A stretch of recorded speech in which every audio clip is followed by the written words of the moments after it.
Art Through the Ages, a comprehensive survey of art from ancient to modern, written by Haya Vent, narrated by Kara Miller.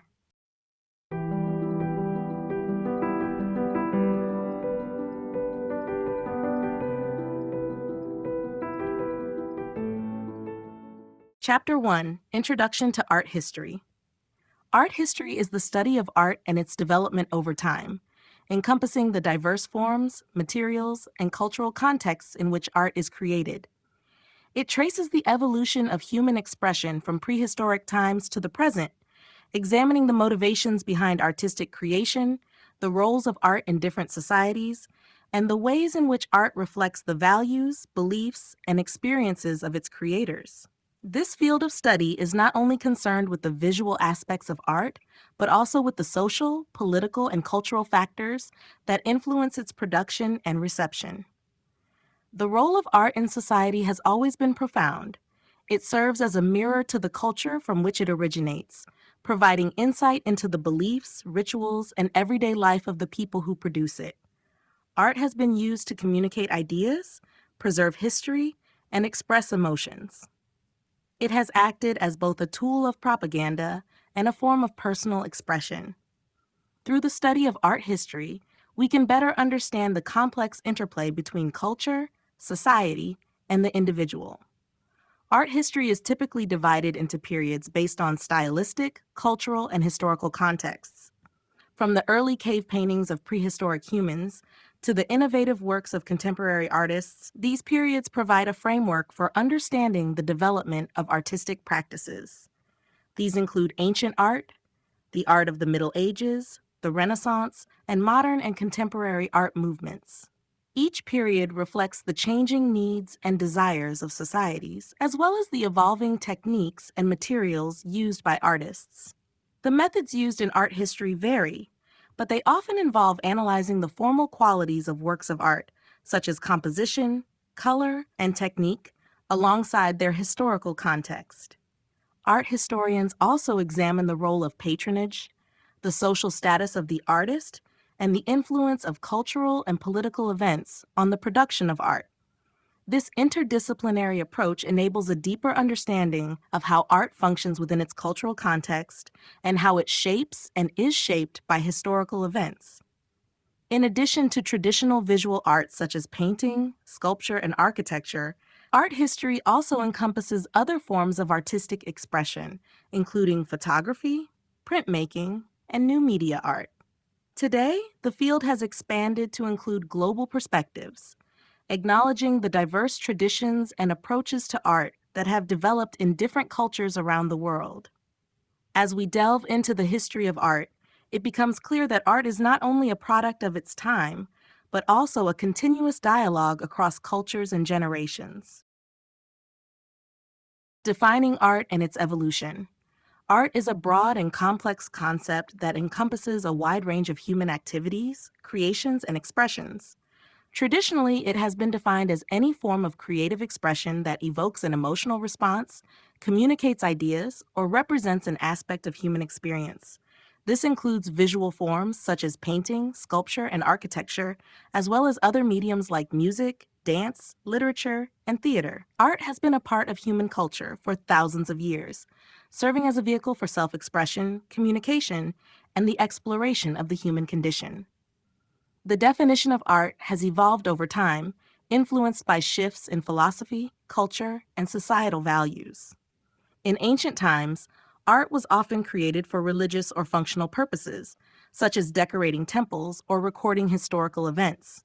In ancient Egypt, for example, art was heavily tied to religious beliefs and was intended to serve the gods or assist in the afterlife. Similarly, in ancient Greece and Rome, art was closely related to mythology, civic pride, and the celebration of human achievements. During these early periods, art was often seen as a tool to convey ideals of beauty, order, and harmony. The evolution of art took a significant turn during the Renaissance, when humanism emerged as a dominant philosophy. Artists began to focus more on the human figure and the natural world, emphasizing realism and individual expression. This shift marked the beginning of what is often called modern art, though this term would later be more definitively defined in the 19th and 20th centuries. The Renaissance ushered in new techniques, such as linear perspective and the study of anatomy, allowing artists to create more lifelike representations. As societies progressed, art became increasingly more experimental. In the modern era, especially during the 19th and 20th centuries, movements like Impressionism, Cubism, Surrealism, and Abstract Expressionism challenged traditional notions of representation. Artists sought to break free from realistic depictions and explore new forms of expression, using abstraction, fragmentation, and symbolism to communicate their ideas. These changes in art mirrored broader shifts in society, including industrialization, the rise of individualism, and the questioning of established norms. Today, the definition of art continues to evolve. With the advent of new technologies, the line between art and other forms of expression, such as digital media, performance, and conceptual art, has blurred. Art now embraces a wide range of practices that reflect the diversity of global cultures and the complexities of contemporary life.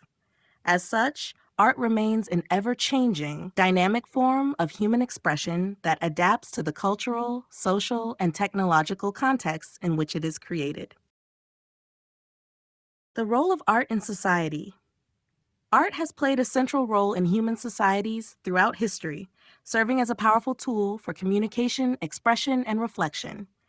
It acts as both a mirror and a molder of culture, capturing the values, beliefs, and experiences of individuals and communities. Through its various forms, art reflects the diversity of human thought, providing a window into how societies perceive themselves, the world around them, and their place within it. From early cave paintings to contemporary digital installations, art has been a fundamental way for people to express their thoughts, tell their stories, and connect with others. One of the primary roles of art in society is to convey meaning and communicate ideas that transcend language and time. Art enables individuals to express emotions, beliefs, and experiences that may be difficult to articulate through words alone. Whether through visual representations, music, dance, or theater, art provides an emotional outlet and a platform for both personal and collective expression. It can evoke a sense of shared identity, foster empathy, and offer a way to process complex emotions. Throughout history, art has been used to communicate powerful messages, such as political protest, religious devotion, or social commentary. Art also functions as a means of preserving history and culture. Through the creation of monuments, sculptures, paintings, and other artifacts, societies can document important events, commemorate individuals, and preserve the legacy of their traditions. For example, ancient civilizations used art to immortalize their rulers and gods, while later generations used it to commemorate historical events like battles or revolutions. In this way, art not only reflects society, but also preserves the stories that shape collective memory. Beyond its ability to represent and preserve, art can challenge societal norms and provoke change. Throughout history, artists have used their work to challenge political, social, and cultural institutions, often sparking movements that lead to shifts in public consciousness. Art has been a catalyst for social change, pushing boundaries and questioning dominant ideologies. For example, the Dada movement questioned traditional artistic values during the aftermath of World War I, while the civil rights movement in the United States was supported by powerful visual imagery that raised awareness and called for justice. In modern society, art also plays an economic and entertainment role, contributing to industries such as tourism, media, and advertising. It shapes public perception and influences trends in fashion, design, and technology. Today, art is not only a form of personal expression, but also a commodity that fuels global markets, with galleries, museums, and auction houses becoming major players in the art world's economic ecosystem. In essence, art is an essential part of society, functioning not only as a reflection of the human experience, but also as a means of shaping and influencing the world around us. Its multifaceted role continues to evolve, demonstrating the enduring power of art to shape culture, foster connections, and challenge societal norms. Approaches to studying art. Studying art involves a variety of approaches that help us understand the complexities of artworks and the cultures that produce them. These methodologies are shaped by different academic traditions, cultural contexts, and disciplinary perspectives. By analyzing art through diverse lenses, we can gain a deeper appreciation for its forms, meanings, and functions. The primary approaches to studying art include formal analysis, iconography, contextual analysis, and social history, each offering distinct ways of interpreting and engaging with visual works. Formal analysis is one of the most fundamental approaches to studying art. It focuses on the visual elements of a work, such as composition, color, line, texture, and shape, and how these elements are arranged to create meaning or evoke emotion. Through formal analysis, art historians examine the technical aspects of an artwork, looking at the artist's use of materials, techniques, and stylistic choices. This approach allows for a detailed understanding of how the aesthetic qualities of an artwork contribute to its overall impact. Formal analysis is often employed when trying to understand how an artist manipulates visual language to communicate specific ideas or emotions. Iconography is another significant approach to art history. This method involves interpreting the symbols and imagery within a work of art to uncover deeper meanings.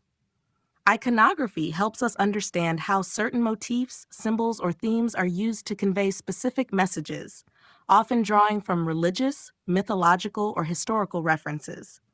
By studying the iconography of an artwork, historians can uncover hidden meanings and explore the cultural, religious, or political context in which it was created.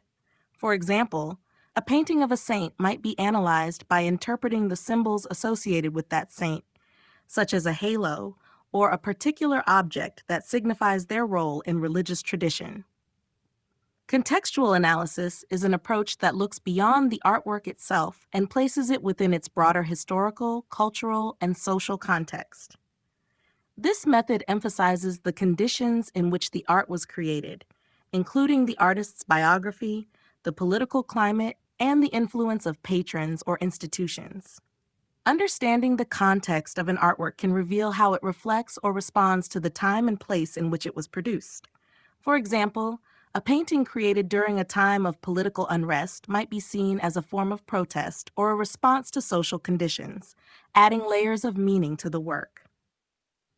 Social history approaches art by examining how it relates to social structures, class, gender, and identity. This methodology explores the role of art in shaping and reflecting societal norms, often focusing on marginalized groups and the ways art can challenge power dynamics. Social history considers the artist's position in society and the intended audience for the work, offering insights into how art interacts with the social and political realities of its time.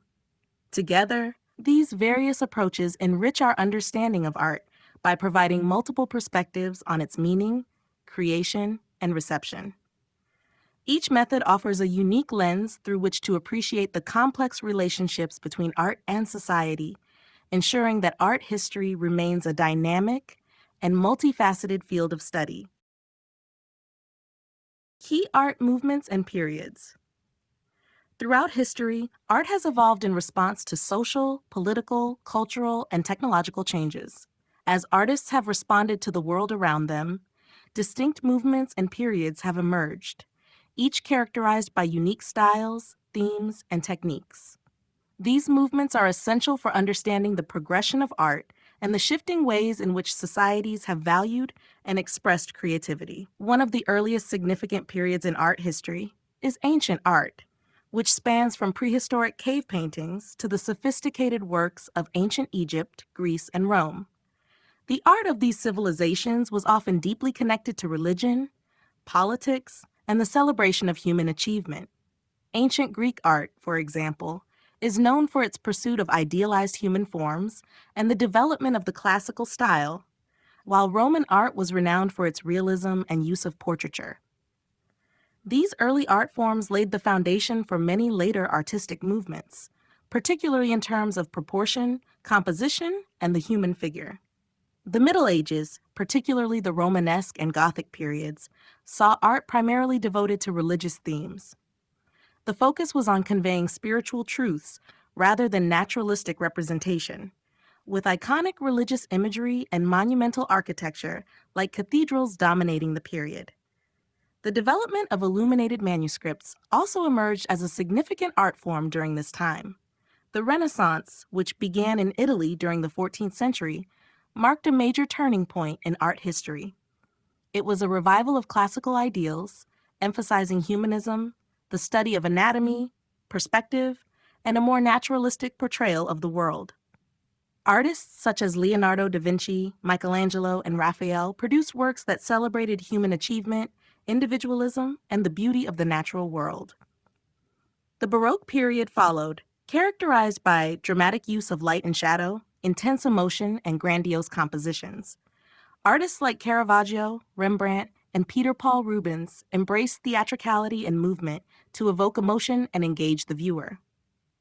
Baroque art often reflected the tension between the Catholic Church and Protestant Reformation, as well as the rise of absolute monarchies. In contrast, the Rococo period that followed was more playful and ornate, focusing on lightness, grace, and themes of love and nature. The 19th century brought about the rise of modernism, with movements such as Romanticism, Realism, Impressionism, and later, Cubism and Surrealism. Romanticism emphasized emotion and the sublime, often reacting against industrialization and rationalism. Realism, on the other hand, sought to depict the everyday lives of ordinary people with honesty and detail. Impressionism, led by artists like Claude Monet, captured fleeting moments and the effects of light, while movements like Cubism, led by Pablo Picasso, fragmented reality into abstract forms. In the 20th century, the rise of movements like abstract expressionism, pop art, and conceptual art reflected the growing emphasis on individual expression, consumer culture, and the questioning of traditional boundaries in art. These movements, along with others, signaled a departure from traditional aesthetics and opened the door for new forms of artistic experimentation and innovation. Today, contemporary art continues to evolve, often incorporating digital technology and global influences, reflecting the diverse and interconnected world we live in. The importance of context in art interpretation. Context plays a crucial role in the interpretation of art, influencing how we understand, appreciate, and assign meaning to a work of art. Art is never created in a vacuum. It is shaped by a wide range of factors, including the cultural, historical, social, and political environment in which it was produced. These elements offer insights into the artist's intentions, the message they sought to convey, and how the work would have been understood by its original audience. Without considering context, we risk misinterpreting or oversimplifying the meaning of an artwork. One of the primary ways in which context affects art interpretation is through the historical lens. An artwork created during a particular period reflects the concerns, values, and beliefs of that time. For example, art produced during the Renaissance, a period marked by a renewed interest in classical antiquity and humanism, often emphasized themes such as individualism, the beauty of the human form, and the exploration of nature. In contrast, art from the Baroque period, which arose in the context of religious upheaval and political absolutism, often conveyed intense emotion, drama, and grandeur. By understanding the historical backdrop of a work, we can better grasp its deeper significance and the intent behind its creation. Cultural context is another important aspect of art interpretation. Art is deeply embedded in the traditions, beliefs, and practices of the culture from which it originates. For example, religious art in medieval Europe often served to communicate spiritual truths to a largely illiterate population, relying on iconography and symbolism to convey biblical narratives and Christian teachings. In non-Western cultures, art has also been used as a means of preserving history, celebrating rituals, and conveying communal values. Without understanding the cultural context in which a work of art was created, we may fail to recognize its intended meaning or significance. Social and political context also plays a significant role in shaping art. Throughout history, artists have used their work to comment on, critique, or reflect on the social and political issues of their time. For instance, during times of war or revolution, art may reflect themes of resistance, patriotism, or suffering. The works of artists like Picasso, in his famous painting Guernica, serve as powerful commentaries on the atrocities of war. Understanding the social and political climate in which an artwork was produced provides a richer, more nuanced understanding of its message. Ultimately, art is a reflection of the world in which it is created, and context is key to unlocking its full meaning. By considering the historical, cultural, social, and political context surrounding an artwork, we gain a deeper appreciation for its significance and a more comprehensive understanding of its place in the broader narrative of human experience.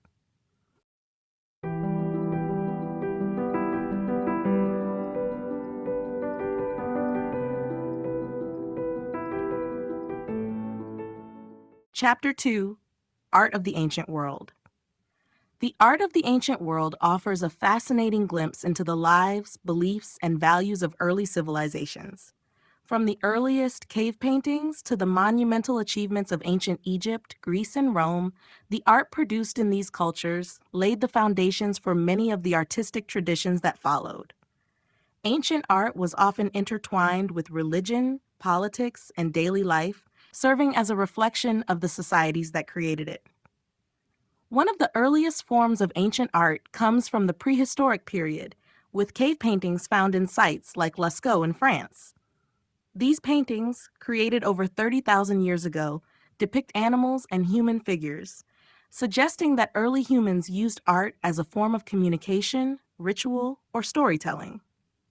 These images provide evidence of the early human capacity for symbolic thinking and creativity, marking the beginning of art's role in human life. In ancient Egypt, art was primarily focused on religious and funerary purposes. Egyptian artists developed a highly stylized and symbolic approach to representing the human form, with figures often depicted in composite views, showing the most recognizable features from multiple perspectives. Egyptian art was meant to serve both the gods and the afterlife, as seen in the vast tombs and pyramids constructed for pharaohs, filled with detailed frescoes, statues, and hieroglyphics. These works emphasized permanence and order, reflecting the stability and authority of the divine kingship that ruled Egypt for millennia. Greek art, in contrast, focused on the idealization of the human body and the pursuit of naturalism. The Greeks developed advanced techniques in sculpture, creating lifelike representations of gods, athletes, and everyday people. The classical period, in particular, saw the development of the ideal human form, with artists like Phidias creating statues that emphasized balance, proportion, and harmony. Greek art also introduced the concept of architectural perfection, exemplified by the Parthenon, with its mathematical precision and aesthetic beauty. Greek art was not only an expression of physical beauty, but also a reflection of philosophical ideals, including democracy, rational thought, and humanism. Roman art was heavily influenced by Greek traditions, yet it placed a greater emphasis on realism and practicality. Romans used art to celebrate military victories, commemorate public events, and honor their emperors.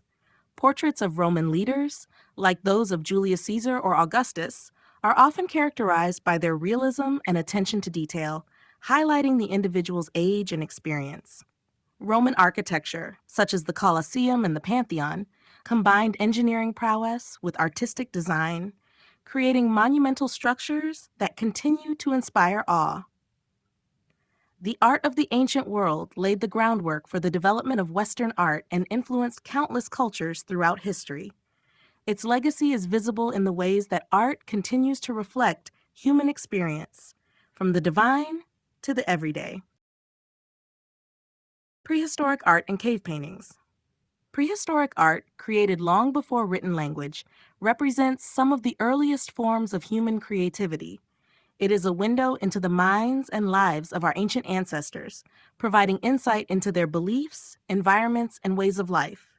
Prehistoric art includes a wide range of objects and forms, but cave paintings are among the most significant and iconic examples, offering a glimpse into the symbolic thinking and artistic expression of early humans. The oldest known cave paintings, dating back more than 30,000 years, have been discovered in various locations around the world, with famous sites in France, Spain, and Indonesia. These paintings, often created deep within caves, feature scenes of animals such as bison, horses, and mammoths, as well as human figures and abstract symbols. The use of natural pigments, such as ochre, charcoal, and mineral-based paints, reveals the early humans' ingenuity in creating lasting images. The paintings were often applied to cave walls using primitive brushes or by blowing pigment through hollow bones or reeds, showcasing both skill and a profound connection to their environment. One of the most famous sites of prehistoric cave art is Lascaux, located in southwestern France. The Lascaux caves are home to nearly 600 painted animals, and the vivid depictions of bison, deer, and other creatures are remarkably detailed. These paintings have long fascinated researchers, with various theories proposed about their meaning. Some suggest that the images may have had spiritual or ritualistic purposes, possibly related to hunting magic, where the painting served as a form of sympathetic magic to ensure successful hunts. Others argue that the paintings might represent early humans' understanding of animal behavior or their attempt to communicate through visual symbols. Whatever their exact purpose, the artworks provide valuable insight into the cognitive and social complexity of prehistoric societies. Cave paintings were not isolated examples of prehistoric art.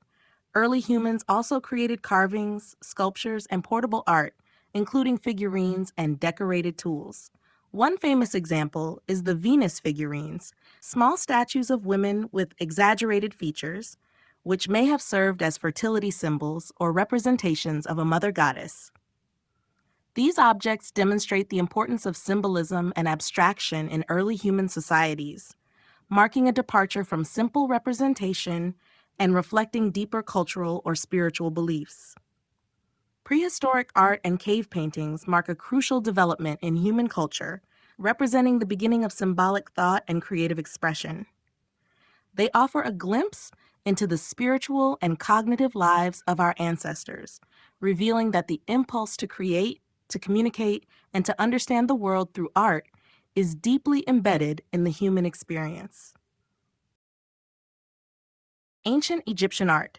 Ancient Egyptian art is some of the most recognizable and enduring art in history, reflecting the culture's beliefs, rituals, and social hierarchy.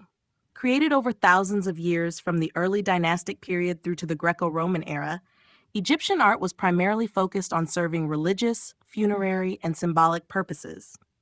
It was deeply intertwined with the civilization's belief in the afterlife, the divine, and the role of the pharaoh as both a god and a ruler. One of the most distinctive features of Egyptian art is its highly stylized and symbolic nature. The Egyptians believed that art should not only represent the world as it appeared, but also convey eternal truths, which meant that a rigid set of artistic conventions developed over time. For example, in portraiture, figures were typically depicted in composite forms, with heads and legs shown in profile, but torsos presented frontally. This approach emphasized clarity and order, ensuring that each element of the figure was easily recognizable and understood. This style was designed to communicate the timeless and eternal nature of the subjects, particularly gods and pharaohs, who were often depicted in larger-than-life proportions to signify their divine or royal status. Religious themes dominated Egyptian art, with temples, tombs, and monuments adorned with images of gods, goddesses, and scenes from religious rituals. The gods were often depicted in human or animal forms, and their images were used to ensure the protection and favor of the divine. Temples, such as those at Karnak and Luxor, were covered in detailed reliefs showing offerings to the gods, the pharaoh's victories, and scenes from the afterlife. These images were intended not only for worship, but to preserve the sacred and ensure continuity in the afterlife. In funerary art, the Egyptians sought to ensure the safe passage of the soul into the afterlife. The pyramids, Monumental tombs built for pharaohs and high-ranking officials were filled with murals, sculptures, and inscriptions that depicted the deceased's journey through the afterlife. The most famous of these works are the wall paintings found in the tombs of the Valley of the Kings, such as those of Tutankhamun, which include scenes of gods, afterlife journeys, and symbolic rituals that were meant to guide and protect the dead in the next world.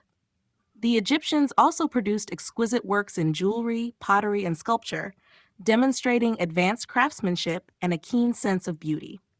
Statues of gods and pharaohs were carved from stone or wood and often placed in temples or tombs as offerings or protective figures. These sculptures, such as the famous Great Sphinx of Giza, served as representations of divine power and authority. Ultimately, ancient Egyptian art was designed to maintain cosmic order, reflect divine harmony, and ensure immortality. The art's symbolic nature and adherence to tradition ensured its lasting influence, not only within Egypt, but also across many cultures in the centuries that followed. Mesopotamian art and architecture. Mesopotamian art and architecture, developed in the region between the Tigris and Euphrates rivers, are among the earliest examples of human artistic achievement. Spanning several ancient civilizations, including the Sumerians, Akkadians, Babylonians, and Assyrians, Mesopotamian art reflected the society's complex religious, political, and cultural structures. Much of the art created during this period was intended to serve the gods, commemorate rulers, and display the power and wealth of the city-states. Sumerian art, the earliest form of Mesopotamian art, was deeply connected to religion and was intended to honor the gods and ensure divine favor. The Sumerians created intricate cylinder seals, which were used to mark ownership or authenticate documents. These seals often depicted mythological scenes, religious rituals, and everyday activities. Sumerian sculpture also produced monumental figures such as statues of gods and goddesses, which were placed in temples. The famous Standard of Ur, a rectangular box adorned with elaborate inlays of lapis lazuli, is an example of Sumerian art depicting both war and peace. As Mesopotamian civilizations advanced, so did their artistic achievements. The Akkadians, for example, are known for their realistic and highly detailed portraiture. One of the most notable examples is the Victory Stele of Naram Sin, which depicts the Akkadian king in a grand and triumphant pose, showing his military conquest. This stele is an important example of how art was used for political propaganda, celebrating the king's power and divine approval. Akkadian art marked a shift toward the portrayal of individual rulers as heroic, emphasizing their strength and divine favor. Babylonian art reached its peak during the reign of King Nebuchadnezzar II, who is known for commissioning large-scale architectural projects. The Ishtar Gate, with its blue-glazed bricks adorned with images of animals such as lions, dragons, and bulls, is one of the most famous examples of Babylonian architecture. The gate was part of the walls surrounding the ancient city of Babylon and was designed to awe visitors with its grandeur and beauty, reflecting the king's wealth and the city's importance as a cultural and political center. Assyrian art is famous for its detailed reliefs that decorated the walls of palaces, showcasing scenes of royal victories, military campaigns, and hunting expeditions. These reliefs were both decorative and propagandistic, designed to demonstrate the power and might of the Assyrian king. The Assyrian palaces also contained large statues of winged bulls and other mythological creatures, meant to protect the ruler and intimidate any potential invaders. Mesopotamian architecture was dominated by massive ziggurats, step pyramids dedicated to the gods. These monumental structures were not only religious centers, but also served as symbols of the ruler's devotion and their ability to control resources and labor. The ziggurat at Ur, for example, was an architectural feat designed to honor the moon god Nana and demonstrate the power of the city-state. Mesopotamian art and architecture were integral to expressing the complex relationship between the divine, the ruler, and the people. Through elaborate sculptures, monumental buildings, and detailed reliefs, these ancient societies left a lasting legacy that continues to inform our understanding of early civilization. Greek and Hellenistic art. Greek and Hellenistic art are pivotal in the history of Western art, influencing countless generations of artists and setting the foundation for many artistic principles still valued today. The art of ancient Greece evolved over several centuries, beginning with the geometric period and reaching its peak during the classical period, before continuing into the Hellenistic period following the conquests of Alexander the Great. These periods are characterized by an increasing emphasis on humanism, naturalism, and the portrayal of the human body, alongside developments in architecture, sculpture, and painting. Greek art is renowned for its pursuit of idealized human forms and its exploration of proportion, harmony, and balance. The classical period, particularly the 5th century BCE, represents the zenith of Greek artistic achievement. Artists sought to depict the human figure in a naturalistic but idealized way, emphasizing proportion, anatomy, and symmetry. The sculptor Phidias is one of the most celebrated figures of this period, responsible for the Parthenon sculptures, which exemplify the grace, balance, and beauty that defined classical Greek art. Sculptures like the Discobolus, discus thrower, by Myron, and Doryphoros, spear bearer, by Polykleitos, exemplify the classical pursuit of symmetria, or perfect proportion, in representing the human body. Greek architecture also reached its height during the classical period, with the construction of temples like the Parthenon on the Acropolis of Athens. Greek temples were designed to create a harmonious relationship between form and function, with columns and entablatures forming elegant proportions that have influenced Western architectural design for centuries. The Doric, Ionic, and Corinthian orders of columns, each with its distinct style, became standard elements in Greek architecture and remain influential today.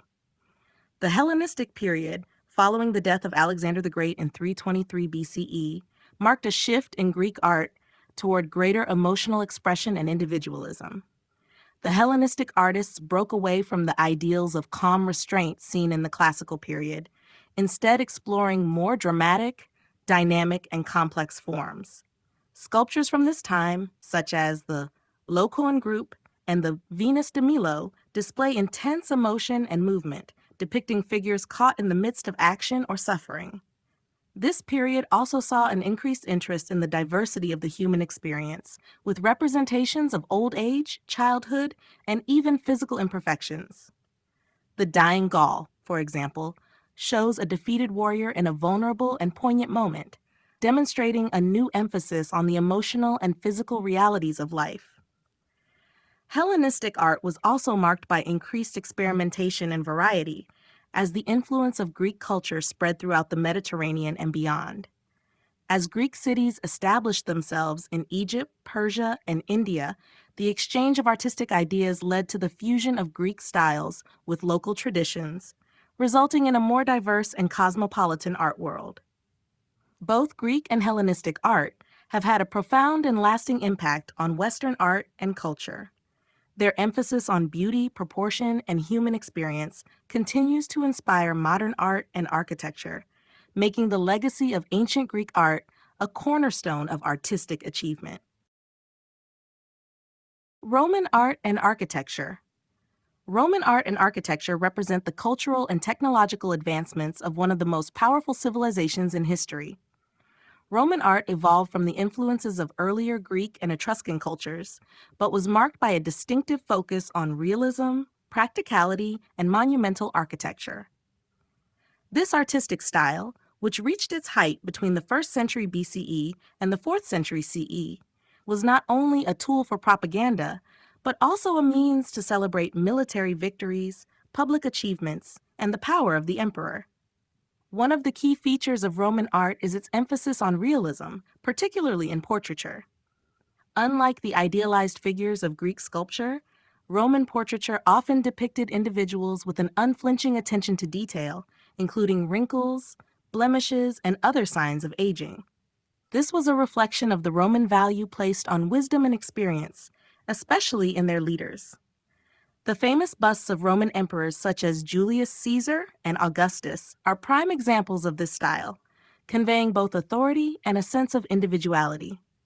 These lifelike depictions were often used as tools of political power, with portraits of the emperor appearing on coins, monuments, and public buildings to reinforce the ruler's presence and legitimacy.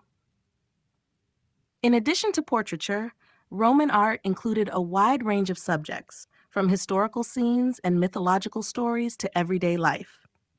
Roman frescoes, often found in the villas of wealthy Romans, are known for their detailed and vibrant depictions of landscapes, still life, and narrative scenes. These frescoes, especially those from Pompeii, are some of the best preserved examples of Roman art and provide valuable insight into Roman society and its cultural preferences. Roman mosaics, made from tiny pieces of colored stone, glass, or tile, were often used to decorate floors and walls, featuring intricate designs, scenes from mythology, or even representations of daily life. Roman architecture was monumental and practical, with a focus on engineering innovation. The Romans mastered the use of concrete, allowing them to build structures that were both large and durable. The Colosseum, one of the most iconic examples of Roman architecture, demonstrates the Romans' ability to create vast arenas for entertainment. Its complex system of arches and vaults enabled it to hold tens of thousands of spectators. Other notable Roman structures include the Pantheon, with its massive dome and oculus, and the aqueducts, which showcased the Romans' advanced engineering skills in supplying cities with water. Roman architecture also embraced the use of columns and the classical orders of architecture, Doric, Ionic, and Corinthian, which were often incorporated into public buildings, temples, and baths. The Roman Forum, a central gathering place for political and social activities, was surrounded by a series of monumental structures, showcasing the empire's wealth and organizational prowess. Overall, Roman art and architecture played a key role in the empire's ability to maintain control and display its power. The realism of Roman portraiture, the grandeur of its public monuments, and the practicality of its architecture have left a lasting legacy, influencing Western art and architecture for centuries.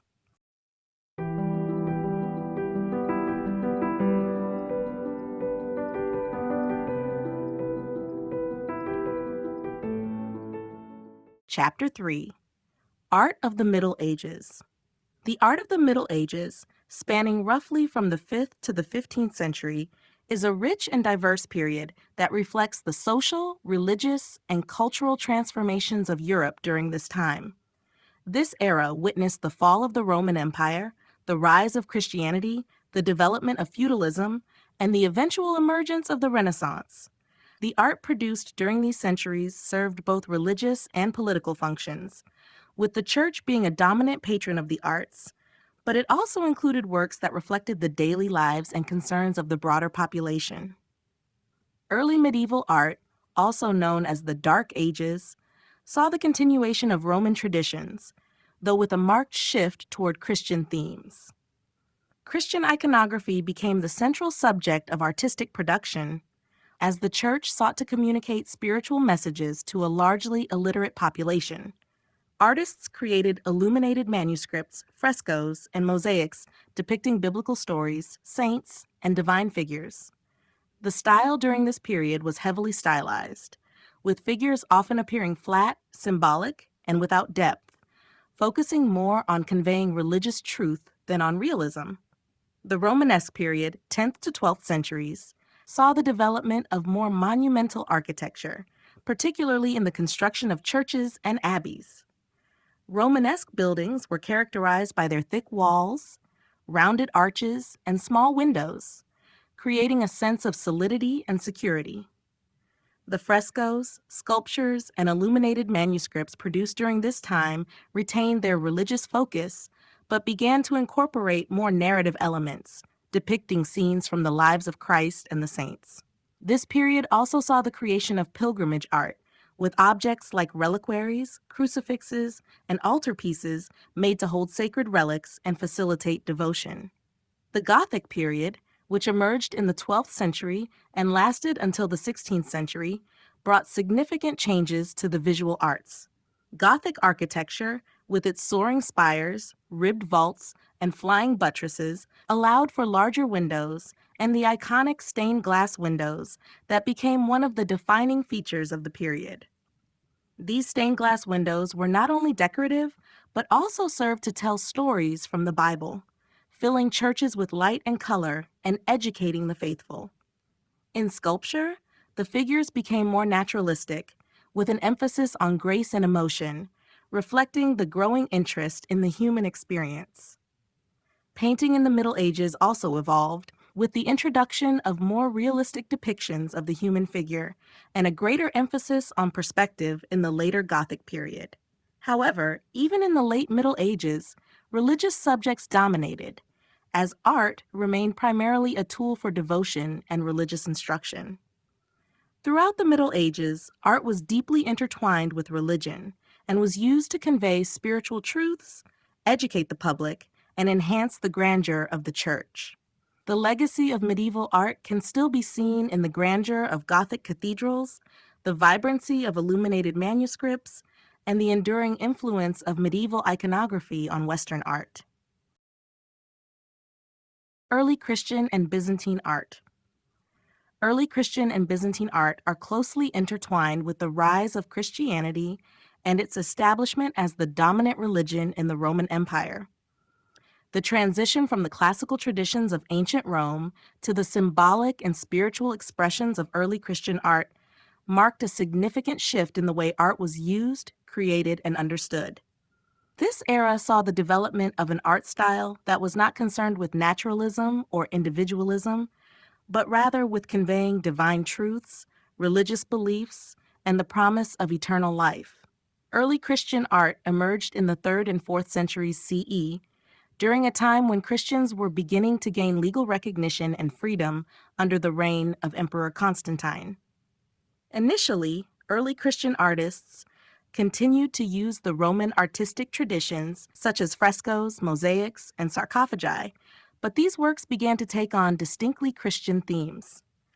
Unlike their Roman predecessors, who focused on gods, rulers, and everyday life, early Christian artists focused primarily on biblical subjects, including scenes from the life of Christ, the Virgin Mary, and Christian saints. One of the most important symbols of early Christian art was the Good Shepherd, which represented Christ's care for his followers.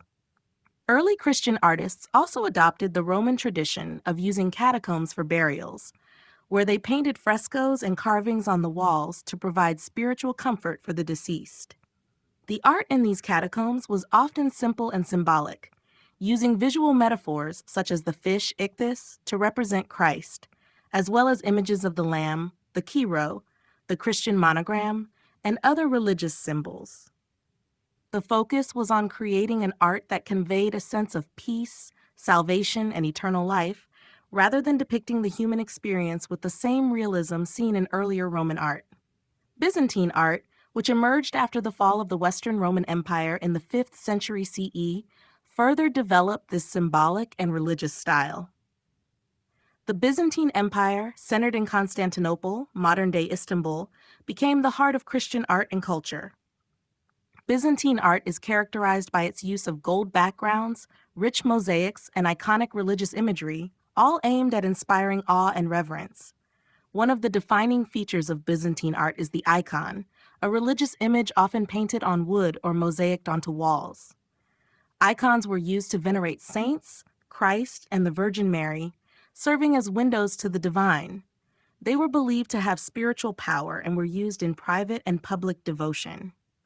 Byzantine churches, such as the Hagia Sophia in Constantinople, featured expansive mosaics and frescoes that covered walls and ceilings, often depicting scenes of the Last Judgment, Christ Pantocrator, Christ as ruler of the universe, and other religious subjects.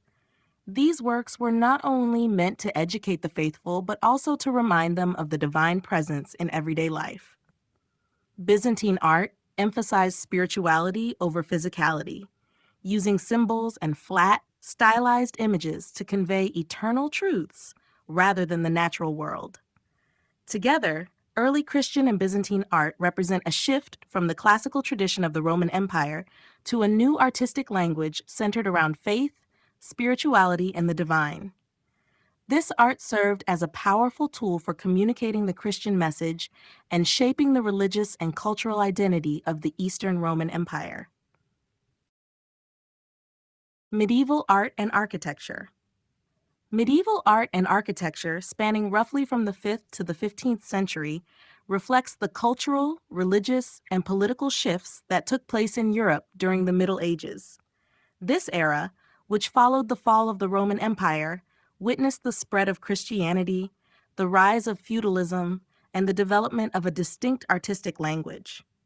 Medieval art was deeply tied to the church, which was the primary patron of the arts, and the religious themes depicted in art played a central role in both daily life and spiritual practice. The early medieval period, often referred to as the Dark Ages, saw the emergence of a unique art style that was influenced by both Christian and Roman traditions. Artists focused primarily on religious subjects, creating illuminated manuscripts, frescoes, and sculptures that depicted scenes from the Bible and the lives of saints. The lack of interest in naturalism during this time was a defining characteristic, as the purpose of the artwork was not to reflect the physical world accurately, but to communicate spiritual truths. Figures were often stylized and symbolic, with an emphasis on conveying divine messages rather than portraying the natural world in a realistic way. Romanesque art, which developed in the 10th and 11th centuries, saw the rise of monumental stone churches and the use of more elaborate sculptural decoration. Romanesque architecture is characterized by thick walls, rounded arches, and small windows, creating a sense of solidity and security. The art of this period was often focused on biblical narratives, with sculptures adorning the exterior of churches, especially around doorways and portals. These sculptures were intended to educate the largely illiterate population about Christian teachings, with scenes of the Last Judgment and other religious subjects serving as both decoration and instruction. The Gothic period, which began in the 12th century and continued into the 16th century, brought significant changes to medieval art and architecture. Gothic architecture is known for its soaring spires, ribbed vaults, and flying buttresses, which allowed for larger windows and the creation of stunning stained glass windows. These windows, often depicting biblical stories, filled churches with light and color, transforming the religious experience. The architecture became more vertical, symbolizing the aspiration to reach the divine. In sculpture, figures became more naturalistic, with an emphasis on grace and emotional expression. The famous cathedrals of Chartres, Notre Dame, and Reims are prime examples of Gothic architecture, with their intricate stonework and breathtaking stained glass. Medieval painting also evolved, particularly during the Gothic period, when artists began to explore more realistic depictions of the human form and space. However, religious subjects remained dominant, and the focus was still on the spiritual rather than the physical world. The altarpieces, frescoes, and illuminated manuscripts of the period are filled with vivid colors and intricate details, offering a window into the medieval worldview. Medieval art and architecture were deeply intertwined with religion, and their purpose was to glorify God, educate the faithful, and inspire devotion. The legacy of medieval art continues to be felt today, especially in the stunning cathedrals, churches, and manuscript illuminations that still stand as testaments to the artistic achievements of the Middle Ages. Romanesque art and architecture. Romanesque art and architecture, which flourished between the 10th and 12th centuries, marks a pivotal period in the history of Western art, bridging the gap between the collapse of the Roman Empire and the emergence of Gothic style. This era is characterized by the revival of monumental architecture and the continued dominance of religious themes in art. The Romanesque period is notable for its emphasis on solidity, order, and spiritual symbolism, reflecting the social and political stability that began to return to Europe after the chaos of the early medieval centuries.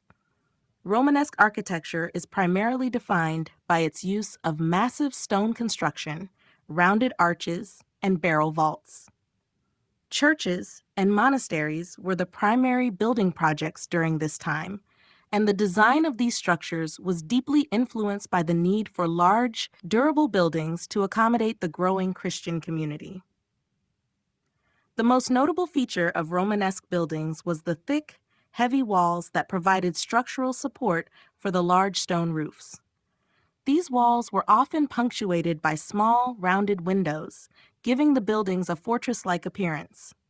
The interior spaces of Romanesque churches were dark, but they were illuminated by the flickering light of candles and oil lamps, adding to the sense of mystery and reverence. The layout of Romanesque churches typically followed the shape of a cross, with a central nave, transepts, and an apse, reflecting the symbolic nature of Christian worship. These churches often featured elaborate sculptural decoration, with detailed carvings on doorways, capitals, and columns.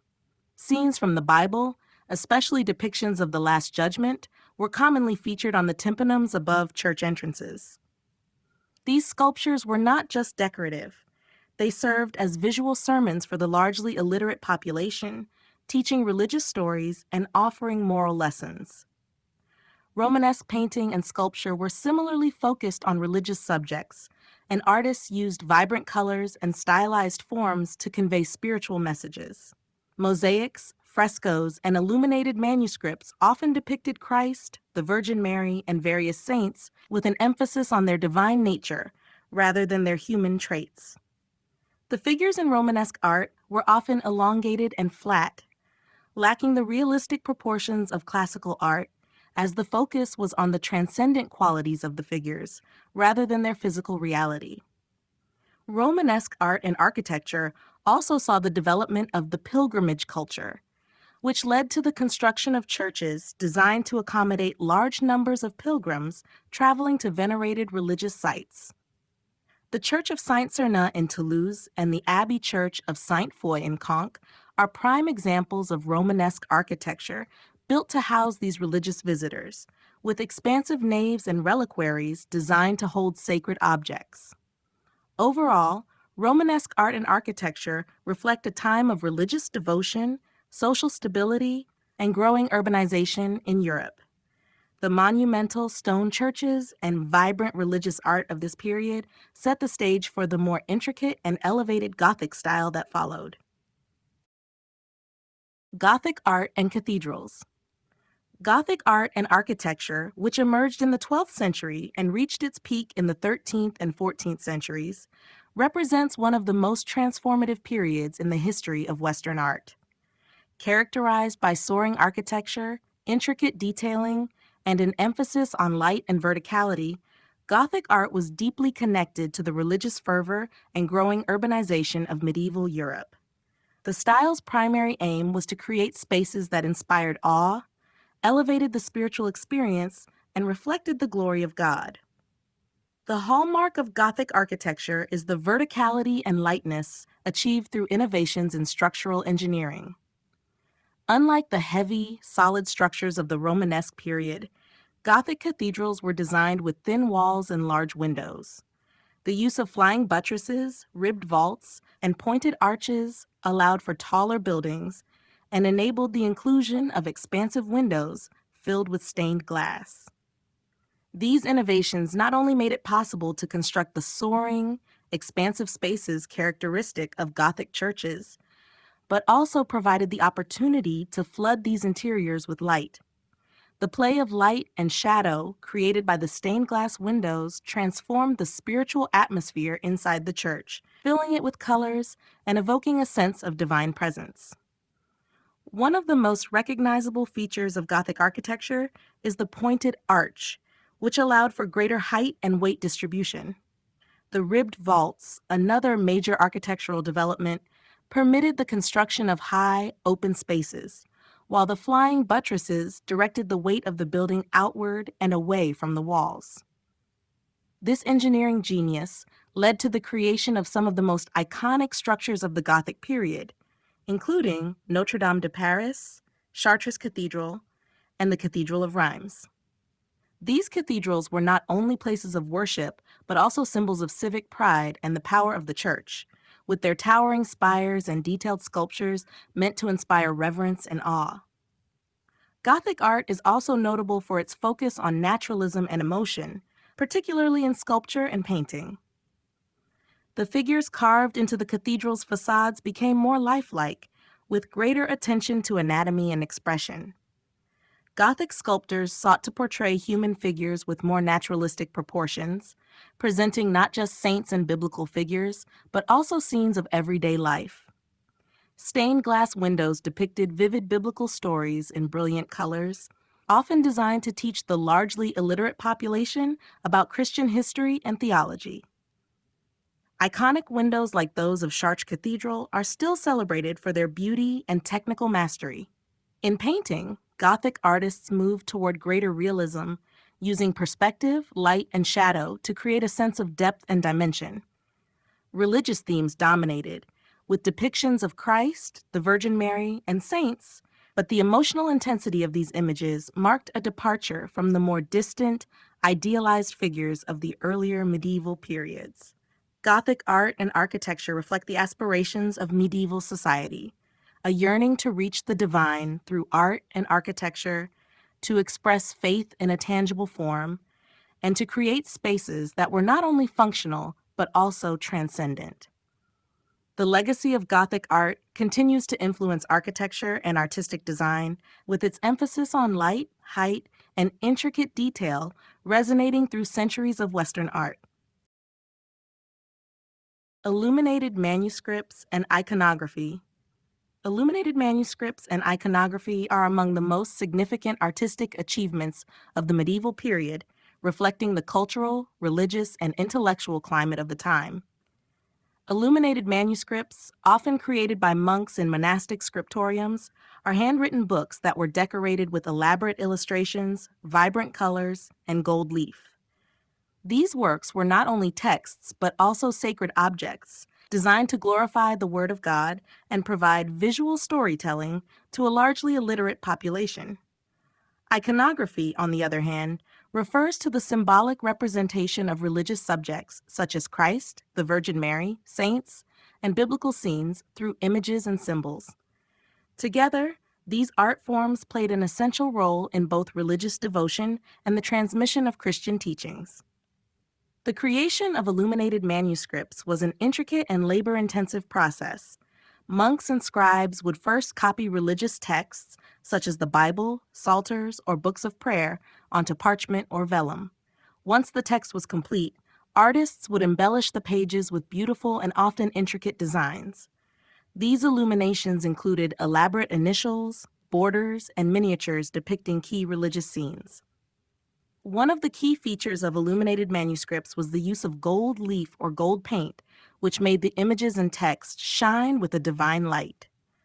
The combination of written text and visual art made these manuscripts powerful tools for teaching, worship, and personal devotion. One of the most famous examples of illuminated manuscripts is the Book of Kells, an intricately decorated version of the Four Gospels, created by Irish monks around the 9th century. The manuscript's pages are filled with vivid, colorful illustrations, interlaced patterns, and scenes from the life of Christ. The pages are not merely functional, they serve to transform the words into a spiritual experience, evoking the divine through their detailed imagery. The use of symbolic imagery, such as the Lamb of God or the Chi-Rho monogram, further reinforces the sacred nature of the manuscript. Iconography, closely related to the illumination process, involves the use of symbols and images to convey specific theological concepts. Religious icons were often created to venerate saints, Christ, and the Virgin Mary, and these images were central to religious practices, particularly in Eastern Christianity. The creation of icons followed strict conventions to ensure that each symbol and detail was imbued with spiritual meaning. Icons were not intended to be realistic depictions of their subjects, but rather spiritual representations designed to connect the viewer with the divine. They were used as aids for worship, prayer, and contemplation, and often served as focal points in churches, homes, and personal altars. Both illuminated manuscripts and icons served as vital tools for religious expression and instruction during the medieval period. They bridged the gap between the written word and visual experience, making sacred texts and religious concepts more accessible to the people. These works also embodied the belief that art had the power to communicate the divine, and their legacy continues to influence Christian art today, offering a glimpse into the spiritual life and artistic practices of the medieval world.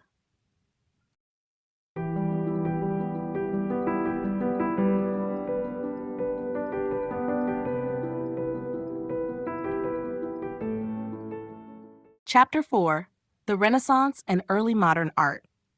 The Renaissance, spanning roughly from the 14th to the 17th century, marks one of the most significant periods in Western art history.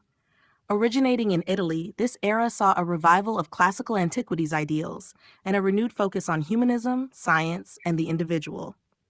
The term Renaissance, meaning rebirth, encapsulates the dramatic transformation in art, culture, and intellectual thought that defined the period. Artists of the Renaissance sought to capture the natural world more accurately, emphasizing perspective, anatomy, and the beauty of the human form. This period laid the foundation for the development of early modern art, which continued to evolve in diverse directions across Europe. Central to Renaissance art was the rediscovery of classical ideals, influenced by the study of ancient Greek and Roman art and philosophy. Artists turned away from the symbolic and spiritual focus of medieval art, instead embracing naturalism and the study of human anatomy. This shift was particularly evident in the work of great artists such as Leonardo da Vinci, Michelangelo, and Raphael. Leonardo's Vitruvian Man and Michelangelo's sculptural masterpiece, the David, epitomized the Renaissance interest in the human body and its proportions. The use of linear perspective in painting, as perfected by artists like Filippo Brunelleschi and Masaccio, allowed for the creation of a sense of depth and three-dimensionality on a two-dimensional surface. The High Renaissance, which reached its apex in the late 15th and early 16th centuries, was characterized by an emphasis on harmony, balance, and proportion in art. This period produced some of the most iconic works in Western art, such as Leonardo's Mona Lisa, Michelangelo's Sistine Chapel ceiling, and Raphael's School of Athens. These masterpieces not only demonstrated technical mastery, but also reflected the era's intellectual and philosophical currents, which valued reason, beauty, and the pursuit of knowledge. As the Renaissance spread across Europe, it influenced the development of early modern art, which emerged in the 16th and early 17th centuries. In Northern Europe, artists such as Albrecht Dürer and Jan van Eyck brought Renaissance ideals into their own cultural contexts. Northern artists were particularly known for their meticulous attention to detail and the use of oil paint, which allowed for greater depth and texture in their work. Meanwhile, in Spain, artists like El Greco embraced expressive distortion and dramatic lighting, which would later influence the Baroque style.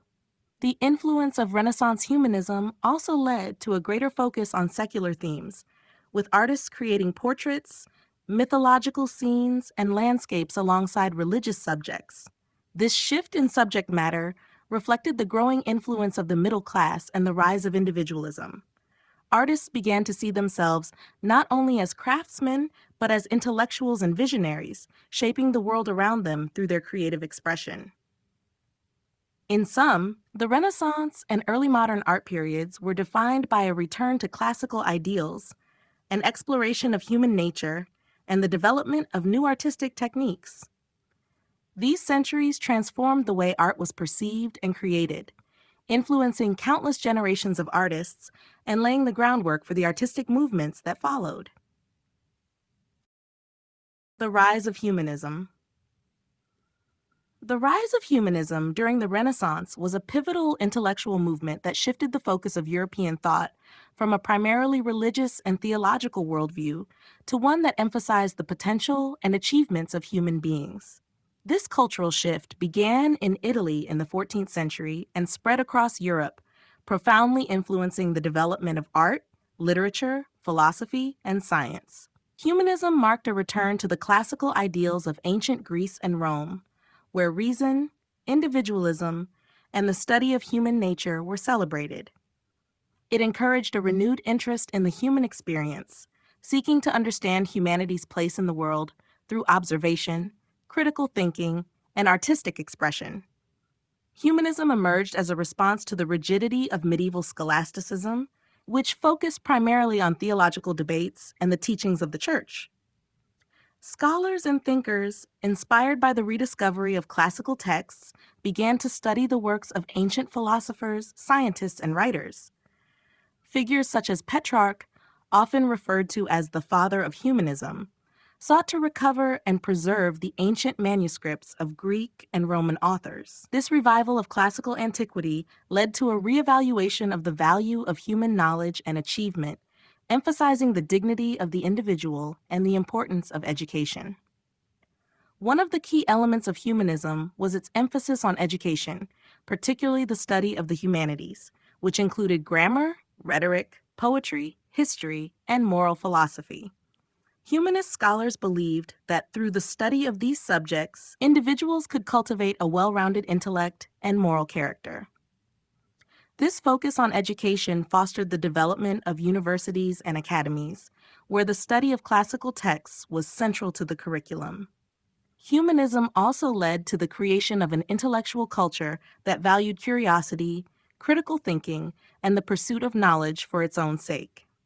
In art, humanism had a profound impact, inspiring a shift toward realism and the accurate representation of the human form.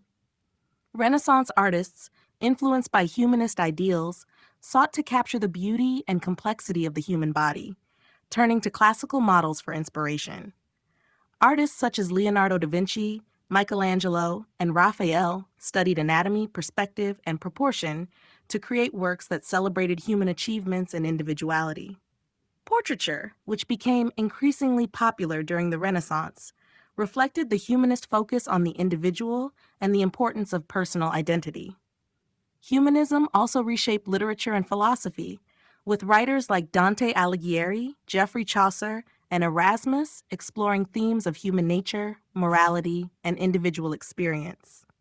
The humanist movement promoted the idea that humans, with their capacity for reason and creativity, had the ability to shape their own destinies and contribute to the betterment of society.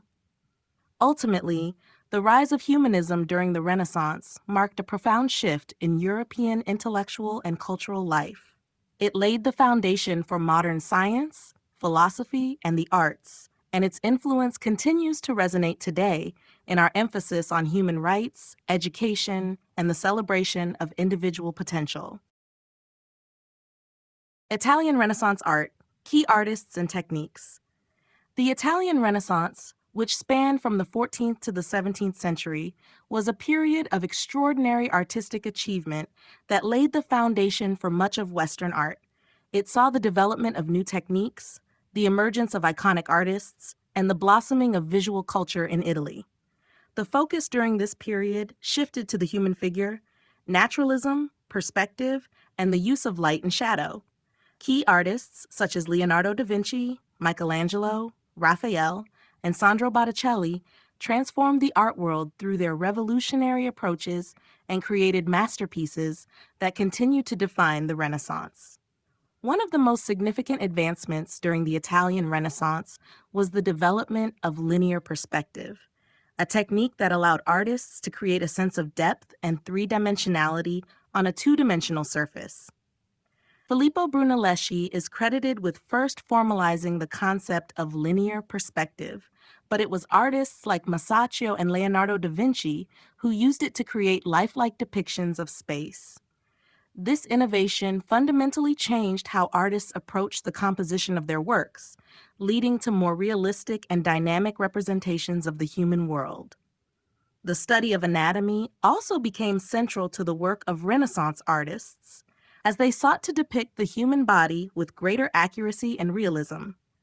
Leonardo da Vinci, in particular, was renowned for his detailed studies of human anatomy, and his sketches of the human form set new standards for the depiction of the body.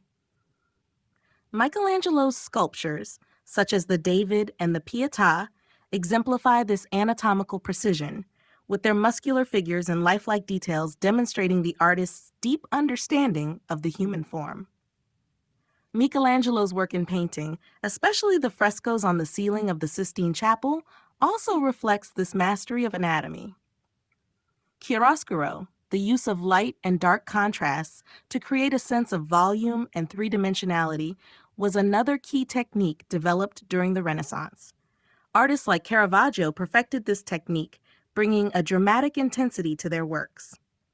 In addition, sfumato, the technique of blending colors and tones to create soft transitions between light and shadow, was popularized by Leonardo da Vinci in works such as the Mona Lisa.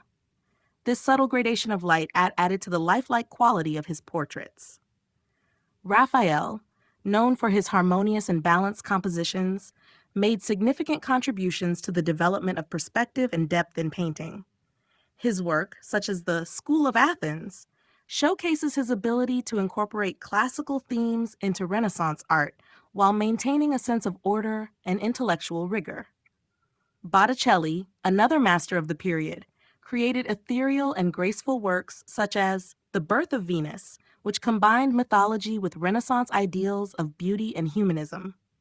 Italian Renaissance artists were not only skilled technicians, but also visionary thinkers, blending artistic techniques with the intellectual currents of the time. Their works celebrated human achievement, explored the natural world, and reflected a renewed interest in classical antiquity. The artistic innovations of this period, driven by key figures and groundbreaking techniques, have had a lasting influence on art history, inspiring generations of artists and shaping the course of Western art. Northern Renaissance art. The Northern Renaissance, which developed in the 15th and 16th centuries, was a distinct artistic movement that paralleled the Italian Renaissance, but had its own unique qualities and influences. Centered in regions such as Flanders, Germany, and the Netherlands, this movement was marked by meticulous attention to detail, a focus on domestic and religious themes, and the use of oil painting techniques. While the Italian Renaissance focused on classical ideals, the Northern Renaissance emphasized realism and the spiritual life, creating a bridge between medieval traditions and the emerging modern world. One of the most important developments in Northern Renaissance art was the widespread use of oil paint, a technique that allowed for greater precision, texture, and depth than earlier tempera paints. Artists such as Jan van Eyck are often credited with perfecting oil painting, which he used to create remarkably detailed works like the Arnolfini portrait and the Ghent altarpiece. Van Eyck's ability to capture light, texture, and fine details with oil paint set a new standard for artists in the Northern Renaissance. The transparency and blending capabilities of oil paint enabled artists to create lifelike depictions of both the human figure and the natural world, such as the intricate fabrics, reflective surfaces, and vivid textures found in their paintings. Unlike their Italian counterparts, who often focused on mythological or religious narratives, Northern Renaissance artists frequently depicted scenes of everyday life, domestic interiors, and landscapes. This shift was in part due to the growing importance of the middle class and the rise of private patronage. For example, the works of Peter Bruegel the Elder, such as The Harvesters and The Peasant Wedding, capture the daily activities and customs of common folk. Bruegel's paintings emphasize the importance of nature and human interaction with the environment, often infused with social commentary and moral lessons. Religious subjects remained central to Northern Renaissance art, but the approach to these themes differed from the idealized figures and grandeur of Italian art. Artists like Albrecht Dürer, a master of woodcuts and engraving, fused Northern attention to detail with some Italian techniques, such as perspective and proportion. Dürer's prints, such as his famous Praying Hands and Night, Death, and the Devil, reflect a meticulous study of human form and landscape while conveying profound spiritual or philosophical messages. The detailed realism of Northern Renaissance art extended to the depiction of sacred objects, such as altarpieces and devotional paintings, where everyday objects were given symbolic significance. Artists often used symbolism to convey religious messages, with objects like flowers, animals, and the play of light used to express deeper theological meanings. The work of Hans Holbein the Younger, particularly his portraits of the English court, also exemplifies the Northern Renaissance's focus on realism, capturing the likeness and character of his sitters with extraordinary detail. In summary, the Northern Renaissance was defined by its emphasis on realism, detailed observation, and the innovative use of oil paint. Northern artists focused on both sacred and secular subjects, bringing a level of detail and emotional depth that would resonate throughout the development of European art. Their technical achievements and thematic innovations set the stage for the art movements that would follow, influencing future generations of artists across Europe. The development of perspective and realism. The development of perspective and realism during the Renaissance marked a transformative shift in the way artists approached the depiction of space, the human form, and the natural world. Before the Renaissance, art was largely flat and symbolic, focusing more on conveying religious messages than accurately representing the physical world. However, the growing interest in humanism, science, and the study of nature spurred artists to seek more accurate and natural representations, leading to the development of linear perspective and a new focus on realism. Linear perspective, the technique of creating the illusion of depth and space on a flat surface, was one of the most revolutionary developments in Renaissance art. While earlier artists had experimented with ways to represent depth, it was Italian architect Filippo Brunelleschi who first formulated the principles of linear perspective around 1420. By using vanishing points and converging lines, artists could depict a three-dimensional space on a two-dimensional plane, giving their works a more realistic and believable quality. This innovation transformed not only painting, but also architecture, as artists and architects began to apply these principles to create buildings and structures with more accurate proportions and depth. One of the first major artists to master perspective was Masaccio, whose fresco, The Trinity, 1427, in Santa Maria Novella in Florence, is often cited as one of the earliest and most accomplished examples of linear perspective. In this work, Masaccio creates the illusion of a deep, vaulted space by using a single vanishing point and careful attention to the placement of figures within that space. The figures appear to occupy a consistent, natural space, and the use of light and shadow adds to the sense of volume and three-dimensionality. Realism also became a central goal of Renaissance artists who sought to depict the human figure and the natural world with greater accuracy. This desire for realism was fueled by the study of anatomy, the observation of nature, and a renewed interest in classical art. Leonardo da Vinci was a key figure in this development, conducting detailed studies of human anatomy and using his findings to create more lifelike and proportionate figures in his art. His iconic painting, The Last Supper, 1495 to 1498, demonstrates his mastery of perspective and his ability to depict the figures with a sense of naturalism and emotional depth. The use of light and shadow, or chiaroscuro, was another technique that enhanced the sense of realism in Renaissance art. By carefully manipulating light and dark contrasts, artists could model the human form with greater volume and depth. This technique was popularized by artists like Caravaggio, whose dramatic use of light created powerful, realistic depictions of religious and mythological scenes. The development of perspective and realism during the Renaissance was not just a technical achievement, but a reflection of broader cultural shifts. The increasing emphasis on humanism, which celebrated the potential of the individual, encouraged artists to focus on the natural world and human experience. The mastery of perspective and realism allowed Renaissance artists to create works that were more lifelike and engaging, making art a more direct and intimate experience for viewers. These innovations continue to shape the way artists represent space, light, and the human body in art to this day.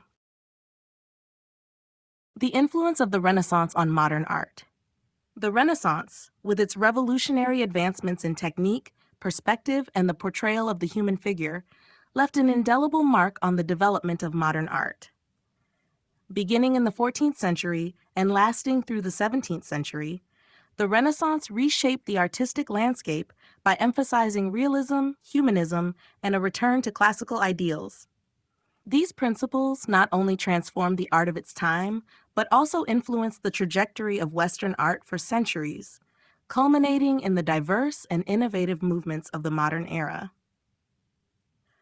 One of the most significant contributions of the Renaissance to modern art was the development of perspective. The introduction of linear perspective in the 15th century enabled artists to create a sense of depth and three-dimensionality in their work, changing the way space and the human form were depicted. Artists like Leonardo da Vinci, Raphael, and Michelangelo mastered the use of perspective, influencing later movements such as Baroque, Neoclassicism, and even modern art. The ability to depict the world in a realistic and proportionate way provided the foundation for artists in the centuries that followed to experiment with spatial relationships, abstraction, and form.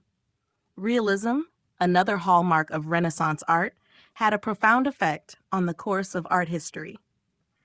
Renaissance artists sought to represent the natural world with unprecedented accuracy, studying anatomy, light, and shadow to capture the human body and its environment in a lifelike manner.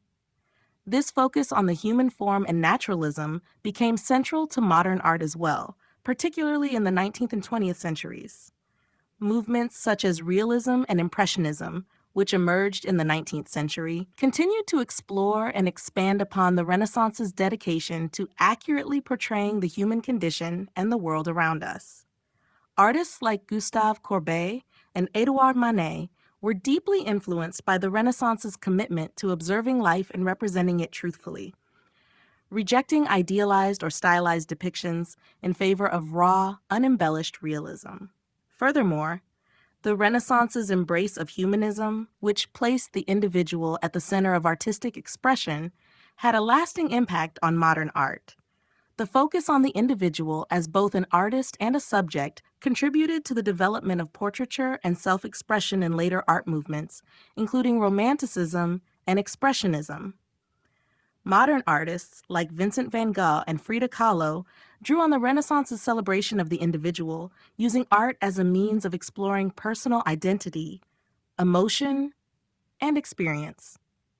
The Renaissance's exploration of classical themes, such as mythology, religion, and human nature, also influenced the way modern artists approached their subjects.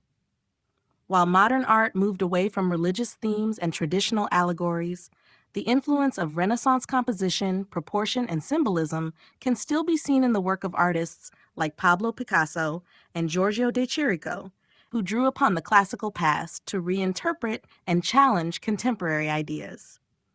In conclusion, the Renaissance provided the artistic framework for much of modern art, laying the groundwork for later movements to build upon. Its innovations in perspective, realism, and humanism continued to influence artists as they sought new ways to represent the world, the human experience, and the complexities of life. The Renaissance's impact on modern art is evident not only in the techniques and principles it introduced, but also in its lasting legacy of creativity, exploration, and expression.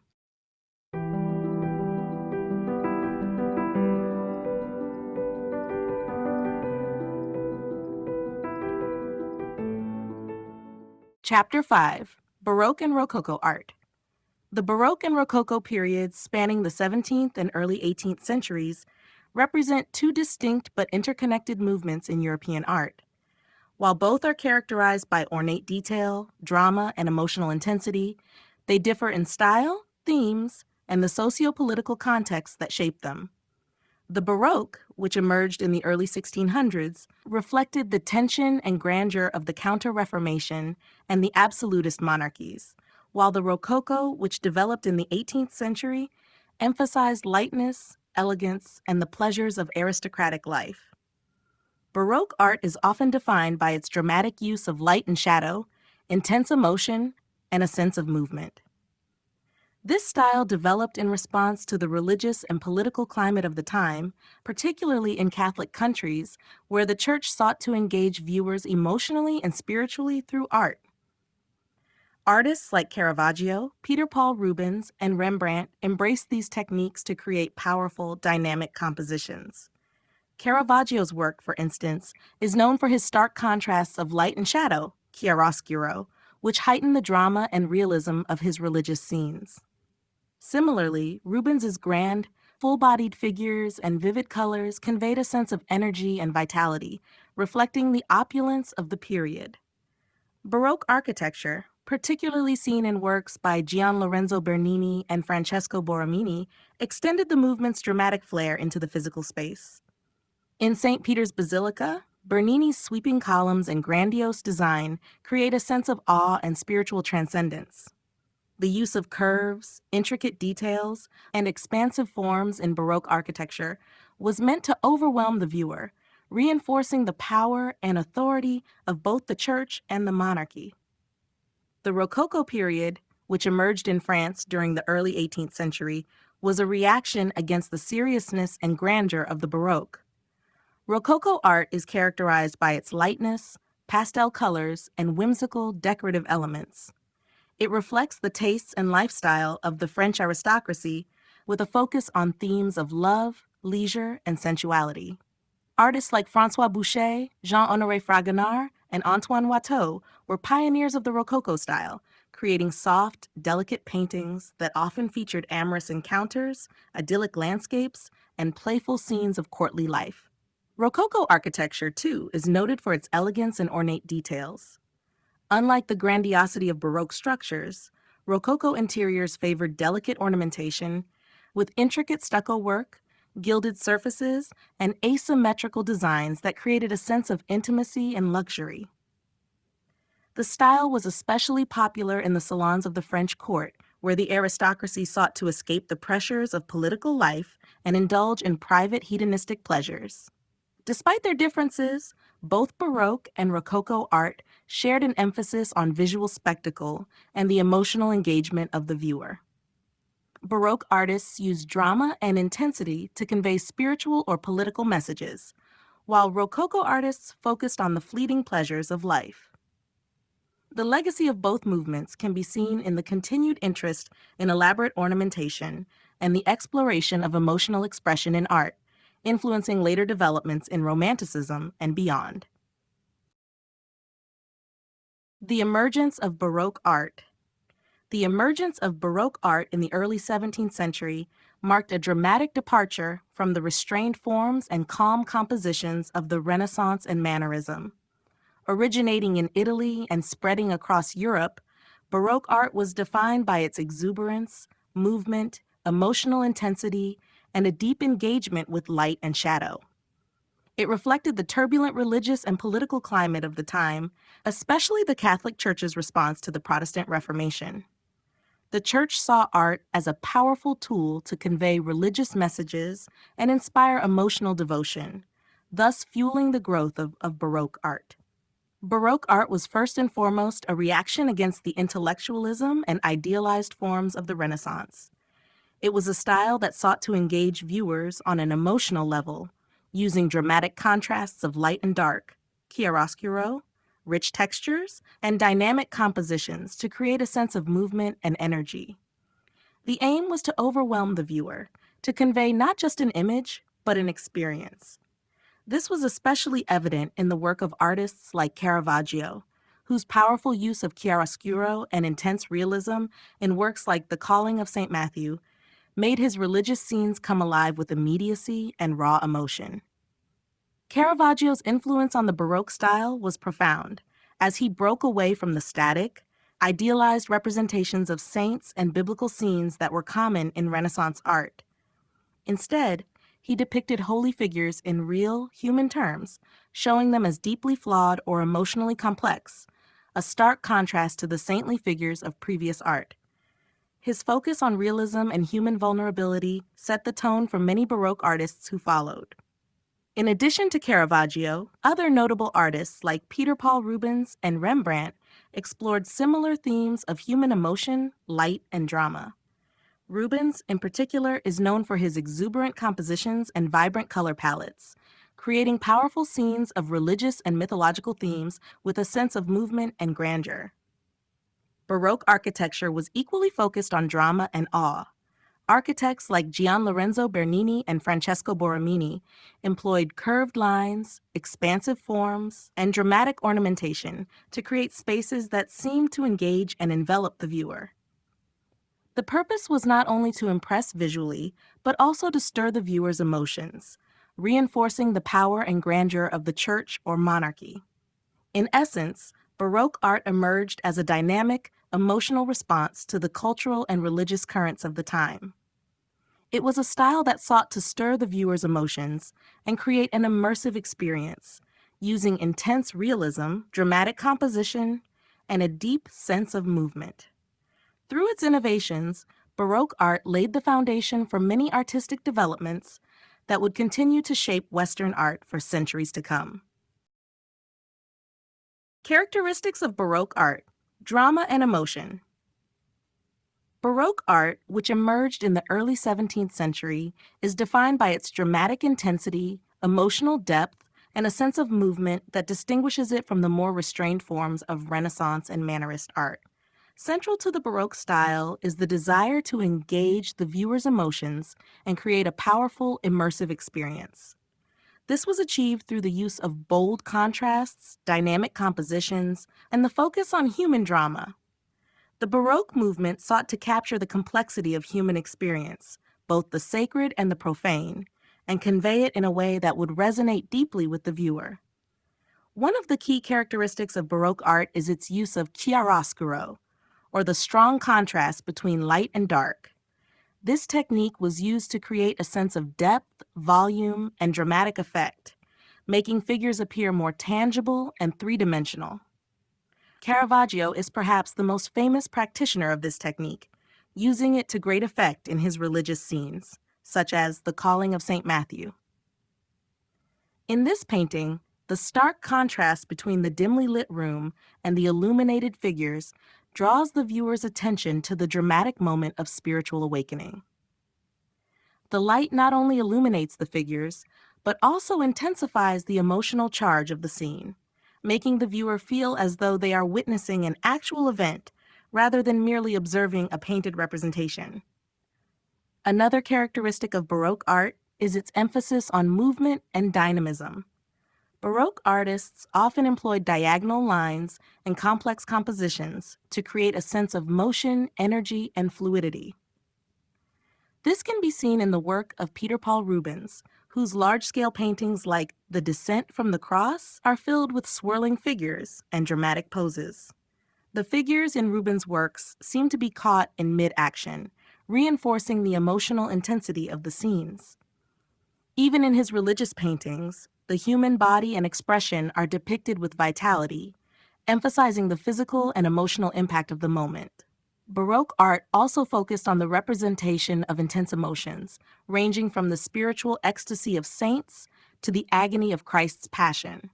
Artists sought to evoke an emotional response from the viewer, often through the depiction of extreme moments of suffering, joy, or divine intervention.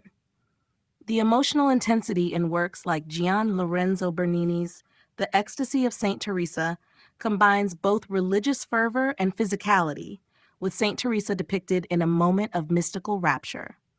The movement of the drapery and the use of light emphasize the psychological and spiritual intensity of the scene, drawing the viewer into a deeply emotional experience. In conclusion, the characteristics of Baroque art, its use of chiaroscuro, dynamic movement, and focus on intense emotion, were central to its goal of engaging the viewer on a visceral level. Whether depicting religious themes, mythological subjects, or scenes of daily life, Baroque artists sought to stir powerful emotions and invite the viewer to participate in the drama of the moment. Through these techniques, Baroque art transcended mere representation, becoming an immersive, emotional experience that would shape the direction of art for centuries to come. Famous Baroque artists: Caravaggio, Rembrandt, and Rubens. The Baroque period, known for its dramatic intensity and emotional depth, produced some of the most renowned artists in Western art history. Among the most influential figures were Caravaggio, Rembrandt, and Peter Paul Rubens, each of whom brought a unique approach to the Baroque style while contributing to its legacy of dramatic, evocative art. Caravaggio, an Italian painter, is often regarded as the pioneer of Baroque realism and one of its most revolutionary figures. His use of chiaroscuro, the dramatic contrast of light and shadow, created a sense of depth and immediacy in his works, making the viewer feel as though they were witnessing the events unfold. Caravaggio's paintings were intensely realistic, depicting religious figures not as idealized, saintly beings, but as relatable, often flawed individuals. His work, The Supper at Emmaus, is a prime example where the figures seem so lifelike that one feels they are part of the scene. Caravaggio's focus on real human emotions and physical realism, coupled with his innovative use of light, redefined how art could represent spiritual and human experiences. His influence on Baroque art, particularly in Italy, was profound, and his style inspired countless artists, from his contemporaries to later generations. Rembrandt, a Dutch master, brought a different but equally significant contribution to Baroque art, focusing more on the psychological depth of his subjects. While Caravaggio's works were dramatic and intense, Rembrandt's were introspective and contemplative.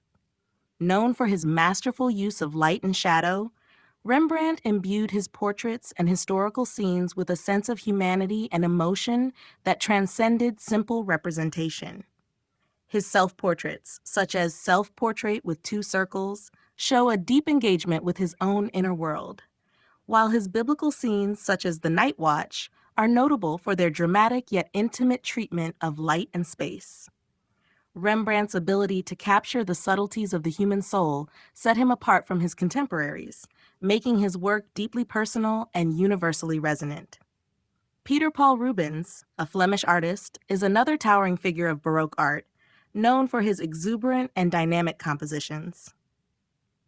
Unlike the more somber works of Caravaggio or the introspective nature of Rembrandt, Rubens' paintings were full of energy, rich color, and dramatic movement. He often depicted religious, mythological, and historical themes, creating large-scale works with powerful figures and dynamic action.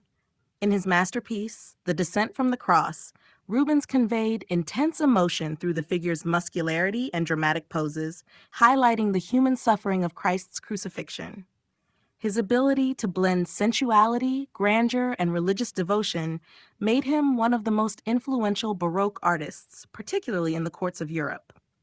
While each of these artists approached their work differently, their shared commitment to realism, emotional engagement, and dramatic expression defined the Baroque style. Caravaggio's pioneering use of light, Rembrandt's psychological depth, and Rubens's dynamic compositions each left an indelible mark on the history of art, shaping the development of Western painting for generations to come. Rococo art: style, themes, and influences. Rococo art, which flourished in the early 18th century, is often characterized by its lightness, elegance, and exuberant ornamentation. Emerging in France during the reign of Louis XV, Rococo was a response to the grandeur and drama of Baroque art, favoring delicate forms and a playful, more intimate aesthetic.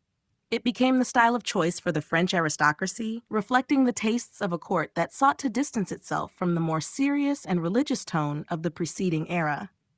The Rococo period emphasized grace, charm, and the pleasures of life, often incorporating soft pastel colors, flowing curves, and decorative details that conveyed a sense of luxury and refinement.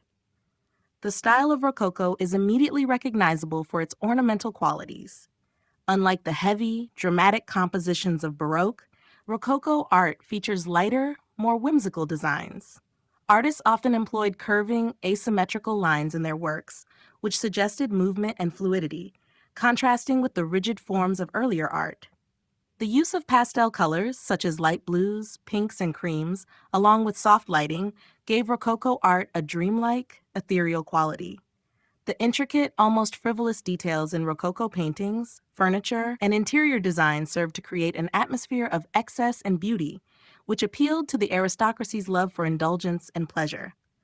The themes of Rococo art centered around love, romance, and the pleasures of life. In contrast to the religious or allegorical themes of Baroque, Rococo artists depicted scenes of courtly life, flirtation, and playful moments, often set in idyllic outdoor settings. Works by painters such as François Boucher, Jean-Honoré Fragonard, and Antoine Watteau are filled with lush landscapes, elegant figures, and a light-hearted tone. Fragonard's famous painting The Swing, for example, is a playful, flirtatious scene that captures the lightness and joy of the period. These works often reflect the carefree lifestyle of the French aristocracy, who indulged in leisure, luxury, and sensual pleasures. Rococo's influence extended beyond painting, impacting architecture, sculpture, and interior design. Rococo architecture is characterized by ornate detailing, curved lines, and an overall sense of space designed to reflect the luxury and intimacy of private life. Interiors were decorated with gilded furniture, mirrors, and delicate porcelain, creating a sense of opulence without the formality of Baroque structures. Rococo's influence was particularly evident in the salons and private residences of the French nobility, where the aristocracy could retreat from the public eye and indulge in the pleasures of art, conversation, and intimacy. Despite its association with the French aristocracy, Rococo art also had a broader European influence, spreading to other parts of Europe, including Italy and Germany. However, the style's association with decadence and excess made it increasingly criticized during the French Revolution, as it came to symbolize the ostentatious lifestyle of the monarchy. Nevertheless, Rococo's emphasis on beauty, sensuality, and a lighter approach to life has left a lasting impact on art, design, and culture, influencing later movements such as Romanticism and Impressionism, which also focused on individual emotion and expression. Architecture and interiors in the Baroque and Rococo periods. The architecture and interiors of the Baroque and Rococo periods represent two distinct phases of European design, each reflecting the cultural and social changes of their time. While both styles are marked by opulence, drama, and ornamentation, they differ in their execution and the ways in which they engage with space, light, and decoration. Baroque architecture, which emerged in the early 17th century, was characterized by grandeur, bold forms, and a sense of awe, often used to project the power and authority of the Catholic Church and absolutist monarchies. Rococo architecture, which arose in the early 18th century, shifted toward lighter, more playful forms, favoring intimacy, elegance, and the pleasures of courtly life. Baroque architecture is best known for its dramatic use of space and its ability to create a sense of movement within a structure. Architects like Gian Lorenzo Bernini and Francesco Borromini used sweeping curves, dynamic facades, and monumental proportions to produce buildings that were not only functional but also emotionally impactful. St. Peter's Basilica in Rome, designed by Bernini, is a prime example of Baroque architecture's grandeur. The vast interior space is designed to overwhelm the viewer, with its soaring columns, expansive domes, and intricate detailing. Baroque architecture was also designed to create a sense of unity between the building and its surroundings, as seen in Bernini's Piazza San Pietro, where the colonnade embraces visitors and directs them toward the church, symbolizing the welcoming arms of the church. Baroque interiors were similarly designed to impress and evoke emotion. Ornamentation was lavish and intricate, with gilded moldings, frescoes, and expansive ceiling paintings often used to create a sense of drama and transcendence. The use of light, particularly through the strategic placement of windows and the introduction of large, sweeping curtains, added to the dramatic effect. The goal was to create a total experience where the viewer was immersed in an atmosphere of opulence and awe. In contrast, Rococo architecture, which flourished in the 18th century, moved away from the monumental and grandiose forms of the Baroque period and embraced a more delicate and intimate approach. Rococo interiors were characterized by asymmetry, flowing curves, and light, airy colors. Architects like François de Cuvillier and Giovanni Battista Tiepolo employed ornamental designs that evoked a sense of playfulness and frivolity. Rococo palaces and homes often featured small, intimate rooms with intricate ceiling frescoes, porcelain decorations, and gilded mirrors that created an air of lightness and refinement. The emphasis was on comfort and elegance, reflecting the private, luxurious lifestyles of the French aristocracy. Rococo interiors were also designed with an emphasis on personal indulgence and enjoyment. Rooms were decorated with light pastel colors, floral motifs, and elaborate yet delicate furniture, which were in stark contrast to the heavy, solemn furnishings of the Baroque era. Rococo architecture and design celebrated the joys of life and personal pleasure, with salons and private rooms offering a retreat from the outside world. Overall, both Baroque and Rococo architecture and interiors sought to engage the senses. But while Baroque emphasized power, drama, and awe, Rococo focused on intimacy, grace, and the pleasures of refined living. Each style represents a response to the cultural and political environment of its time, with Baroque conveying the power of the church and monarchy, and Rococo reflecting the lighter, more indulgent tastes of the aristocracy.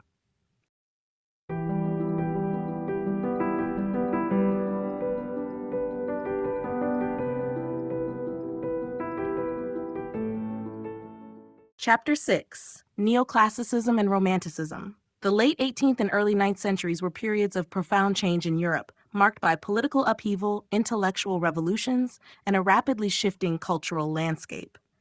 In response to these transformations, two major artistic movements, Neoclassicism and Romanticism, emerged, each reflecting the values, ideals, and struggles of the time in distinct ways. Neoclassicism, which began in the mid-18th century, was inspired by a renewed interest in the art and culture of ancient Greece and Rome. The movement was closely tied to the Enlightenment, a time when reason, order, and rational thought were highly valued. Neoclassical artists, architects, and sculptors sought to revive the simplicity, symmetry, and classical ideals of antiquity, rejecting the excess and ornamentation of the Rococo style that had preceded it. In painting, artists like Jacques-Louis David and Jean-Auguste Dominique Ingres focused on historical and mythological subjects, often with an emphasis on moral lessons or virtuous behavior. David's The Death of Socrates exemplifies this, with its clean lines, restrained composition, and focus on the heroic ideal. Neoclassicism also extended to architecture, with designers like Robert Adam and Thomas Jefferson adopting classical elements such as columns, porticos, and domes in their buildings, signaling the desire for a return to reason and stability in a time of social and political unrest. In contrast, Romanticism, which gained momentum in the early 19th century, arose as a reaction against the order and restraint of Neoclassicism. Romantic artists emphasized emotion, individuality, and the sublime, focusing on the expression of personal feelings, the mysteries of nature, and the power of imagination. Romanticism was partly a response to the Industrial Revolution and the political instability that came with it, as well as the rise of the middle class. Artists like Francisco Goya, J.M.W. Turner, and Yin Delacroix embraced themes of heroism, tragedy, and the supernatural, often using dramatic colors, bold compositions, and intense emotional content to evoke powerful responses from the viewer. Turner's seascapes, with their tumultuous skies and swirling waves, evoke a sense of the sublime in nature, while Delacroix's Liberty Leading the People captures the passion and chaos of revolution. The Romantic movement was also heavily influenced by the idea of the sublime, a concept that emerged in the 18th century, which emphasized awe-inspiring experiences that transcended rational understanding. This was reflected in the works of Romantic artists, who often depicted dramatic landscapes, storms, and violent historical events. The individual's emotional experience of these events or scenes was prioritized over logical representation. Both Neoclassicism and Romanticism were pivotal in the evolution of Western art, yet they stood in stark contrast to each other. Neoclassicism emphasized order, reason, and the idealized past, while Romanticism sought to express the untamed power of emotion, nature, and imagination. Together, these movements represented the tensions of their time between reason and passion, order and chaos, and helped shape the trajectory of art in the modern era. Neoclassicism, revival of classical antiquity. Neoclassicism, which emerged in the mid-18th century, marked a revival of interest in the art, culture, and values of ancient Greece and Rome. The movement was influenced by the intellectual climate of the Enlightenment, which emphasized reason, rationality, and the pursuit of knowledge. Artists, architects, and thinkers looked to the classical past as a model of clarity, order, and moral virtue, seeking to recapture the simplicity, balance, and grandeur that they believed had defined the ancient world. This desire for a return to classical ideals was a reaction against the excesses of the Baroque and Rococo periods, which were viewed as overly ornate, emotional, and irrational. In painting, neoclassical artists sought to emulate the clarity and symmetry of classical art, often turning to historical and mythological subjects as sources of inspiration. They favored restrained compositions, clean lines, and a focus on idealized figures and noble themes. The works of Jacques-Louis David exemplified the neoclassical style, particularly his painting, The Oath of the Horatii, which captures the themes of sacrifice, patriotism, and virtue.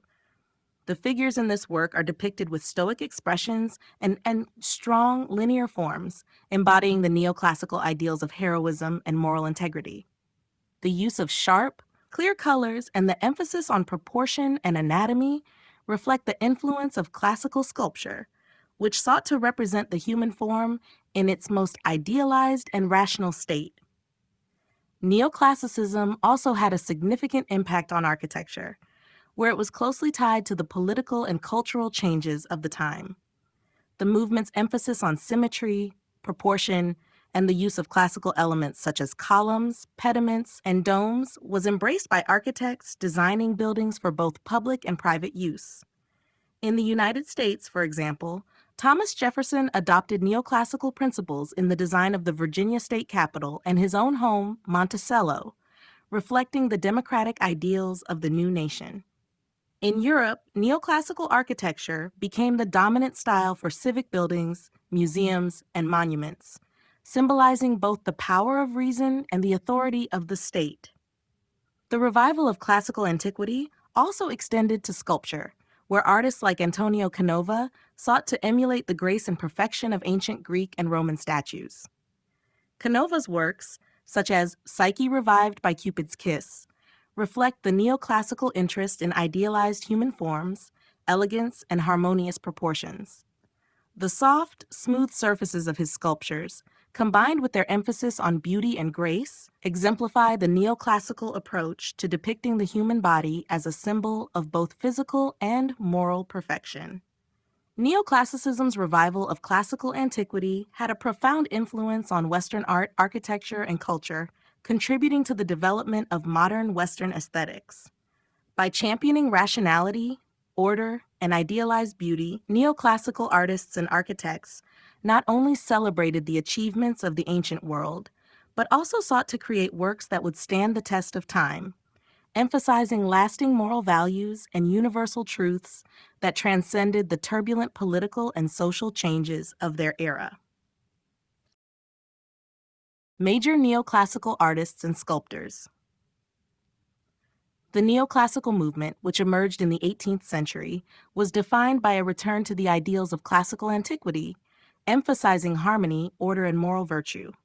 Several prominent artists and sculptors contributed significantly to the development and success of neoclassicism, each bringing their own interpretation of classical forms and ideals. Among the most influential figures of this period were Jacques-Louis David, Jean-Auguste Dominique Ingres, Antonio Canova, and Bertel Thorvaldsen, whose works helped define the neoclassical style and continue to influence art to this day. Jacques-Louis David, often considered the leading figure of the neoclassical movement, played a crucial role in shaping the style's development. His paintings emphasized rational composition, clear lines, and moral narratives drawn from classical history and mythology. David's work was not only a reflection of neoclassical ideals, but also had strong political implications, particularly in the context of the French Revolution. His masterpiece, The Oath of the Herade, encapsulates the neoclassical commitment to heroism, sacrifice, and patriotism. David's use of sharp, geometric forms and his focus on strong, idealized figures became emblematic of the style, and his works were influential in both France and throughout Europe. Jean-Auguste Dominique Ingres, a student of David, is another key figure in neoclassical art. While he retained many of the classical principles of his teacher, Ingres' work is known for its meticulous attention to detail, particularly in portraiture and the representation of the human body. His painting, La Grande Odalisque, demonstrates his mastery of form and line, blending classical techniques with a sense of sensuality. Ingres' figures were often depicted with elongated proportions, a hallmark of his style, and his works were celebrated for their elegance and refinement. Ingres was also deeply interested in the idealization of the human figure, which he often rendered in a highly polished, almost dreamlike manner, reflecting neoclassical ideals of beauty and perfection. In sculpture, Antonio Canova was one of the most important and influential neoclassical artists. His work is known for its graceful, idealized depictions of the human form, often drawing on themes from Greek mythology. Canova's sculptures such as Psyche Revived by Cupid's Kiss and The Three Graces embody the neoclassical emphasis on beauty, proportion, and emotional restraint. His skillful use of marble, combined with his ability to capture delicate and fluid poses, established him as one of the foremost sculptors of the period. Canova's works were highly regarded by both collectors and critics, and his influence extended well beyond Italy. Bertel Thorvaldsen, a Danish sculptor, was another key figure in the neoclassical movement. Like Canova, Thorvaldsen was known for his focus on classical themes and the refinement of the human form. His works, such as The Lion of Lucerne and Jason with the Golden Fleece, often drew from ancient Greek and Roman sources, but they were infused with a sense of elegance and clarity that reflected the neoclassical ideals of simplicity and harmony.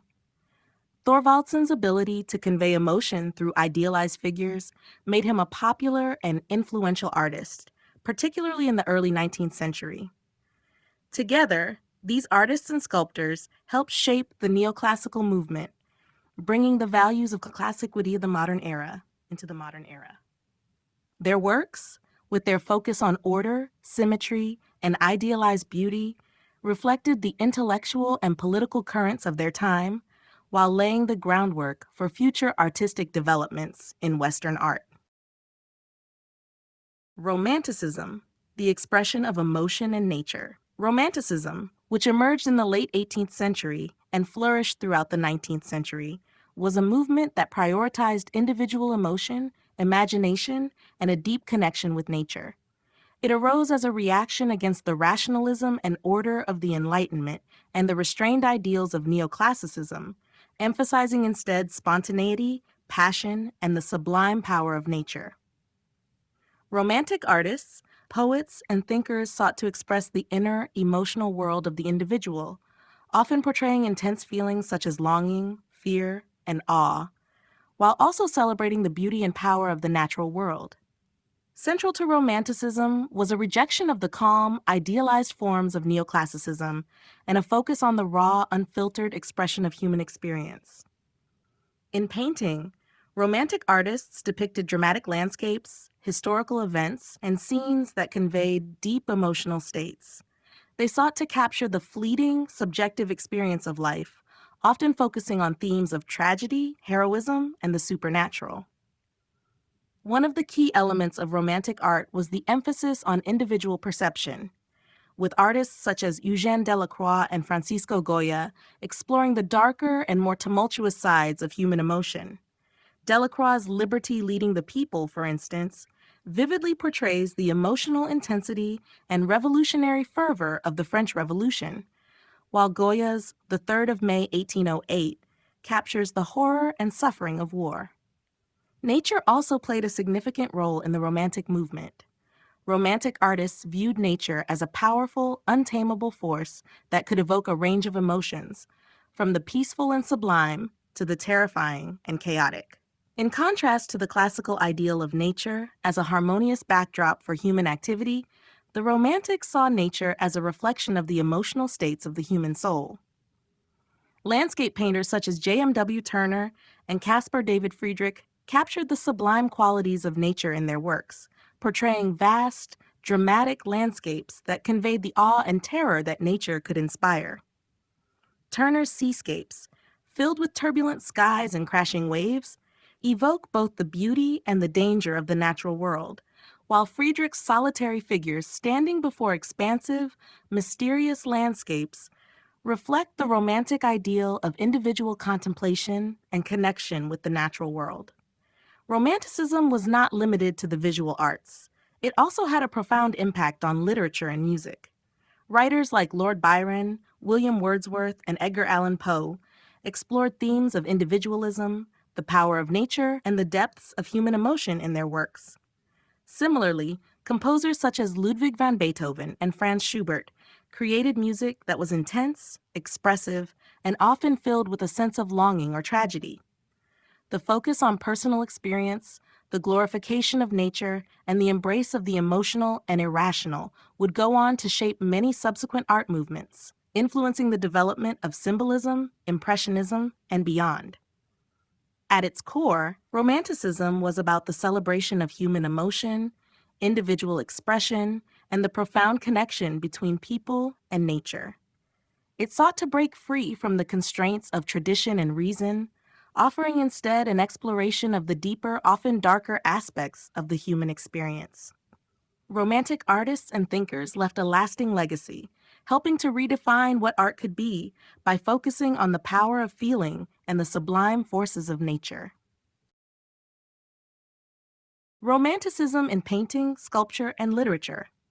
Romanticism, which emerged in the late 18th century and reached its peak in the 19th century, was a broad cultural movement that profoundly influenced the arts, including painting, sculpture, and literature.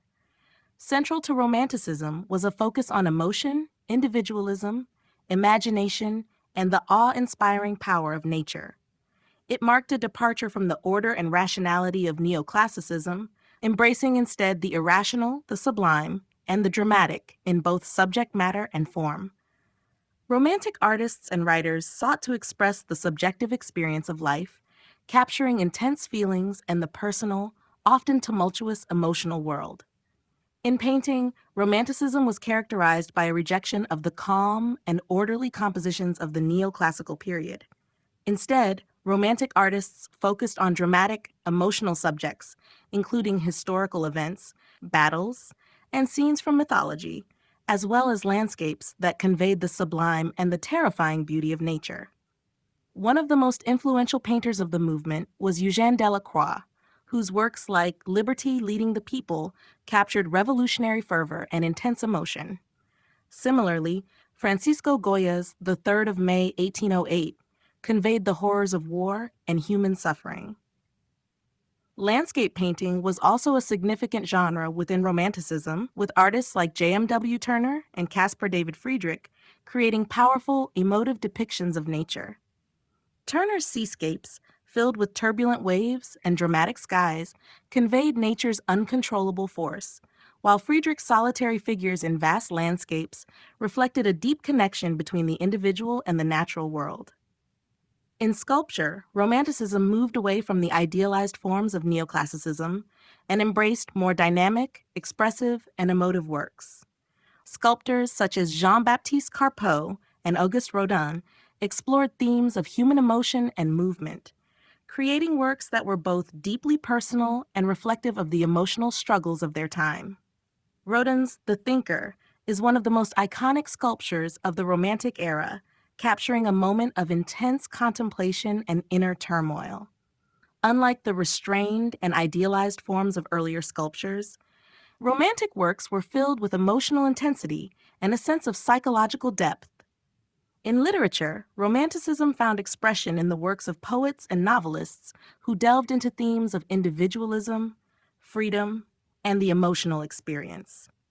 Writers such as Lord Byron, William Wordsworth, and Samuel Taylor Coleridge explored the power of nature, the complexity of human emotions, and the conflict between the individual and society. Byron's works, such as Childe Harold's Pilgrimage, exemplify the romantic hero, a brooding, isolated figure struggling against society's constraints. Wordsworth's poetry, especially in Lines Composed a Few Miles Above Tintern Abbey, celebrates the restorative and spiritual power of nature. At the same time, Edgar Allan Poe's dark Gothic tales, like The Telltale Heart and The Fall of the House of Usher, explored the darker sides of human nature and the supernatural. Romanticism in painting, sculpture, and literature shared a common desire to break free from the rational and embrace the emotional, the personal, and the unknown. It was a celebration of individuality and the power of nature, often exploring themes of freedom, imagination, and human suffering. This movement's influence extended beyond the 19th century, impacting future generations of artists and writers and shaping the course of modern art and literature. Romanticism ultimately helped redefine art and literature by focusing on the subjective experience of life and offering a new, more emotional perspective on the human condition. The impact of Romanticism on modern art movements.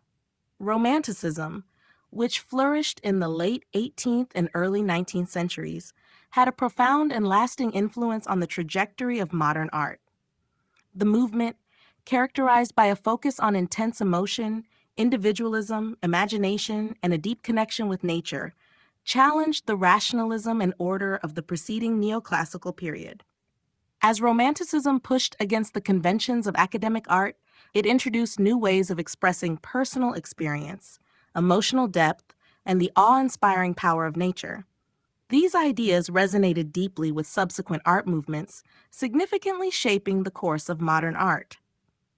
One of the most significant impacts of Romanticism was its emphasis on individual expression and the exploration of subjective experience. This focus on emotion and personal perspective can be seen in the later developments of both Impressionism and Expressionism.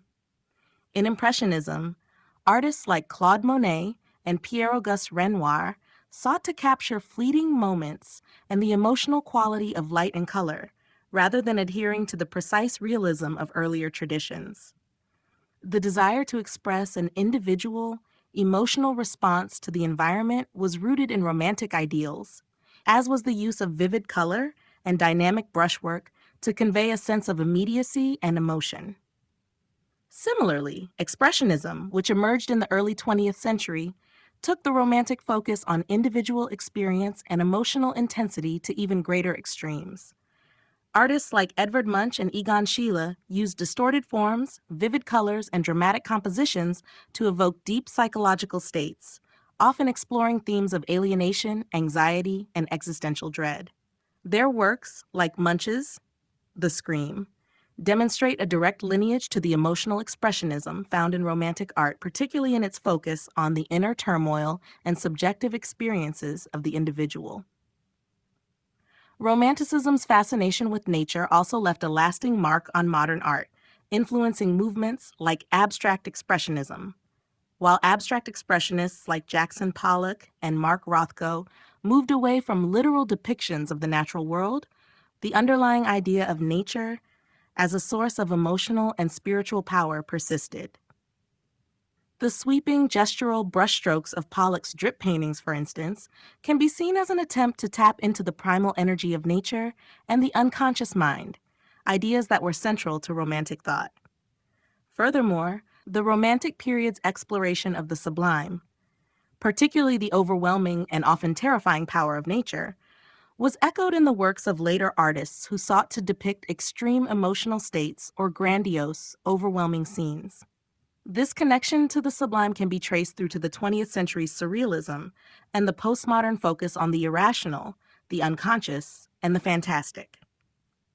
In conclusion, Romanticism's focus on emotion, individualism, and nature had a profound impact on the development of modern art.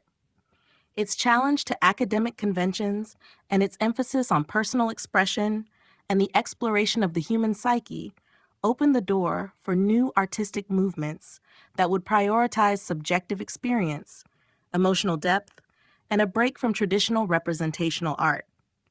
Through movements such as Impressionism, Expressionism, and Abstract Expressionism, the influence of Romanticism remains a foundational element of modern artistic practice.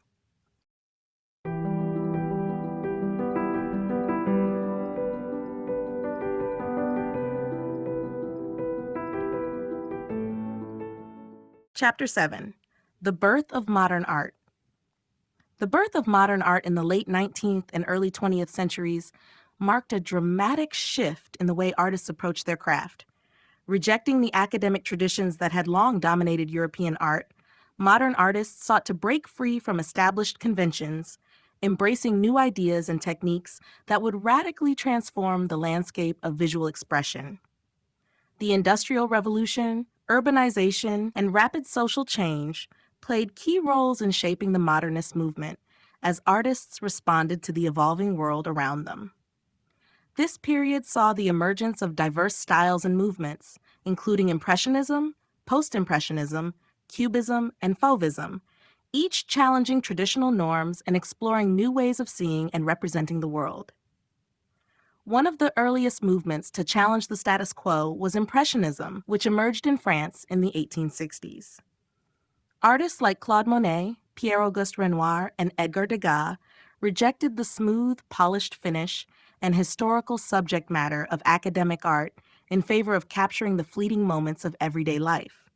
They focused on the effects of light, atmosphere, and color, often painting outdoors, en plein air, to capture the immediacy of the scene before them. This emphasis on the transitory and the subjective experience was a key departure from the formal, idealized representations of the past. Post-Impressionism, which followed in the wake of Impressionism, took the exploration of color and form even further. Artists such as Vincent van Gogh, Paul Gauguin, and Georges Seurat experimented with new ways of using color, brushstroke, and composition to convey emotional depth and personal expression.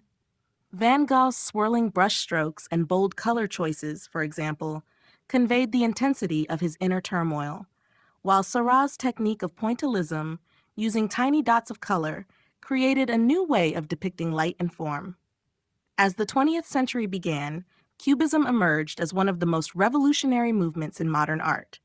Led by Pablo Picasso and Georges Braque, Cubism sought to break down objects into geometric shapes and depict them from multiple perspectives simultaneously. This fragmented approach to form and space challenged traditional notions of perspective and representation, laying the groundwork for abstract art. Other movements, such as Fauvism, Surrealism, and Expressionism, also emerged during this period, each exploring new dimensions of human experience, from the use of bold, unnatural colors in Fauvism to the dreamlike, unconscious imagery of Surrealism.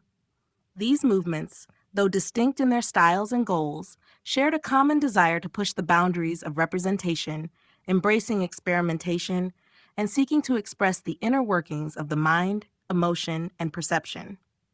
The birth of modern art signaled a dramatic departure from the academic traditions that had dominated European art for centuries. It was a period of intense innovation, where artists sought to explore new ways of seeing and understanding the world around them. As modern artists rejected the constraints of traditional art, they opened the door for countless new directions in art that would continue to evolve throughout the 20th century and beyond. The impact of this transformative period is still felt in contemporary art today, as artists continue to build on the foundations laid by these pioneers of modernism. The Industrial Revolution and its impact on art.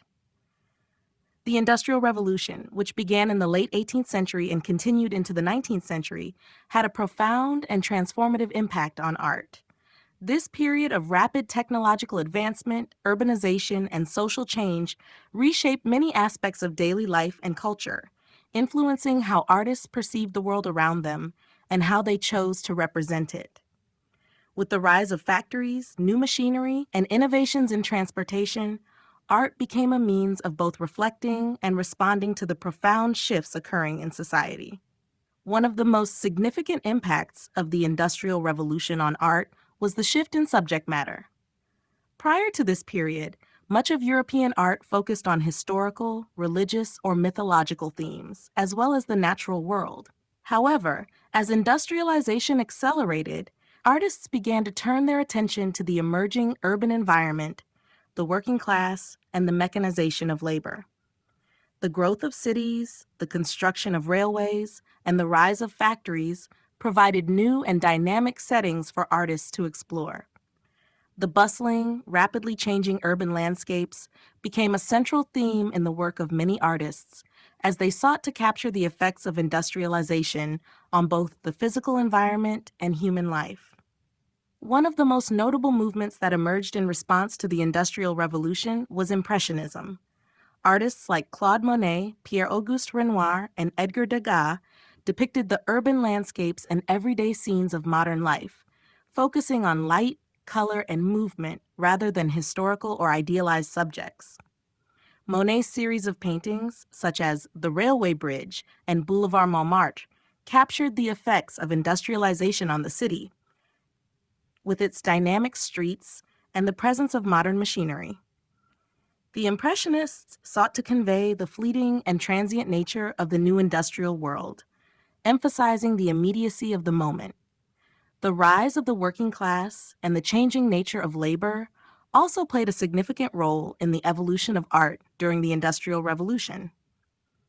Many artists began to explore the lives of workers, depicting their struggles and experiences in the face of factory life and urban poverty.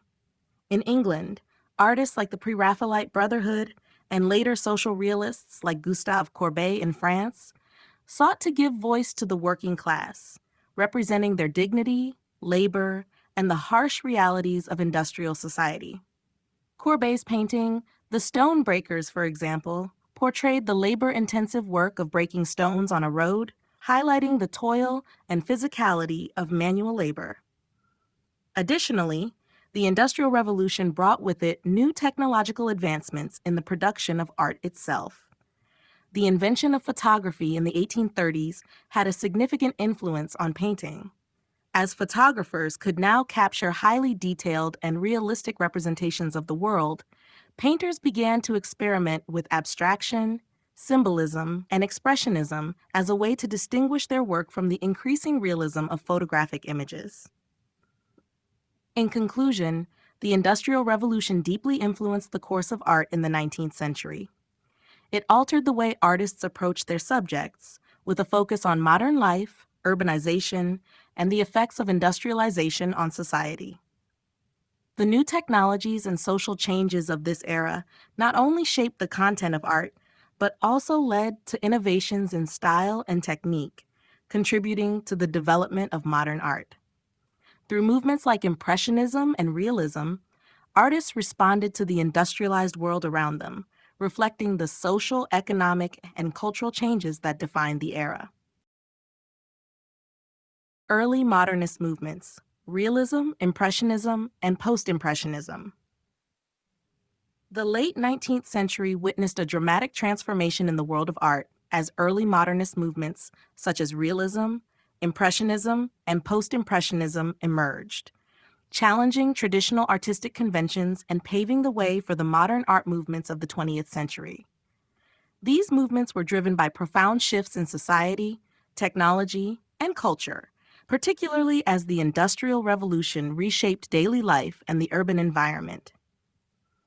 Each of these movements represented a break from the idealized and formulaic approaches of academic art, offering new ways of seeing the world and depicting human experience. Realism, which emerged in France in the mid-19th century, was a direct response to the romanticized depictions of history, mythology, and the natural world that had dominated art for centuries. Realist artists sought to represent the world as it truly was, without idealization or embellishment. They turned their attention to the lives of ordinary people, particularly the working class and rural laborers, portraying their struggles, dignity, and everyday experiences. Notable figures such as Gustave Courbet and Jean-François Millet were key proponents of realism. Courbet's painting, The Stonebreakers, for example, depicted two laborers at work, presenting their toil with unflinching realism. Through this movement, art became a tool for social commentary, addressing the harsh realities of life during the industrial age. Impressionism, which followed in the latter half of the 19th century, marked a dramatic departure from the meticulous realism of earlier movements. Artists like Claude Monet, Pierre-Auguste Renoir, and Edgar Degas rejected the formal, polished technique of academic painting in favor of capturing the fleeting effects of light, color, and atmosphere. They often painted en plein air, or outdoors, in order to seize the momentary impressions of the changing environment.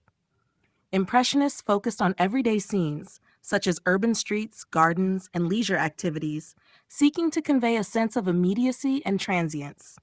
Monet's Impression Sunrise, which gave the movement its name, exemplified the new focus on capturing the essence of a scene rather than its exact details. Post-Impressionism, which developed in the 1880s as a reaction to Impressionism, pushed the exploration of color, form, and emotion even further. Artists such as Vincent van Gogh, Paul Gauguin, and Georges Seurat took the innovations of the Impressionists and transformed them into more personal, expressive forms. Van Gogh's expressive brushstrokes and bold use of color, as seen in Starry Night, conveyed deep emotional states and psychological depth, while Seurat's pointillist technique, exemplified in A Sunday Afternoon on the Island of La Grande Jatte, sought to create harmony through the precise arrangement of color dots.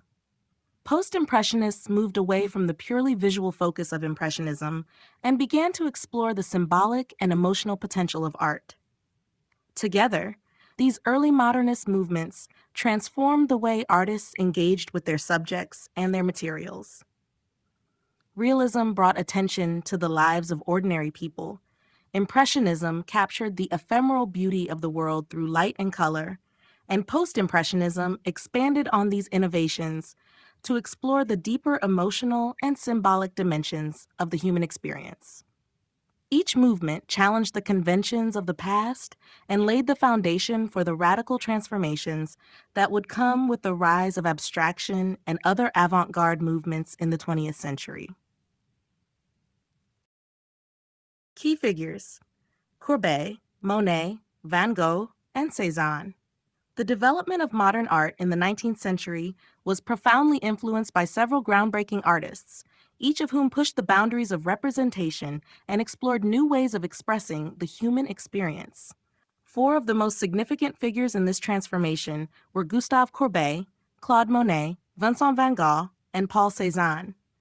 These artists were pivotal in the movements of realism, Impressionism, and Post-Impressionism, each contributing a unique vision that would shape the course of modern art.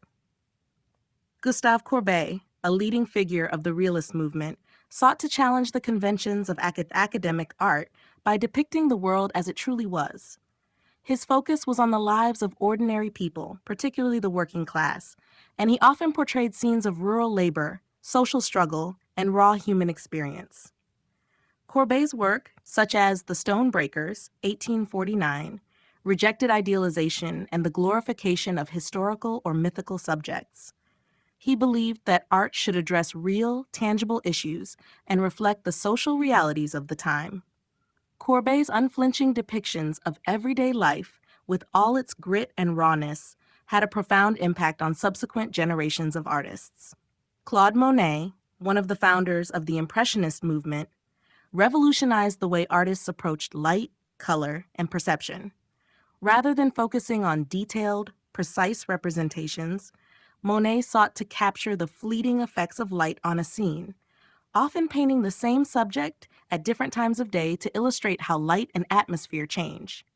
Monet's most famous works, including Impression, Sunrise, 1872, emphasized the transitory nature of perception. The term Impressionism itself was derived from the title of this painting. Monet's emphasis on the sensory experience of the moment, rather than its literal depiction, challenged traditional methods of painting and laid the groundwork for abstraction. Vincent van Gogh, a post-impressionist painter, pushed the emotional and expressive potential of color and brushwork. His works, such as Starry Night, 1889, and Sunflowers, 1888, are characterized by bold, swirling brushstrokes and vivid color choices that convey deep emotional intensity. Van Gogh's personal struggles with mental health, isolation, and despair are reflected in the energy and emotion of his paintings, where form and color are used to express internal states rather than mere external appearances. His unique approach to capturing the inner world of the artist helped to elevate the expressive power of modern art. Paul Cézanne, often considered the bridge between Impressionism and Cubism, revolutionized the way artists thought about form and space. His approach to color and composition was methodical, yet full of expression, and he sought to depict the underlying structure of the natural world. Cézanne's work, such as The Basket of Apples, 1895, and Mont Sainte Victoire series, 1885 to 1906, explored the relationship between geometric shapes and natural forms, often breaking down objects into their component parts. His exploration of perspective and form would later influence the development of Cubism, particularly in the work of Pablo Picasso and Georges Braque.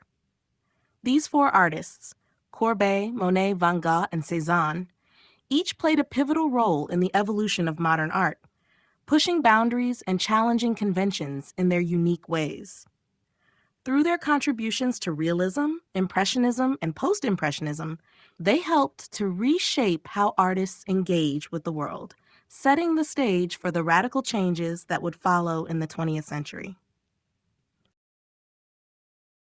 The development of photography and its influence on art. The invention of photography in the early 19th century had a transformative impact on the art world, fundamentally altering how artists approached representation and the relationship between art and reality. Prior to photography, painting was the primary medium through which people captured images of the world around them. However, with the advent of photography, artists were faced with a new technological tool that could produce highly accurate representations of the world with far greater precision and speed than traditional painting. This shift raised profound questions about the role of art and the artist's function in society. The invention of photography is typically credited to Joseph Nicephore Niepce and Louis Daguerre, who in the 1830s developed the first practical photographic process, known as the daguerreotype. This early method involved exposing a polished metal plate to light, resulting in a detailed and permanent image. The invention of photography rapidly expanded in the 19th century with the development of other processes, including albumin prints and tintypes, making it more accessible to the public. By the mid-1800s, photography had established itself as a legitimate medium for recording images of people, places, and events, and it became especially popular for portraiture. The emergence of photography presented both challenges and opportunities for artists. Initially, some artists viewed photography with skepticism, as they believed it threatened the traditional role of painting in creating lifelike representations. In fact, some traditional painters were reluctant to embrace the new medium, fearing it would diminish the value of their own work. However, over time, many artists began to realize that photography offered new ways to explore and push the boundaries of visual expression. Photography's ability to capture moments in time with precision led artists to reconsider the role of accuracy and realism in their work. As photography gained popularity, many painters began to experiment with abstraction, symbolism, and other non-representational forms. This shift was particularly evident in movements such as Impressionism, where artists like Claude Monet and Pierre-Auguste Renoir, rather than focusing on precise detail, emphasized light, color, and emotion. Photography had already captured reality, so painters began to focus on subjective interpretations of the world, using brushstrokes, texture, and color to convey personal experiences. Furthermore, photography influenced the development of modern art by challenging traditional notions of perspective and composition. In photography, images are often cropped, and compositions can be asymmetrical or unexpected. These qualities inspired artists such as Pablo Picasso and Georges Braque, who would later experiment with cubism, breaking down subjects into fragmented, geometric shapes. In conclusion, the development of photography in the 19th century had a profound influence on the trajectory of art. It pushed artists to reconsider the role of representation and led to the rise of new artistic movements that focused on abstraction, emotional expression, and subjective perception. As photography increasingly took over the role of capturing reality, artists shifted their focus to conveying deeper, more personal truths about the human experience, setting the stage for the modern art movements that followed. The role of the avant-garde in art history. The concept of the avant-garde in art history refers to a group of innovative artists and movements that pushed the boundaries of traditional art forms, challenging established conventions and introducing new ways of thinking about visual representation. Originating from the French term meaning advance garde or vanguard, the avant-garde played a crucial role in shaping modern art, particularly in the late 19th and early 20th centuries. It emphasized experimentation, rebellion against the status quo, and a desire to reflect or even influence societal change. The avant-garde movements arose as a response to the rapid social, political, and technological transformations of the time, including the Industrial Revolution, the rise of urbanization, and the shifting political landscapes in Europe. Artists sought to break away from the constraints of academic art, which focused on classical ideals and rigid technical standards. The avant-garde rejected realism and instead embraced abstraction, emotional expression, and new techniques to capture the essence of the modern world. One of the key characteristics of the avant-garde was its emphasis on experimentation. Artists were not afraid to break with tradition and explore unconventional materials, techniques, and forms. Movements like Impressionism, Fauvism, Cubism, and Dada were central to the avant-garde's efforts to redefine art. For instance, Impressionist painters like Claude Monet and Edgar Degas experimented with light and color, capturing fleeting moments rather than focusing on precise details. Similarly, Cubist artists such as Pablo Picasso and Georges Braque fragmented objects into geometric shapes, challenging the conventional perspective in art. The avant-garde also had a significant political and social dimension. Many artists aligned themselves with radical political movements, seeing their work as a form of resistance to authority and societal norms. Dadaism, for example, was a reaction to the devastation of World War I and the irrationality of the conflict. Dada artists, including Marcel Duchamp and Hannah Höch, rejected traditional aesthetics and embraced absurdity and chance, believing that art could be a tool for questioning societal values. In addition to challenging artistic conventions, the avant-garde sought to engage with contemporary issues, such as industrialization, war, and alienation, through their work. They believed that art should reflect the complexities and anxieties of modern life. For example, German Expressionism focused on emotional intensity and the darker aspects of human existence, while Surrealism, led by artists like Salvador Dalí and René Magritte, explored the unconscious mind and the realm of dreams. Ultimately, the avant-garde played a crucial role in shaping the trajectory of modern art. By rejecting the established norms of the past and embracing new forms of expression, the avant-garde artists laid the foundation for the diverse and dynamic art movements of the 20th century. Their work not only influenced future generations of artists, but also contributed to broader cultural shifts, helping to redefine the role of art in society and its potential to question, disrupt, and transform.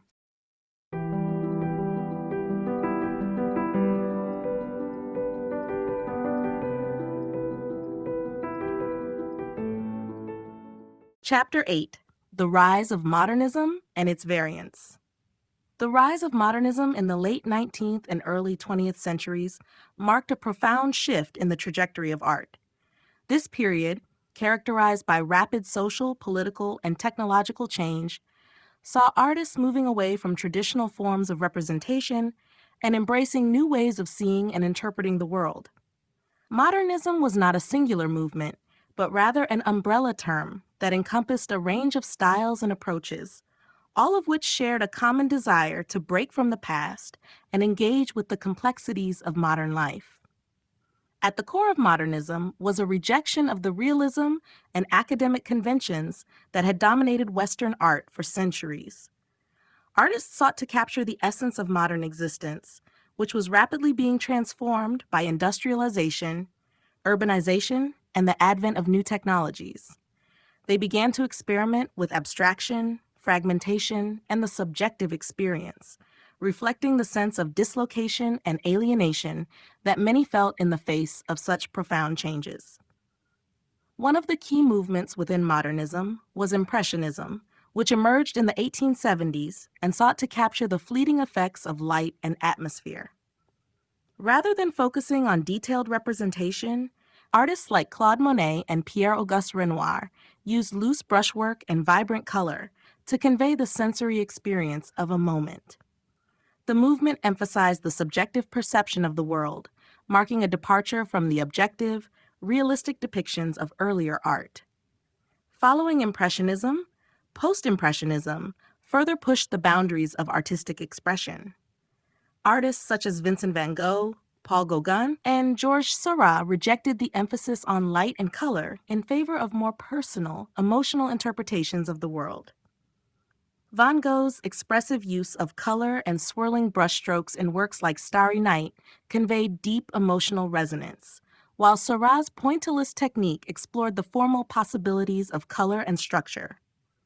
In the early 20th century, movements like Cubism, Futurism, and Dadaism emerged, each presenting new ways of interpreting reality. Cubism, pioneered by Pablo Picasso and Georges Braque, fragmented objects into geometric shapes, challenging the traditional perspective. Futurism, with its emphasis on movement and dynamism, celebrated the energy of modern technology, while Dadaism, born out of the chaos of World War I, rejected conventional art in favor of absurdity and chance. Surrealism, which emerged in the 1920s, took modernism's exploration of the subconscious and dreams to new heights. Artists like Salvador Dali and René Magritte sought to express the irrational and unconscious mind through bizarre, dreamlike imagery. They believed that art could bypass the limitations of rational thought and tap into deeper psychological truths. The rise of modernism and its variants reshaped the world of art, reflecting the profound changes occurring in society. These movements, with their embrace of abstraction, experimentation, and individual expression, marked a dramatic departure from the past and laid the foundation for the diverse and dynamic art that would continue to evolve in the 20th century. Modernism's influence can still be seen in contemporary art, as its legacy of pushing boundaries and questioning conventions continues to resonate with artists today. The concept of modernism in art. Modernism in art refers to a broad and transformative movement that emerged in the late 19th and early 20th centuries, driven by a radical desire to break away from the traditional conventions of the past. This period marked a shift in both style and philosophy, as artists sought to represent the changing realities of a rapidly industrializing and urbanizing world. The core of modernism was the rejection of historical norms, especially the idealized forms and subjects that had dominated Western art for centuries, including academic realism and neoclassical themes. Modernism embraced experimentation, abstraction, and a focus on individual perception, reflecting the complexities of modern life. At its essence, modernism was not merely an artistic style, but a mindset, a challenge to establish systems and conventions in every aspect of life. It arose in response to the rapid changes of the Industrial Revolution, as well as the social and political upheavals of the early 20th century, including World War I and the shifting dynamics of power, culture, and technology. These transformations led artists to reconsider the role of art and its relationship to reality, truth, and the human experience.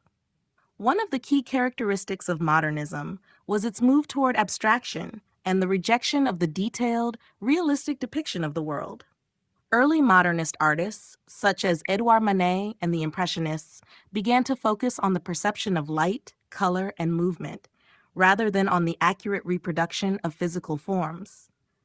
In works like Impression, Sunrise by Claude Monet, color and light became the subjects themselves, rather than mere tools to depict a scene. This shift laid the groundwork for further abstraction, which became a defining feature of later movements such as Cubism and abstract expressionism. Modernism also embraced a focus on the subjective experience, exploring the inner world of emotions, memories, and consciousness.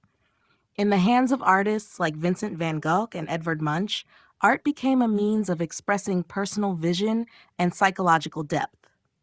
Van Gogh's swirling brushstrokes and vivid color palette, for instance, were used not just to capture the physical world, but to convey his emotional state and inner turmoil. Another defining characteristic of modernism was its experimentation with new techniques and materials. Artists were eager to break free from traditional methods of painting, sculpture, and representation. This was evident in movements such as Dada, which rejected the conventional notions of aesthetics and embraced chaos and absurdity as a form of resistance, and Surrealism, which sought to unlock the unconscious mind through irrational imagery and dreamlike scenes. In essence, modernism was a movement that sought to redefine art in the face of a rapidly changing world. It challenged the conventions of the past, rejected realism, and embraced abstraction and subjective expression. Modernist artists use their work to reflect not only the transformations of society, but also the internal and emotional experiences of individuals, and their innovations continue to influence art to this day. Expressionism, Fauvism, and Cubism.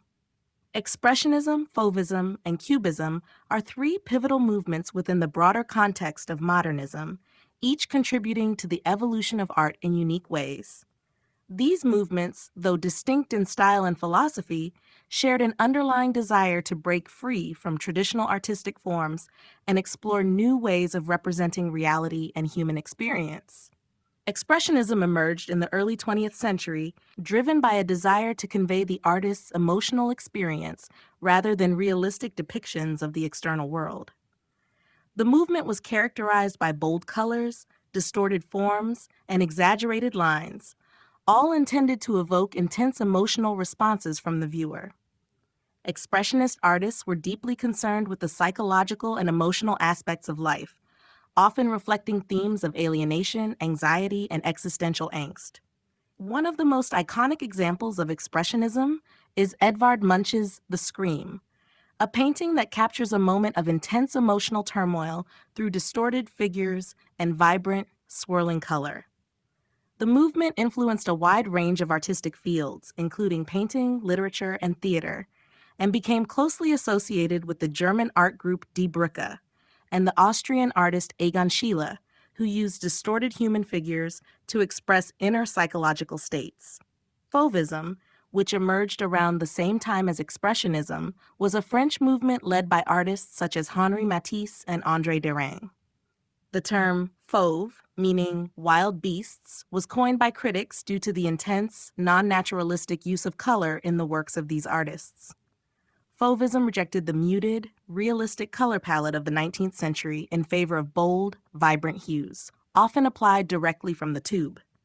Unlike Expressionism, which sought to express inner emotional states, Fauvism was more concerned with the pure visual impact of color and form. The artists of this movement emphasized the freedom of color and brushstroke to convey a sense of joy and energy. Matisse's Woman with a Hat exemplifies the Fauvist style with its striking use of color to depict a portrait, disregarding natural skin tones in favor of expressive hues that reflect the subject's vibrancy and spirit. Cubism, developed by Pablo Picasso and Georges Braque in the early 20th century, represented a radical departure from traditional perspective and representation. Cubism fragmented subjects into geometric shapes and multiple viewpoints, presenting a subject from several angles simultaneously. The aim was not to reproduce the external world, but to depict it in a way that more closely reflected the complexity and dynamism of human perception. In its early phase, known as analytical cubism, Picasso and Braque used muted tones and focused on dissecting forms into abstract planes. Later, synthetic cubism emerged, marked by the introduction of brighter colors and the incorporation of collage elements. Cubism revolutionized the way artists understood and represented space, influencing subsequent movements such as Futurism and Constructivism. Each of these movements, Expressionism, Fauvism, and Cubism, challenged conventional ways of seeing and representing the world. They rejected realism, embraced abstraction, and explored new ways of expressing the complexities of human emotion, perception, and reality. Their innovations continue to resonate in contemporary art, laying the groundwork for many of the modernist and postmodernist movements that followed. The influence of Pablo Picasso and Georges Braque. Pablo Picasso and Georges Braque were two of the most influential artists of the 20th century whose collaboration in the development of Cubism radically transformed the landscape of modern art. While their individual careers are marked by significant achievements, it was their partnership in the early 1900s that revolutionized the way artists approached form, perspective, and representation. Together, they dismantled the traditional conventions of artistic composition and introduced a new visual language that has had a lasting impact on both the art world and beyond. Picasso and Braque's collaboration in Cubism emerged in the context of the post-impressionist desire to move beyond the limitations of traditional representation. Influenced by the works of Paul Cézanne, who sought to reduce natural forms to geometric shapes, the two artists began to experiment with depicting objects from multiple viewpoints simultaneously. The result was a fragmented and abstracted depiction of reality, where the subject could be seen from various angles at once. This approach challenged the notion of a fixed, single perspective, which had been a fundamental principle in Western art since the Renaissance. The early phase of their collaboration, known as analytical cubism, was marked by muted color palettes and a focus on breaking down objects into geometric shapes and planes. Picasso's Les Demoiselles d'Avignon, 1907, a groundbreaking work, is often cited as a precursor to Cubism. It features distorted, angular figures and an exploration of the human form that departs from traditional representation. Similarly, Braque's Violin and Candlestick, 1910, exemplifies analytical Cubism's emphasis on fragmentation and abstraction, reducing the subject to a series of interlocking planes and shapes.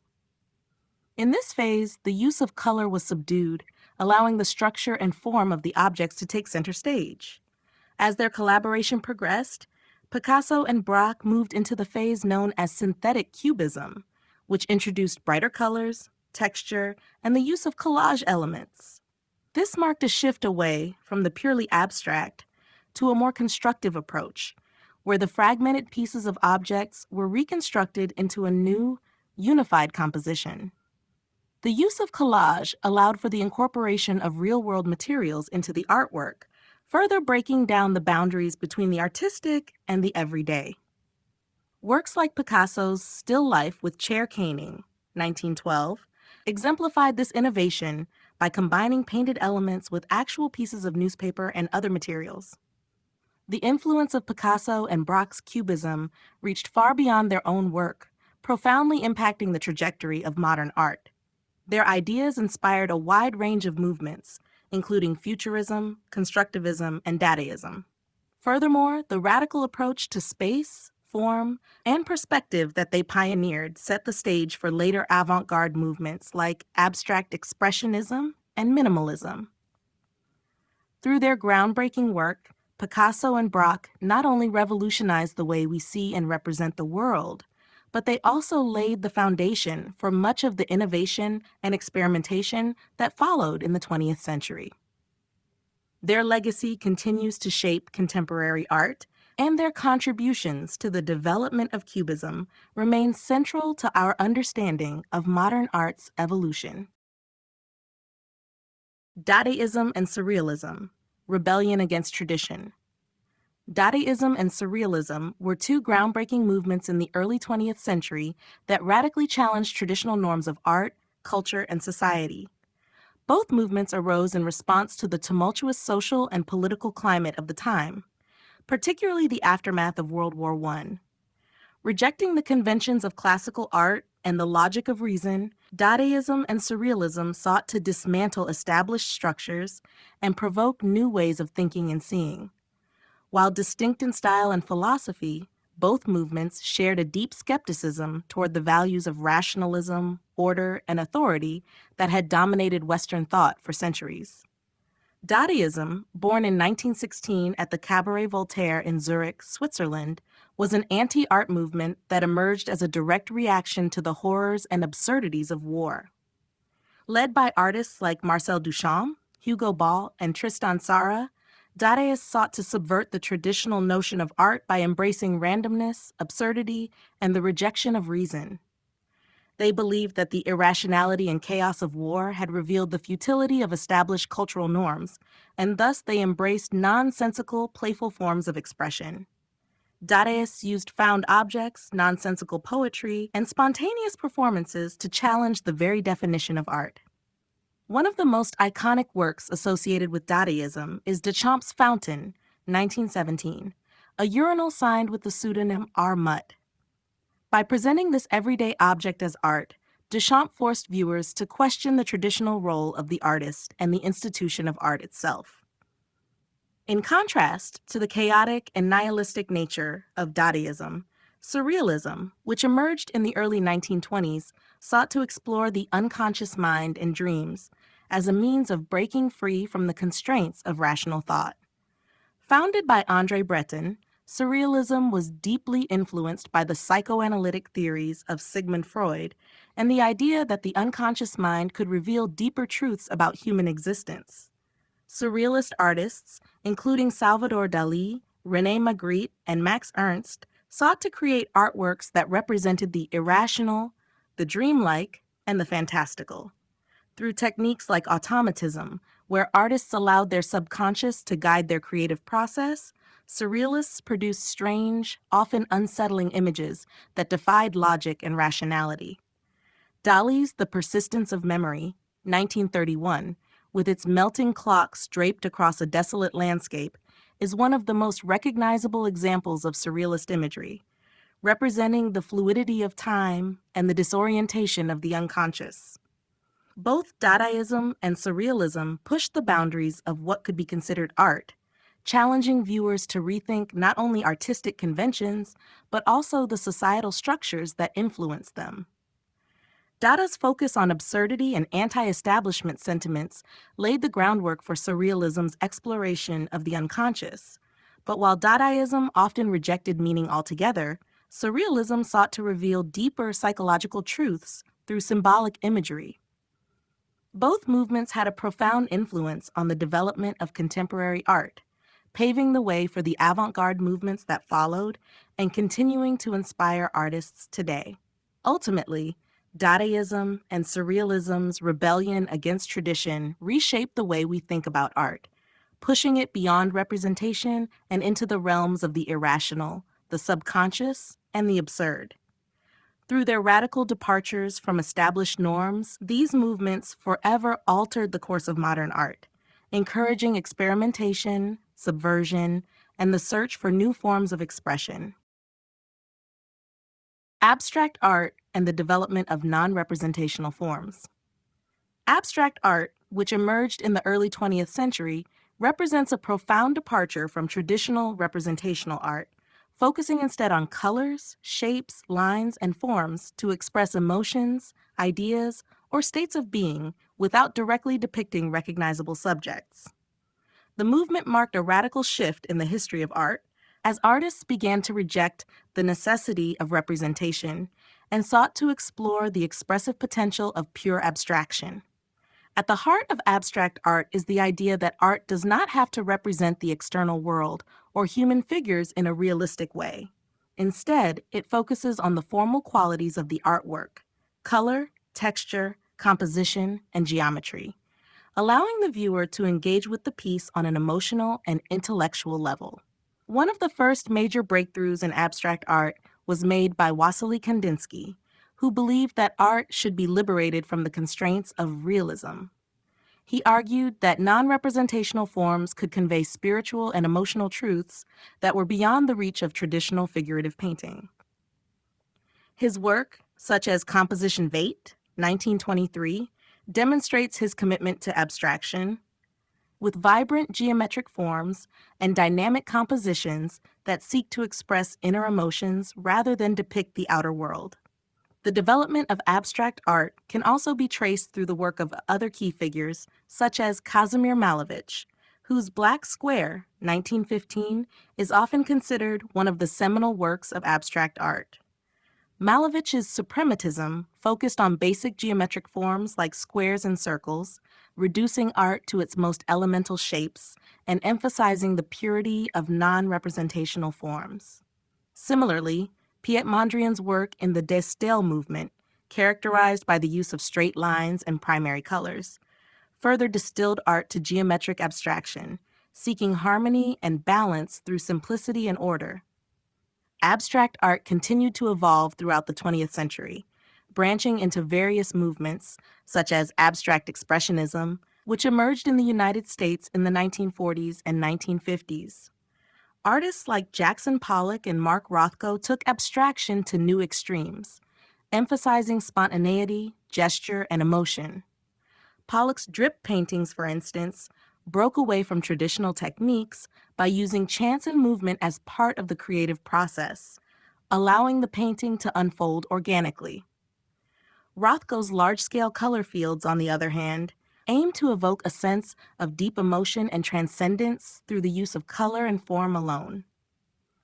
The development of non-representational forms in abstract art was not only a break from the past, but also a reflection of broader changes in society, such as the increasing industrialization, technological innovation, and psychological exploration of the 20th century.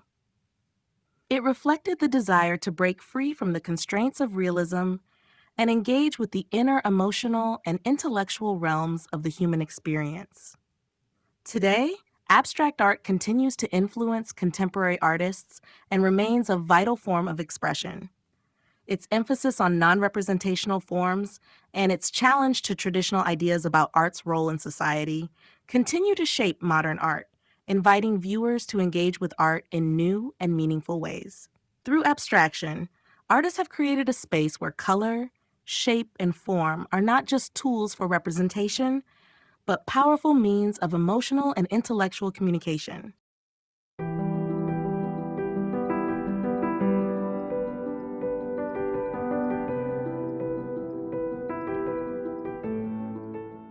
Chapter 9, Postmodernism and Contemporary Art. Postmodernism, which emerged in the mid-20th century, represents a departure from the principles of modernism and a reaction to its ideals of progress, unity, and universal truths. Characterized by skepticism, irony, and a playful attitude toward established norms, postmodern art rejects the idea of a single dominant artistic truth or narrative. Instead, it embraces plurality, diversity, and fragmentation, challenging the very notion of artistic authority and encouraging the exploration of multiple perspectives. In doing so, postmodern art questions the boundaries between high and low culture and often blurs the lines between art, media, and everyday life. One of the most significant aspects of postmodernism in art is the rejection of the idea of a singular objective reality. Postmodern artists often deconstruct traditional representations and cultural conventions to reveal how meaning is constructed and how power structures shape our understanding of the world. This can be seen in the works of artists like Jeff Koons, whose Balloon Dog, 1994-2000, appropriates the form of a common inflatable toy but elevates it to the status of high art, challenging the distinctions between mass production and fine art. Koons' work is emblematic of postmodernism's fascination with consumer culture, irony, and the use of kitsch. In addition to the critique of established art hierarchies, postmodernism also brought about an exploration of identity, particularly issues of race, gender, and sexuality.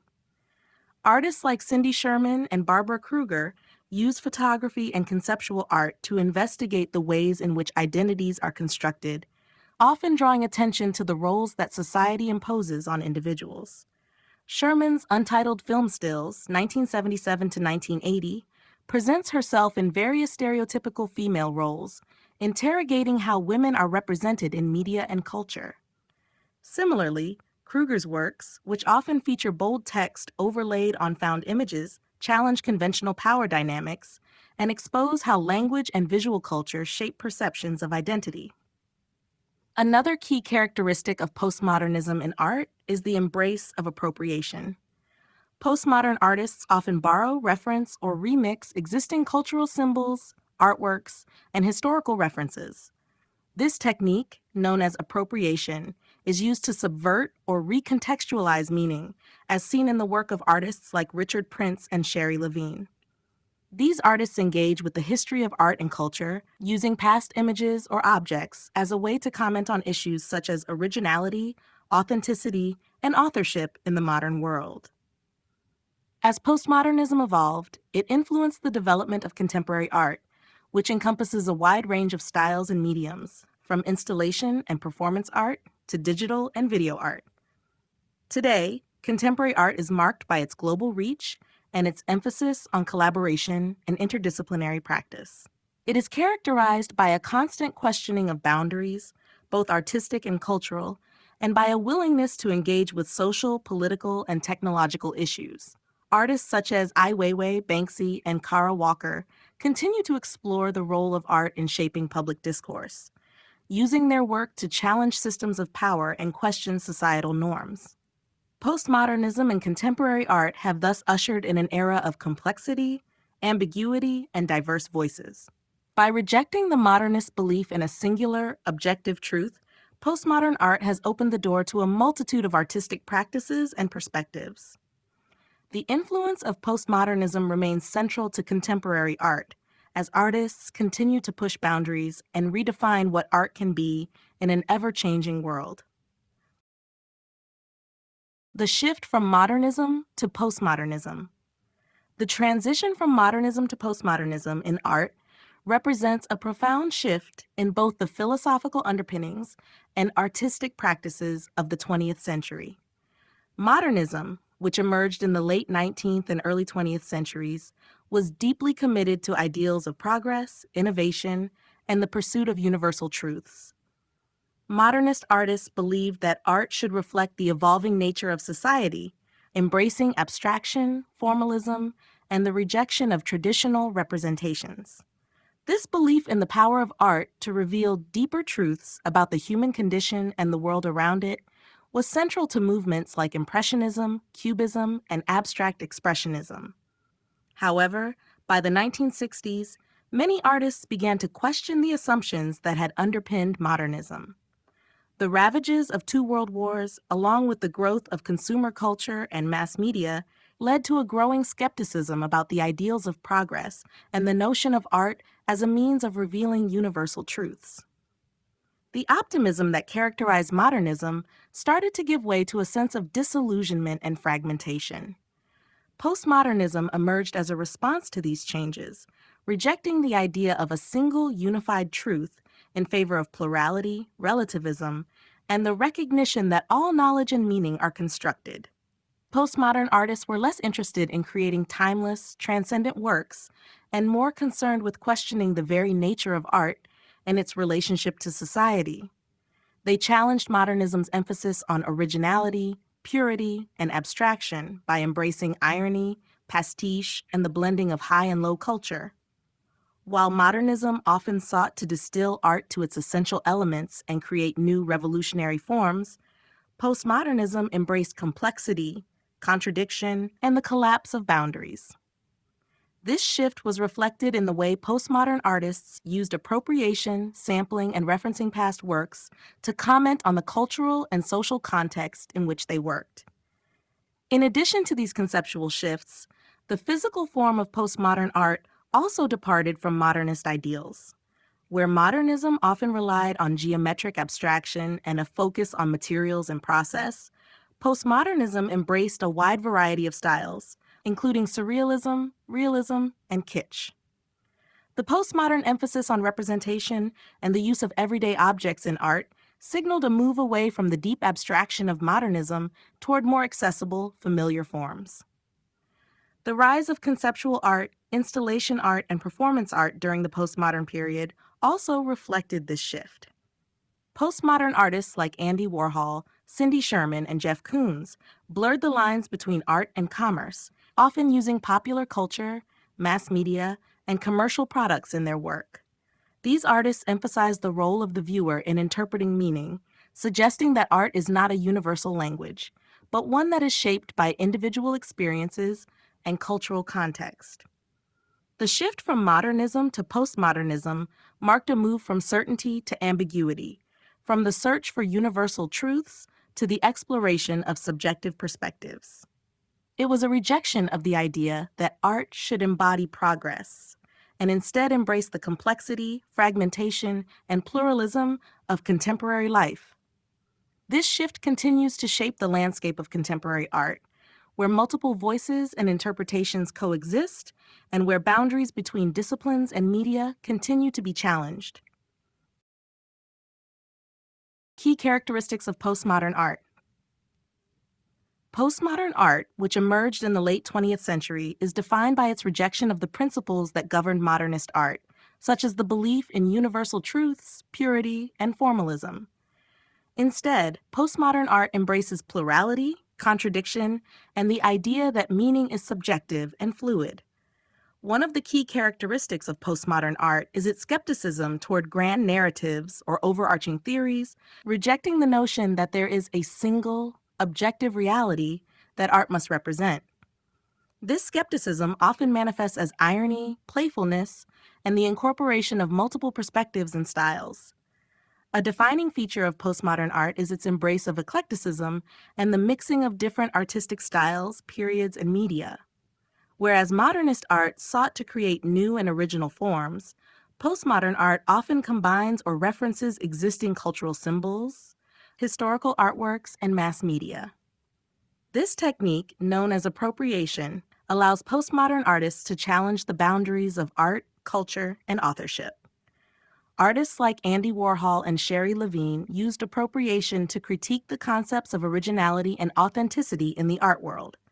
Warhol's famous Campbell's soup cans, 1962, for example, transformed a mass-produced object into a work of fine art, blurring the distinction between high culture and consumer culture.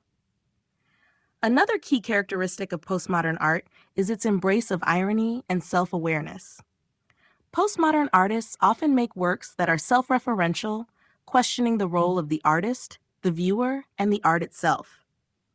This self-awareness can be seen in the work of artists like Jeff Koons, whose playful use of kitsch and mass-produced imagery challenges traditional ideas of taste and beauty. By using irony and humor, postmodern artists often subvert expectations and invite viewers to question the nature of art and its function in society. Postmodern art also places a strong emphasis on the role of the viewer in the creation of meaning. Unlike modernist art, which often sought to convey a universal or timeless truth, postmodern art suggests that meaning is constructed through the interaction between the artwork and its audience. As a result, postmodern art can be fragmented, ambiguous, and open-ended, encouraging viewers to interpret it in multiple ways. This idea is evident in works of conceptual and installation art, where the physical space, context, and viewer engagement become an integral part of the art itself. Finally, postmodern art often addresses issues of identity, culture, and politics. Many postmodern artists explore themes such as gender, race, class, and sexuality, questioning traditional norms, and highlighting marginalized voices. Artists like Cindy Sherman, with her untitled film stills, 1977 to 1980, use photography to examine the construction of gender and identity, while artists like Kara Walker engage with the complex history of race and power in America. Through these explorations, postmodern art becomes a tool for social critique and a means of addressing contemporary concerns. In sum, postmodern art is characterized by its rejection of the ideals of modernism, its embrace of eclecticism and irony, its questioning of traditional notions of authorship and meaning, and its engagement with issues of identity and social critique.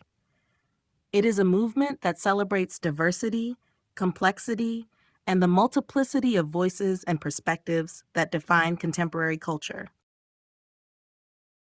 Pop art and the role of consumer culture. Pop art emerged in the mid-20th century as a response to the cultural and social changes brought about by consumerism, mass media, and the rise of popular culture. It is often seen as a rebellion against the elitist tendencies of abstract art and the avant-garde movements that preceded it. Instead of focusing on the rarefied or high culture, pop art embraced the imagery and aesthetic of low culture, pulling inspiration from advertising, comic strips, mass-produced consumer goods, and celebrities. By doing so, pop art blurred the lines between fine art and popular culture, making art more accessible and relevant to the everyday life of ordinary people. The hallmark of pop art is its celebration of mass-produced, commercial objects and images.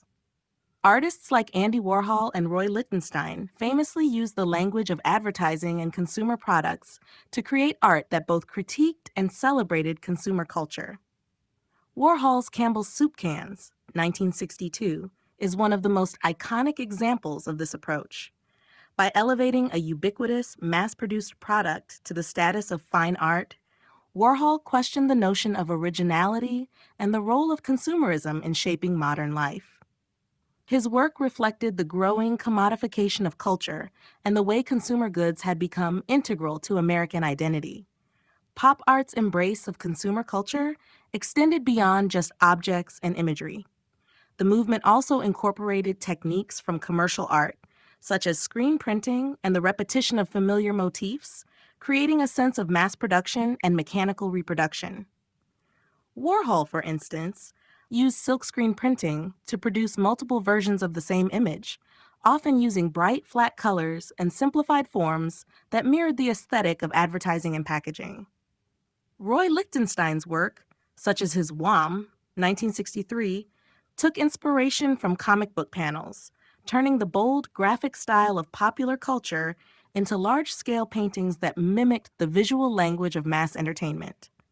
By doing so, Lichtenstein elevated comic book art, once considered a lowbrow form of entertainment, to the realm of high art, challenging traditional distinctions between different forms of culture and art. Pop art also reflected the increasing dominance of consumerism in post-World War II society, particularly in the United States. As mass production, advertising, and television became central to daily life, artists like Warhol and Lichtenstein used their work to comment on the omnipresence of consumer goods and the way they shaped public consciousness. Through the use of repetition, bold colors, and familiar imagery, pop artists turned everyday objects into icons, underscoring the ubiquity of consumer culture. In essence, pop art was a direct response to the commercialization of culture and the dominance of consumerism in post-war society. By appropriating imagery from advertising, comics, and mass media, pop artists both critiqued and celebrated the role of consumer culture in shaping contemporary life. Through this approach, pop art democratized art, making it more accessible and relevant to the experiences of ordinary people while questioning the very nature of art and its relationship to consumer culture. Minimalism, conceptual art, and performance art. Minimalism, conceptual art, and performance art are three influential movements that emerged in the mid-20th century, each responding to and challenging traditional notions of art, representation, and the role of the artist. These movements, though distinct in style and approach, shared a common interest in reducing the emphasis on aesthetics and materiality in favor of ideas, process, and the artist's intention. Minimalism, which arose in the 1960s, was a reaction against the emotional intensity and complexity of abstract expressionism. Minimalist artists sought to strip art down to its most basic elements, emphasizing simplicity, geometric shapes, and industrial materials. Works of art in this movement often feature repetitive forms and an emphasis on the physical space in which the artwork exists. Artists such as Donald Judd, Dan Flavin, and Agnes Martin rejected the idea of art as a vehicle for personal expression, instead focusing on creating objects that were self-contained, objective, and unambiguous. Minimalist works like Judd's steel and plexiglass boxes or Flavin's light installations removed the human hand and emotional content, presenting pure, unembellished forms that challenged viewers to engage with the experience of the object itself. Conceptual art, which emerged around the same time as minimalism, shifted the focus of art from visual aesthetics to ideas and concepts. Artists like Sol LeWitt, Joseph Kosuth, and Yoko Ono argued that the concept behind the artwork was more important than its physical form. In conceptual art, the process of creating art was often as significant as the final product, and the work could exist as an idea rather than a traditional object. One of the key tenets of conceptual art is the belief that art can be conceptualized through language, instructions, or other non-visual means. Sol LeWitt's wall drawings, for example, consisted of written instructions for creating a specific geometric design, allowing others to execute the work. The movement questioned the need for traditional materials, often using photography, text, or found objects to convey the artwork's message. Performance art, which gained prominence in the 1960s, was another departure from traditional visual art forms. Performance artists such as Marina Abramović, Alan Kaprow, and Carolee Schneemann used their own bodies as the medium for artistic expression, often creating live, time-based works that involved interaction with the audience. Performance art emphasized the ephemeral nature of art, with works that existed only in the moment of the performance and could not be replicated.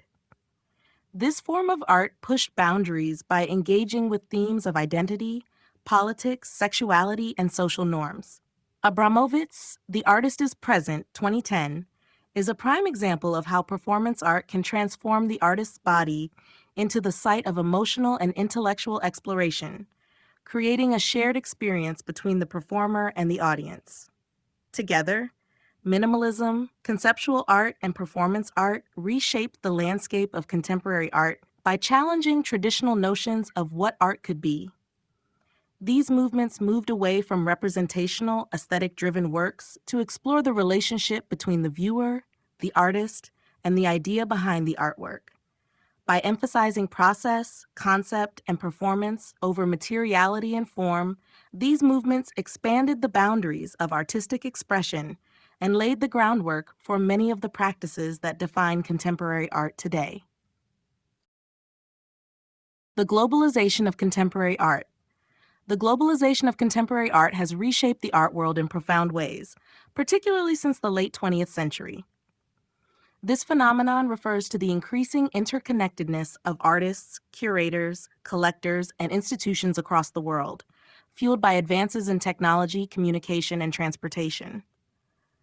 As a result, art has become more fluid, transcending geographic, cultural, and political boundaries. The rise of globalization in contemporary art has led to a more diverse and inclusive art landscape where non-Western artists are gaining prominence and international dialogue is fostering cross-cultural exchanges. One of the key drivers of this globalization is the global art market. As economies have become more interconnected, art fairs, galleries, and auction houses have expanded their reach, allowing artists from all over the world to showcase their work on an international stage. Cities like New York, London, Paris, and Venice continue to serve as major hubs for the art world, but emerging art centers in Asia, Africa, and Latin America have also gained recognition. Art fairs such as Art Basel in Switzerland, Art Dubai, and the Frieze Art Fair in London provide platforms for artists from diverse backgrounds to exhibit their work alongside established names, fostering new networks of collectors, curators, and institutions. Technology and digital media have played a crucial role in the globalization of art. The internet, social media platforms, and online galleries have enabled artists to reach a global audience without the need for physical representation in major art capitals. This digital shift has democratized access to art, allowing artists to share their work instantly with people around the world. Online platforms like Instagram have given rise to new ways of creating, exhibiting, and experiencing art, enabling artists to bypass traditional galleries and connect directly with audiences. Globalization in contemporary art has also fostered a greater awareness of cultural diversity and the complexities of identity. Many contemporary artists address themes such as migration, globalization, and the blending of cultural traditions in their work. These artists often explore how local cultures intersect with global forces, reflecting on issues of power, inequality, and hybridity. For example, the works of Chinese artist Ai Weiwei, Nigerian artist Jideka Akunyili Crosby, and Brazilian artist Ernesto Neto reflect the intersection of global and local influences, addressing socio-political issues such as freedom of expression, identity, and globalization. However, the globalization of contemporary art is not without its challenges. While it has created more opportunities for cross-cultural exchange, it has also raised concerns about cultural appropriation and the commercialization of art. The increasing commodification of art in the global market has led some critics to question whether the diversity and authenticity of contemporary art are being diluted for marketability and profit. Additionally, the dominance of Western institutions and collectors still shapes much of the global art market, sometimes sidelining artists from less economically powerful regions. In conclusion, the globalization of contemporary art has transformed the way art is created, shared, and consumed. It has expanded the scope of artistic expression, created new opportunities for artists from diverse backgrounds, and fostered a more interconnected global art world. While challenges remain, the globalization of contemporary art continues to shape the future of the art world, offering new possibilities for both artists and audiences alike.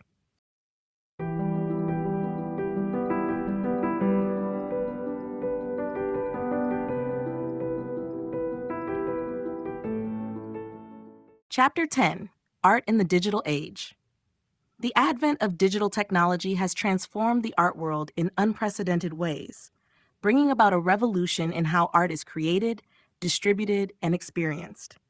From the rise of digital art forms to the integration of virtual reality, artificial intelligence, and social media, the digital age has opened up new possibilities for both artists and audiences. The boundaries between traditional art and technology have blurred, and the ways in which art engages with society have evolved dramatically. One of the most significant developments in the digital age is the emergence of digital art itself. Artists now have access to a wide range of digital tools and software that allow them to create entirely new forms of expression, such as digital paintings, 3D sculptures, and interactive installations. Digital art challenges traditional notions of craftsmanship as it can be endlessly replicated and altered with ease. Programs like Adobe Photoshop, Blender, and Procreate offer artists the flexibility to experiment with techniques that were previously inaccessible. This has allowed for the creation of highly innovative and often immersive works that push the boundaries of visual art. The rise of generative art, where algorithms or artificial intelligence are used to create art, has added a layer of complexity, raising questions about authorship and creativity in a world where machines play a role in the artistic process. Virtual reality, VR, and augmented reality, AR, have also become powerful tools in contemporary art. VR allows artists to create fully immersive experiences that engage viewers in new, interactive ways. Through VR, an audience can step into a 3D space and experience art from within, creating a sense of presence and agency that traditional art forms cannot offer. AR, on the other hand, overlays digital elements onto the real world, enabling artists to create hybrid works that exist both physically and digitally. Both VR and AR have expanded the possibilities of how art can be consumed, allowing for deeper engagement and participation from the audience. The rise of social media has also revolutionized the distribution and visibility of art. Platforms like Instagram, YouTube, and TikTok allow artists to share their work with a global audience, bypassing traditional galleries and institutions. These platforms have democratized access to art, enabling emerging artists to gain recognition without the need for institutional approval. The instant feedback from online communities has created new forms of dialogue and collaboration, making art a more interactive and dynamic experience. However, the digital age has also raised questions about the nature of ownership, authenticity, and value in art. The ability to replicate and distribute digital art has made issues of copyright and originality more complex. The rise of NFTs, non-fungible tokens, has provided a way to establish digital ownership, but it has also sparked debates about the environmental impact of blockchain technology and the speculative nature of the digital art market. In conclusion, art in the digital age has opened up new dimensions of creativity and expression. Artists now have a vast array of tools at their disposal, allowing for innovative practices and new forms of interaction with audiences. As technology continues to evolve, the possibilities for digital art will only expand, offering new challenges and opportunities for both artists and the broader art world. The impact of technology on art production. Technology has dramatically transformed the way art is produced, opening up new possibilities for creative expression while challenging traditional methods of making art. From the invention of the camera to the use of artificial intelligence and digital tools, technological advances have reshaped the tools, processes, and mediums that artists use. These changes have not only expanded the range of artistic possibilities, but also raised important questions about authorship, originality, and the nature of creativity itself. One of the most significant ways technology has influenced art production is through the development of digital tools and software. Programs such as Adobe Photoshop, Illustrator, and 3D modeling software like Blender have allowed artists to create intricate works that would have been impossible or extremely labor-intensive using traditional media. Digital technology has made it easier for artists to experiment with new styles, colors, and forms without the physical constraints of paint, canvas, or sculpture materials. The accessibility and versatility of these tools have also democratized the art-making process, enabling more people to explore artistic expression, regardless of formal training. Another area where technology has impacted art production is in the realm of photography and video. The invention of the camera fundamentally changed the way artists approached representation. Photography allowed for a more precise and immediate way of capturing reality, while video introduced the ability to record movement and time, enabling artists to explore temporal and narrative aspects of art. Digital cameras, video editing software, and the advent of high-definition and 3D imaging have further expanded the possibilities for artists working in these mediums. The digital manipulation of images allows for alterations in ways that challenge our perception of reality, and the boundaries between photography, painting, and other visual art forms have become increasingly fluid. The rise of artificial intelligence, AI, has introduced a new frontier in art production. AI programs can now generate original artwork, often based on algorithms that mimic certain artistic styles, or even create entirely new ones. Artists can use AI as a tool to enhance their creative process or collaborate with it to produce works that explore the intersection between human and machine creativity. This technological development has sparked debates about the role of the artist in a world where machines can generate art autonomously. Questions about authorship, originality, and the authenticity of AI-generated works have become central to discussions about the future of art. Moreover, 3D printing and digital fabrication have allowed artists to create sculptures and installations in new ways. Using 3D modeling software, artists can design complex structures that are then printed layer by layer with a range of materials, including plastic, metal, and even biological substances. This technology has revolutionized sculpture, allowing for more precise, intricate, and customizable works than ever before. 3D printing also facilitates the creation of prototypes, enabling artists to experiment with form and structure before committing to a final piece. While technology has undoubtedly expanded the creative potential of artists, It has also raised important questions about the relationship between the artist and the tools they use. Some critics argue that the reliance on digital tools and AI diminishes the value of human labor and craftsmanship in art making. Others contend that technology enhances the artist's ability to push the boundaries of their practice and create works that are more engaging, accessible, and innovative.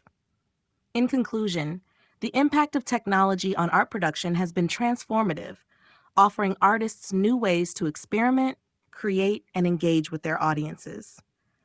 From digital tools and AI to 3D printing and photography, technological advancements have expanded the range of artistic possibilities and challenged traditional notions of what art can be. As technology continues to evolve, it will undoubtedly continue to shape the future of art production, offering exciting new opportunities for both artists and viewers. Digital and new media art. Digital and new media art represent a significant departure from traditional art forms, embracing the technologies and digital tools that have reshaped how art is created, experienced, and distributed.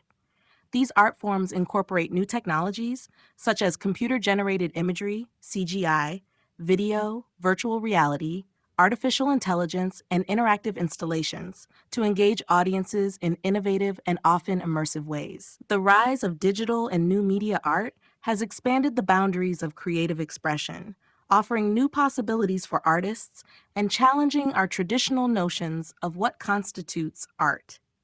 One of the key features of digital and new media art is its reliance on technology as both a medium and a tool for creation.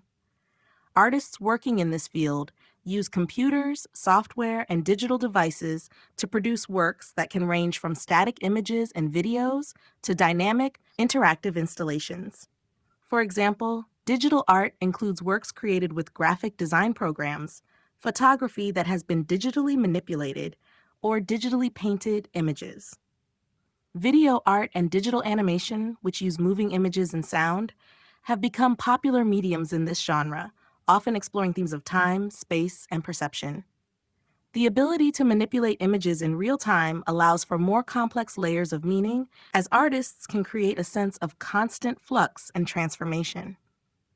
New media art is also heavily characterized by its interactivity. Many artists incorporate elements of participation from the audience, turning the viewer into an active participant rather than a passive observer. Interactive installations may involve the audience physically engaging with the artwork, triggering a response from sensors or affecting the progression of a digital narrative. This shift to interactivity represents a break from traditional passive experiences of art, where viewers would simply observe static works of art from a distance.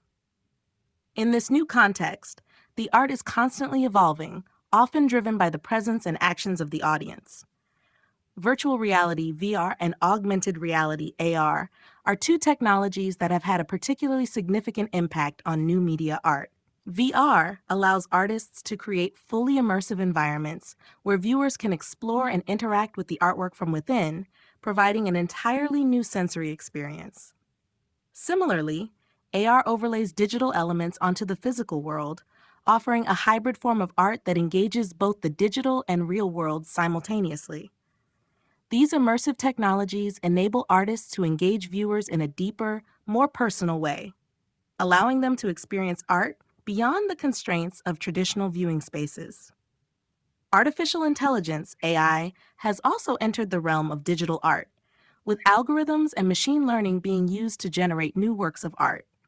AI can create visual art, music, and even poetry, either by replicating existing styles or generating entirely new forms of expression. This technology challenges traditional ideas of authorship as the line between human artist and machine becomes blurred. While some view AI as a tool to assist the artist, others argue that AI-generated art raises questions about the nature of creativity and originality, offering new debates about the role of the artist in the creative process. The democratization of art distribution has also been a significant outcome of the rise of digital and new media art. The internet and social media platforms, such as Instagram, YouTube, and Vimeo, have provided artists with global exposure, allowing them to bypass traditional galleries and institutions. Online art platforms have enabled a broader range of artists to reach diverse audiences, creating a more inclusive art scene. Additionally, digital art is easily replicable and shareable, enabling the circulation of art beyond geographic limitations. In conclusion, digital and new media art have transformed the art world, opening up new possibilities for artistic creation and engagement. Through the use of technology, artists are able to explore innovative techniques, create immersive experiences, and engage viewers in interactive ways that were previously unimaginable.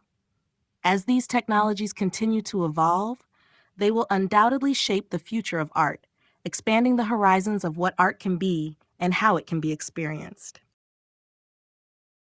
Virtual art and online exhibitions. Virtual art and online exhibitions have emerged as pivotal components in the modern art world, transforming how art is created, displayed, and experienced.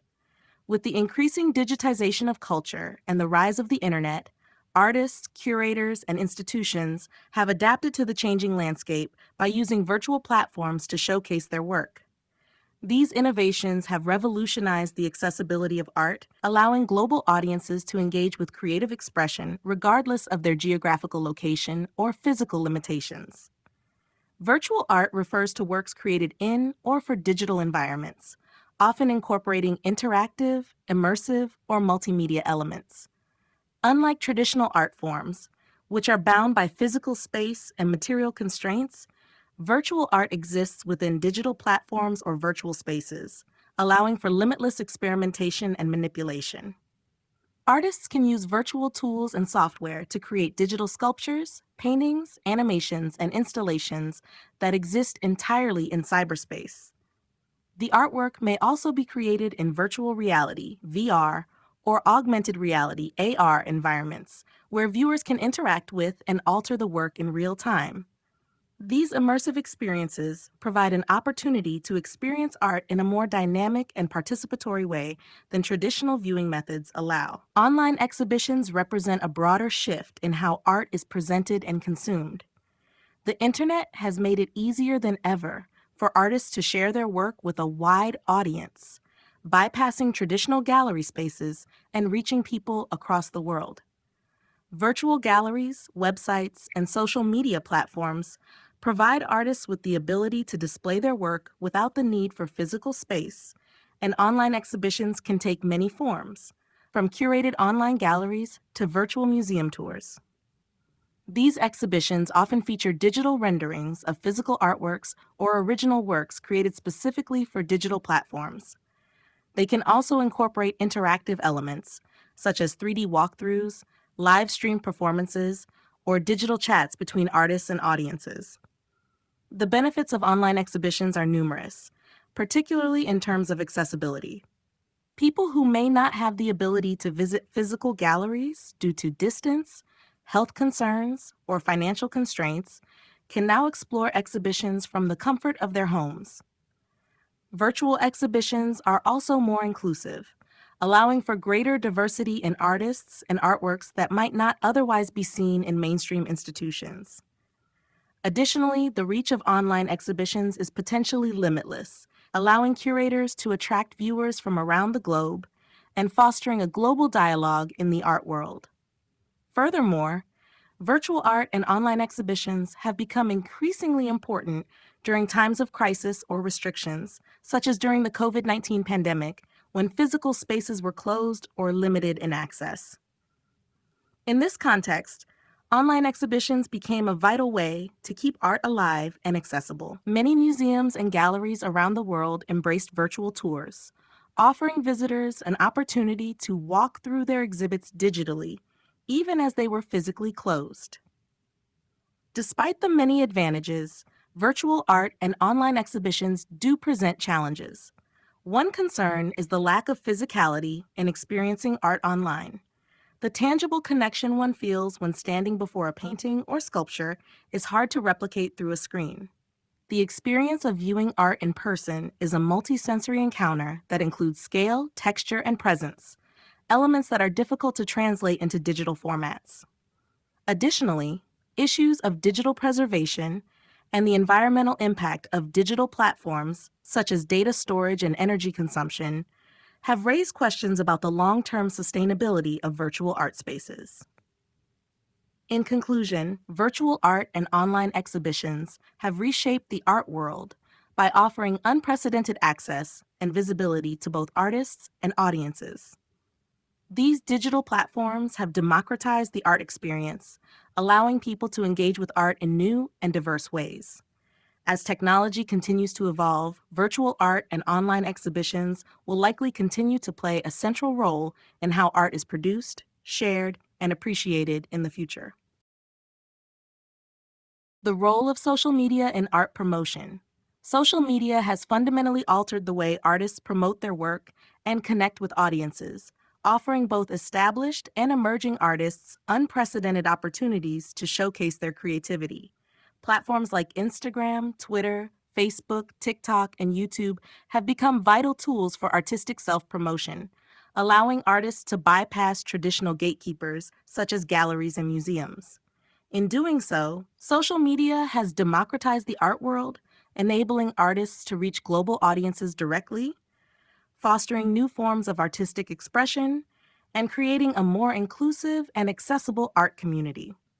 One of the primary ways social media has changed art promotion is by offering artists a direct line to their audience. In the past, gaining visibility in the art world often required physical exhibitions in galleries or the endorsement of curators and collectors. With social media, artists can present their work to millions of people with just a few clicks. Platforms like Instagram, in particular, have become hubs for visual art, where artists share images and videos of their work, allowing followers to engage with and comment on their pieces. This direct interaction between artists and their audience can lead to increased exposure, collaboration opportunities, and even sales. Social media has also provided artists with the ability to build and maintain personal brands, fostering a sense of community around their work and their creative process. Moreover, social media platforms offer a space for artists to experiment with new ways of engaging with their followers. For example, live streaming services on platforms like Instagram and TikTok allow artists to showcase their creative process in real time, offering followers a behind-the-scenes glimpse of their work. These live sessions also provide opportunities for interaction, as viewers can ask questions, provide feedback, or participate in the creative process. This real-time engagement helps establish a deeper connection between the artist and their audience, making the art creation process feel more personal and accessible. Social media also plays a crucial role in connecting artists with other creatives, curators, and institutions. Artists can network with peers, find collaborators, and engage in conversations about art trends and practices. This online network can lead to gallery exhibitions, commissions, and other career-building opportunities. Social media also amplifies the voices of marginalized or underrepresented artists, helping them gain recognition and exposure that they might not have had access to through traditional art channels. Additionally, social media has made it easier for art to go viral. A well-timed post, an engaging video, or a popular hashtag can catapult an artist's work into the public consciousness. Memes, viral trends, and challenges have created new ways for art to spread and gain traction quickly. This viral potential has given artists the ability to achieve recognition almost overnight, although the fame can be fleeting. Despite its advantages, social media also presents some challenges. The pressure to constantly produce new content can lead to burnout for artists, as they are often expected to update their feeds regularly to maintain visibility. Moreover, the focus on visual appeal and aesthetics on platforms like Instagram can sometimes prioritize style over substance, creating a culture that may favor popular trends over more experimental or conceptual work. The algorithms that govern social media platforms can also make it harder for artists to reach their target audiences without paid advertising, as engagement rates and visibility are often determined by complex algorithms rather than pure merit. In conclusion, social media has become an essential tool for artists in promoting their work and building a following. By providing a direct connection between artists and audiences, social media has democratized art promotion, giving rise to new forms of artistic engagement and expanding the possibilities for artistic expression. However, artists must also navigate the challenges that come with maintaining a social media presence, balancing creativity with the demands of the digital age. Emerging art forms, NFTs, and interactive art. In recent years, two emerging art forms, non-fungible tokens, NFTs, and interactive art, have gained significant attention, reshaping the art world by introducing new ways for artists to create, sell, and engage with audiences. These innovations leverage technology to explore novel methods of artistic expression, challenging traditional boundaries, and redefining what art can be. NFTs have become a groundbreaking development in the art world, offering a digital means of ownership and provenance for artworks. An NFT is a unique digital asset stored on the blockchain, which certifies the ownership and authenticity of a specific piece of digital art, whether it be an image, video, audio file, or animation. By using blockchain technology, NFTs ensure that artists can create limited editions of digital works that can be bought, sold, and traded much like traditional artworks. One of the key benefits of NFTs is their ability to empower artists financially. Through smart contracts embedded within the NFT, artists can earn royalties on secondary sales, creating a long-term revenue stream that was previously not available in the digital realm. This offers artists greater control over their work and the potential for continued profit beyond the initial sale. However, the NFT space has also sparked debates regarding environmental concerns, as the energy consumption required for minting and trading NFTs on certain blockchain platforms can be high. Despite this, NFTs have opened up new opportunities for digital artists, enabling them to reach global markets and gain recognition in ways that were once difficult to achieve. Interactive art, another emerging form, emphasizes the engagement of the audience as an integral part of the artwork. Unlike traditional art forms that typically present a fixed, unchanging piece for passive viewing, interactive art invites viewers to actively participate and influence the outcome of the work.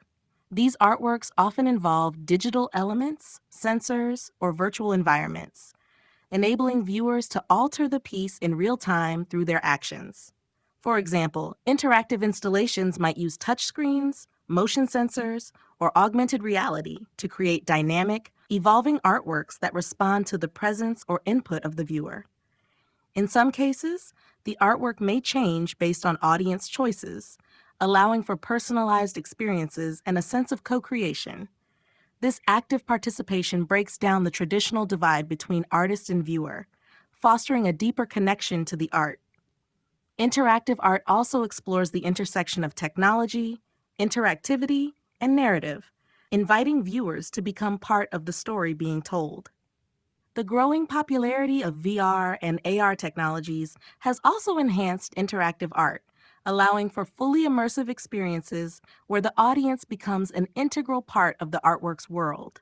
Both NFTs and interactive art are pushing the boundaries of what is possible in the art world. NFTs offer a new way for digital artists to monetize their work and establish ownership, while interactive art challenges the passive consumption of art by making the viewer an active participant.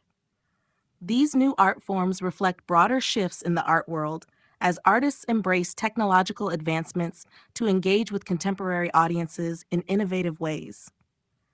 Although still in their infancy, NFTs and interactive art are likely to continue shaping the future of art, influencing how artists create, share, and interact with their audience in the digital age.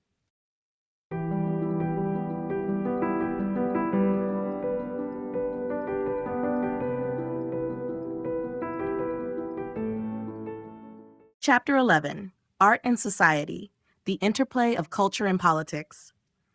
Art has long served as a mirror to society, reflecting cultural, social, and political climates throughout history.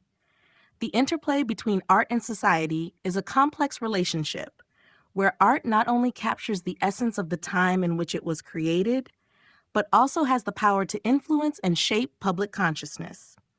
From ancient civilizations to contemporary movements, artists have used their work to respond to and critique the political and cultural issues of their eras. In turn, society has often used art as a tool to express collective identity, national pride, resistance, or political agendas.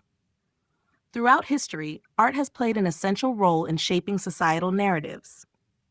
In ancient cultures, art was often commissioned by the ruling elite or religious institutions to reinforce their power and authority.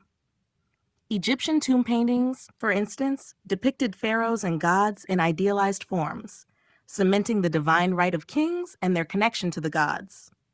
Similarly, in ancient Rome, imperial portraiture served as a form of political propaganda, glorifying the emperor and his reign. The message was clear. Art could be used to project power and establish a certain narrative about a ruler or nation's identity. During the Renaissance, art became a powerful tool for expressing humanism, a cultural movement that emphasized individualism, human potential, and reason. Artists like Leonardo da Vinci, Michelangelo, and Raphael depicted the human form with unprecedented realism, challenging medieval ideas of religious symbolism and celebrating the capacity of the human mind and body. This period marked a shift in how art intersected with politics, as the patronage of wealthy families, like the Medici in Florence, allowed artists to explore new ideas and express the growing influence of secular power. The relationship between art and politics took on a more direct form during the modern era, especially with movements like Romanticism and Realism, which were often born out of political unrest. Artists like Francisco Goya used their work to critique the Spanish monarchy and expose the horrors of war. Similarly, in France, the revolutionary ideals of liberty, equality, and fraternity were visualized in the paintings of Jacques-Louis David, whose works became symbols of revolutionary change. Art was no longer just a passive reflection of society. It became an active agent for social and political change. In the 20th century, art movements like Dadaism, Surrealism, and later pop art challenged societal norms and questioned traditional power structures. The political upheavals of the world wars, as well as rapid industrialization and the rise of consumer culture, prompted artists to push the boundaries of artistic expression. Artists like Pablo Picasso, Salvador Dalí, and Andy Warhol used their works to critique political ideologies, explore the subconscious, and comment on the commodification of art and culture. The role of art in society continues to evolve in the contemporary world. Today, artists are engaging with a wide range of political issues, from environmental concerns to racial justice, gender identity, and global conflicts. Social media has provided artists with a platform to speak out and influence public discourse on a global scale. Art remains a vital tool for political commentary, offering a powerful means for individuals and communities to resist, question, and reshape the cultural and political landscapes they inhabit. In conclusion, the interplay between art and society is a dynamic and reciprocal relationship. Art is both a reflection of the times and a catalyst for change.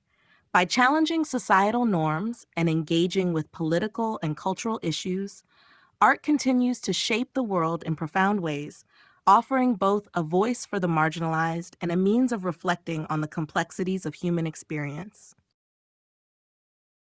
The influence of politics on art movements.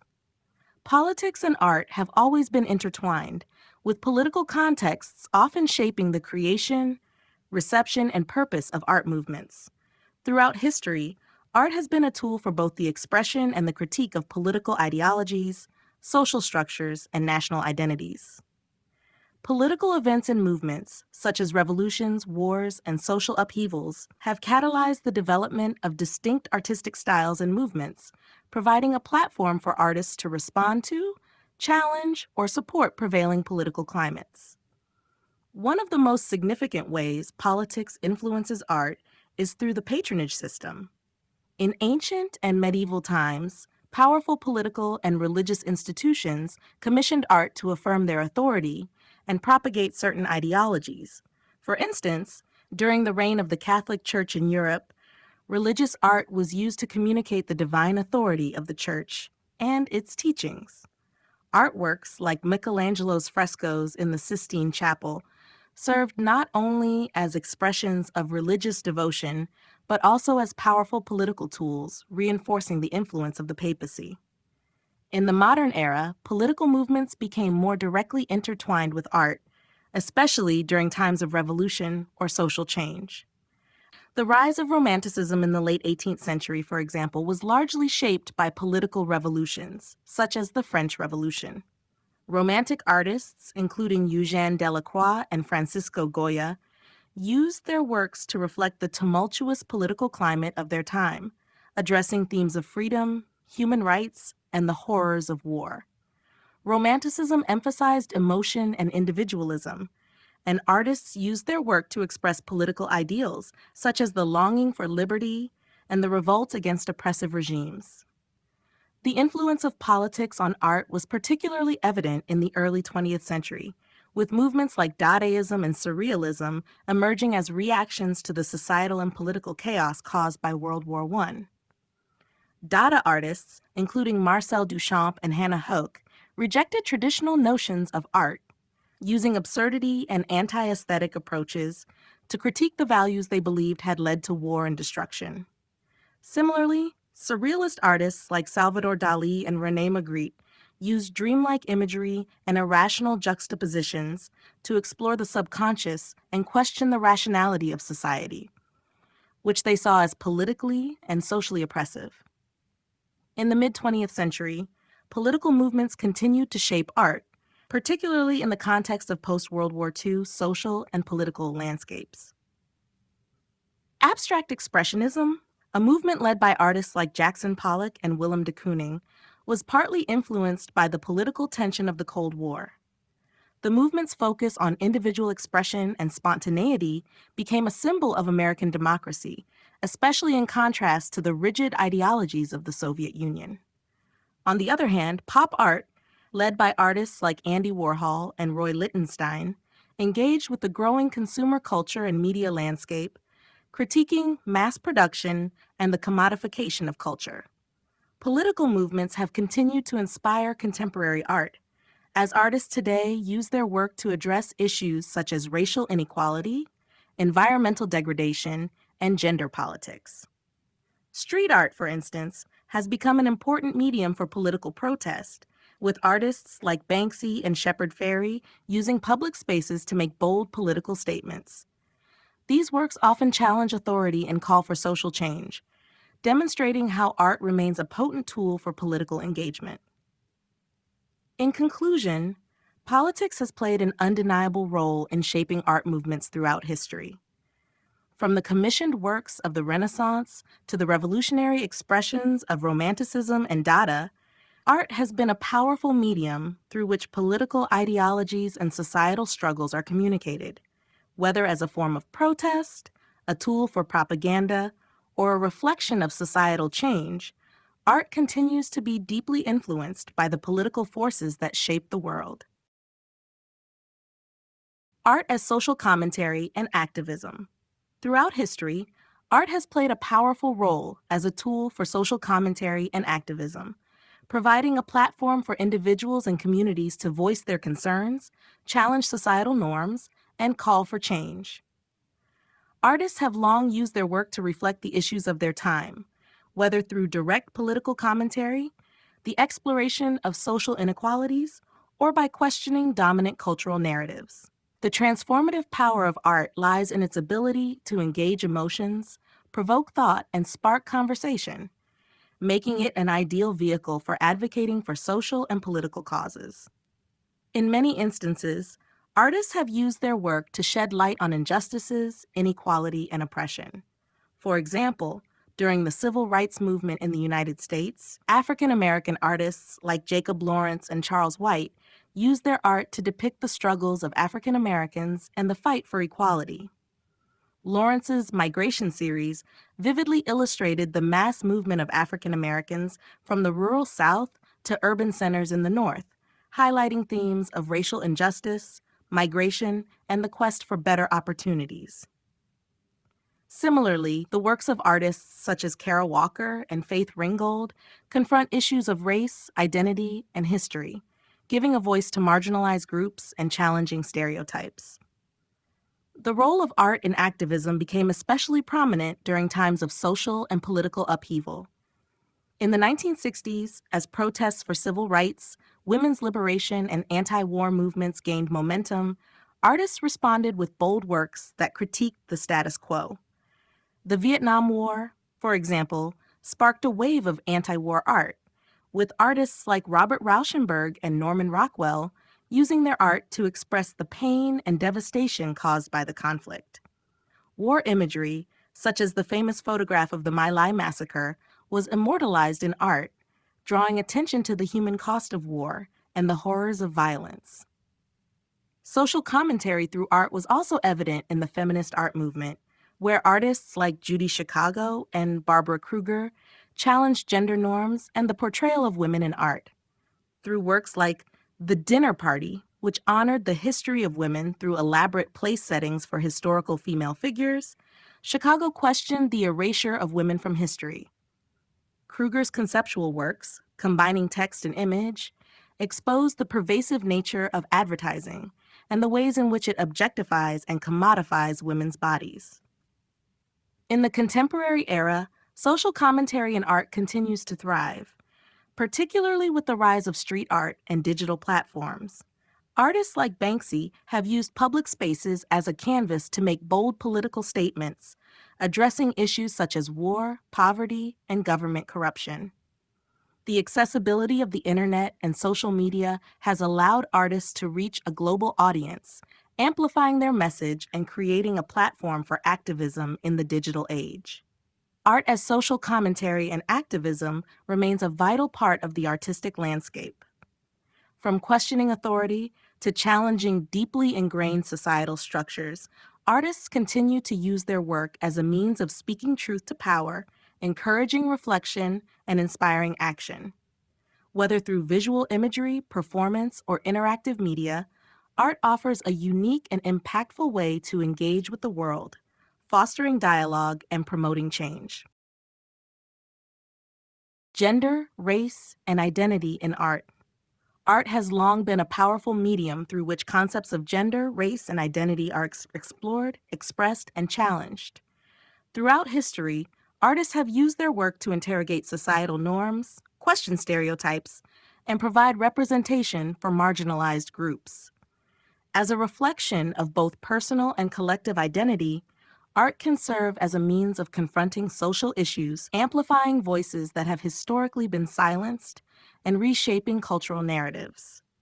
The exploration of gender, race, and identity in art provides valuable insight into the dynamics of power, privilege, and inequality, as well as the ways in which identity is constructed and experienced. Gender, in particular, has been a central theme in art, especially in the context of feminist movements. Traditionally, women were underrepresented in the art world, often depicted through the male gaze as passive objects of desire, rather than active subjects with their own agency. However, feminist artists of the 20th century, such as Judy Chicago, Cindy Sherman, and Georgia O'Keeffe, challenged these portrayals and brought attention to the ways in which women's bodies and experiences had been objectified and marginalized in art history. Through their work, they sought to redefine women's roles both as artists and as subjects of art, exploring themes of female empowerment, sexuality, and identity. Feminist art also pushed against the boundaries of traditional gender roles, offering new ways to consider identity beyond the binary.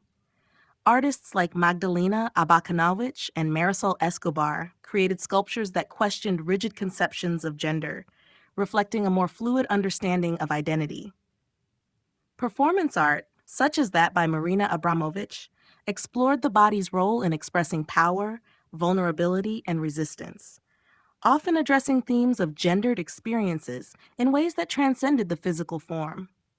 Race and identity have also been central concerns in art, with artists of color using their work to comment on issues of racial injustice, cultural representation, and the complexities of belonging.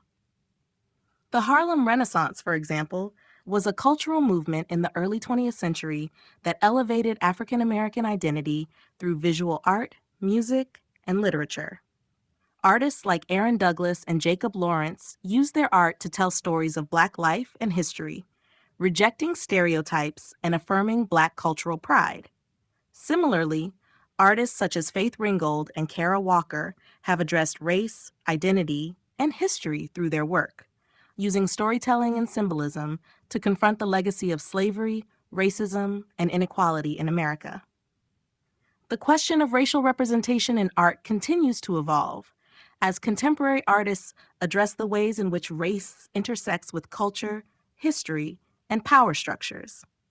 The work of artists like Kehinde Wiley, whose portraits reimagine the classical tradition with Black subjects, and Kara Walker, whose intricate silhouettes challenge the history of race and slavery, forces viewers to confront uncomfortable truths about race and its portrayal in Western art history. Art also serves as a means of exploring intersectionality, the interconnected nature of race, gender, class, and sexuality. Contemporary artists are increasingly using their work to explore how these identities intersect and influence the lived experiences of individuals. Works by artists such as Zanella Muholi, who documents the lives of Black lesbians in South Africa, or David Hammonds, who critiques racial identity in America, illustrate how art can act as a tool for examining the complexities of identity in a multicultural world. In conclusion, the exploration of gender, race, and identity in art is an ongoing and evolving process that continues to shape the discourse surrounding these crucial aspects of human experience. Through art, marginalized voices find expression, traditional narratives are questioned, and new possibilities for understanding identity are created. Art, in all its forms, provides a space for reflection, dialogue, and ultimately social change. The role of museums and galleries in shaping art. Museums and galleries play a crucial role in the development, preservation, and dissemination of art. These institutions are not just spaces for displaying art, they are active participants in shaping cultural narratives, influencing public perception, and defining the value and significance of artworks. Through their curatorial choices, exhibitions, educational programs, and collections, museums and galleries influence how art is experienced, interpreted, and understood by the public. Historically, museums and galleries have been central to the preservation of cultural heritage. They serve as custodians of art, maintaining and safeguarding artworks for future generations. Many museums, such as the Louvre in Paris, the British Museum in London, or the Metropolitan Museum of Art in New York, house collections that span centuries and continents, providing a rich resource for scholars and visitors alike. Through their efforts to conserve and protect art, these institutions ensure that works of cultural, historical, and artistic importance remain accessible and intact. Museums also contribute to the ongoing study of art history, offering scholars opportunities to research and analyze artworks in depth, which in turn enhances our understanding of art movements, techniques, and cultural contexts. In addition to preservation, museums and galleries actively shape the public's understanding of art through their curatorial practices. Curators are responsible for selecting and organizing exhibitions that bring artworks into dialogue with one another, creating narratives that reflect specific themes, movements, or historical periods. Through these curated exhibitions, museums influence how art is interpreted and contextualized. For example, an exhibition focused on contemporary art may highlight the latest trends and innovations, while a retrospective of an artist's work offers a comprehensive view of their career and artistic evolution. The curatorial process also involves decisions about which artists and artworks are included or excluded, which can have a significant impact on the visibility and recognition of certain movements, artists, or styles. This power to shape the narrative around art can elevate the reputations of certain artists or art forms while marginalizing others. Museums and galleries also serve as platforms for public engagement with art. Educational programs, guided tours, and interactive exhibits offer visitors the opportunity to deepen their understanding of the artworks on display. Museums foster creativity and learning, inspiring visitors to think critically about the role of art in society. Many institutions also host temporary exhibitions that bring cutting-edge art to the public, allowing contemporary artists to showcase their work and engage with a wide audience. These exhibitions can serve as forums for social commentary and activism, highlighting important issues such as race, gender, politics, and environmental concerns. In the digital age, museums and galleries are expanding their influence by embracing new technologies. Virtual exhibitions and online collections have made art more accessible to global audiences, breaking down geographical and financial barriers. Institutions can now reach a broader range of people, offering a more inclusive and diverse experience of art. The use of social media has also transformed how art is shared and discussed, with galleries and museums reaching new audiences through digital platforms and online communities. In conclusion, museums and galleries are pivotal in shaping the landscape of art. Through their roles in preserving, curating, and exhibiting art, these institutions influence how art is perceived, understood, and valued. They provide vital spaces for engagement, learning, and reflection, ensuring that art continues to be a dynamic and transformative force in society. The future of art in a changing world. The future of art is deeply intertwined with the rapid pace of societal, technological, and cultural changes. As the world continues to evolve, so too does the way art is created, consumed, and understood. New technologies, shifting cultural values, and the increasing interconnectedness of the global community are all contributing to the transformation of the art world, offering both challenges and exciting possibilities for the future. One of the most significant factors shaping the future of art is the rise of technology. Digital tools, virtual reality, VR, artificial intelligence, AI, and blockchain are transforming not only the creation of art, but also its distribution and consumption. Artists are now able to experiment with new media and processes, creating immersive experiences, digital installations, and interactive artworks that were previously unimaginable.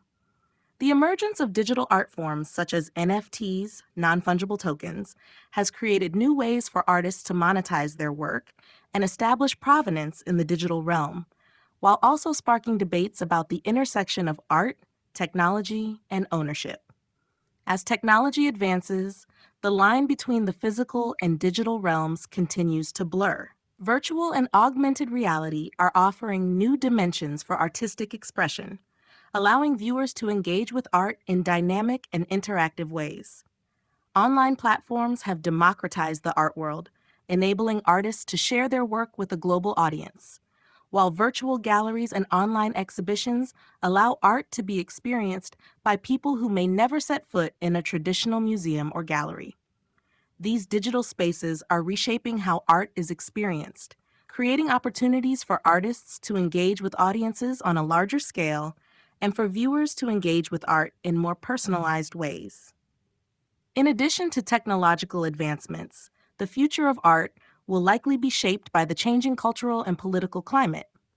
As global issues such as climate change, social justice, and inequality take center stage, art has become an important tool for social commentary and activism. Artists are increasingly using their work to address pressing issues, challenge societal norms, and advocate for change. The art world is becoming more inclusive, with marginalized voices gaining greater recognition and platforms to share their stories. As a result, the art of the future will likely be more diverse, reflecting a broader range of experiences and perspectives from different cultures and communities.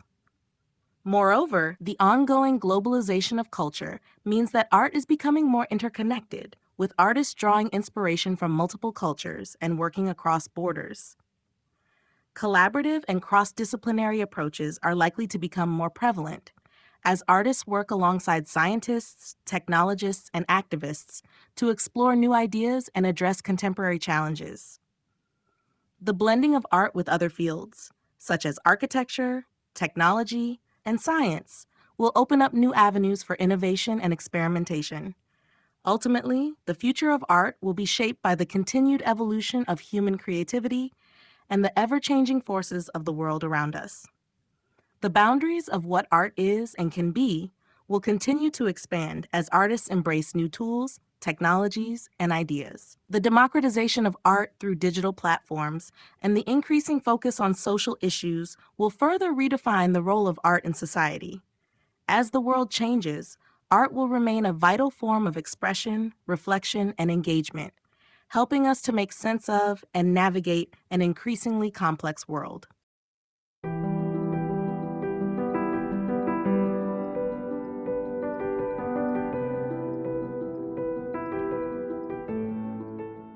Chapter 12, Conclusion. Art, throughout history, has been a mirror reflecting the values, beliefs, and aspirations of society. From the earliest cave paintings to the complex digital art of today, the journey of art has been shaped by human experience, technological advancements, and cultural evolution. The study of art history reveals how it has continually adapted to the changing world around it, serving as both a record of our past and a visionary glimpse into the future. As we have explored, the development of art is intrinsically linked to shifts in society, politics, and culture.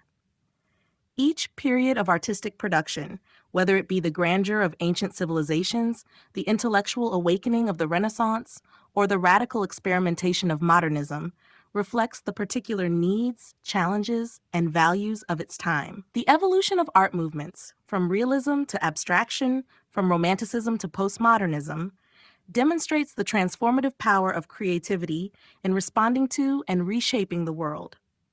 Moreover, art has always played an essential role in society beyond aesthetics. It has served as a tool for communication, a means of social commentary, and a medium through which individuals and communities have expressed their identities.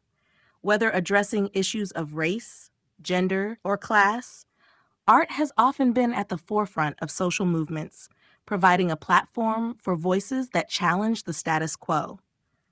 The role of art in shaping and reflecting political landscapes has been crucial, from the protests captured in photographs to the rebellious performances that have challenged artistic and social norms. In the contemporary world, art is more diverse and accessible than ever before. Technology has revolutionized both the creation and consumption of art, making it possible for artists to reach global audiences and for viewers to experience art in new and interactive ways. Digital art, online platforms, and social media have democratized the art world, breaking down traditional barriers to entry and allowing for a more inclusive representation of voices and stories. The emergence of NFTs and virtual art spaces indicates the continuing evolution of art in the digital age, where the boundaries between the physical and the virtual are becoming increasingly fluid. As we look to the future, it is clear that art will continue to evolve, influenced by both technological advancements and the changing social, cultural, and political climate. Art will remain a powerful form of expression and reflection, helping us to navigate the complexities of our rapidly changing world. Whether it is through new mediums or traditional forms, art will continue to inspire, challenge, and transform the way we understand ourselves and the world around us. In the end, art is not just about creating beauty.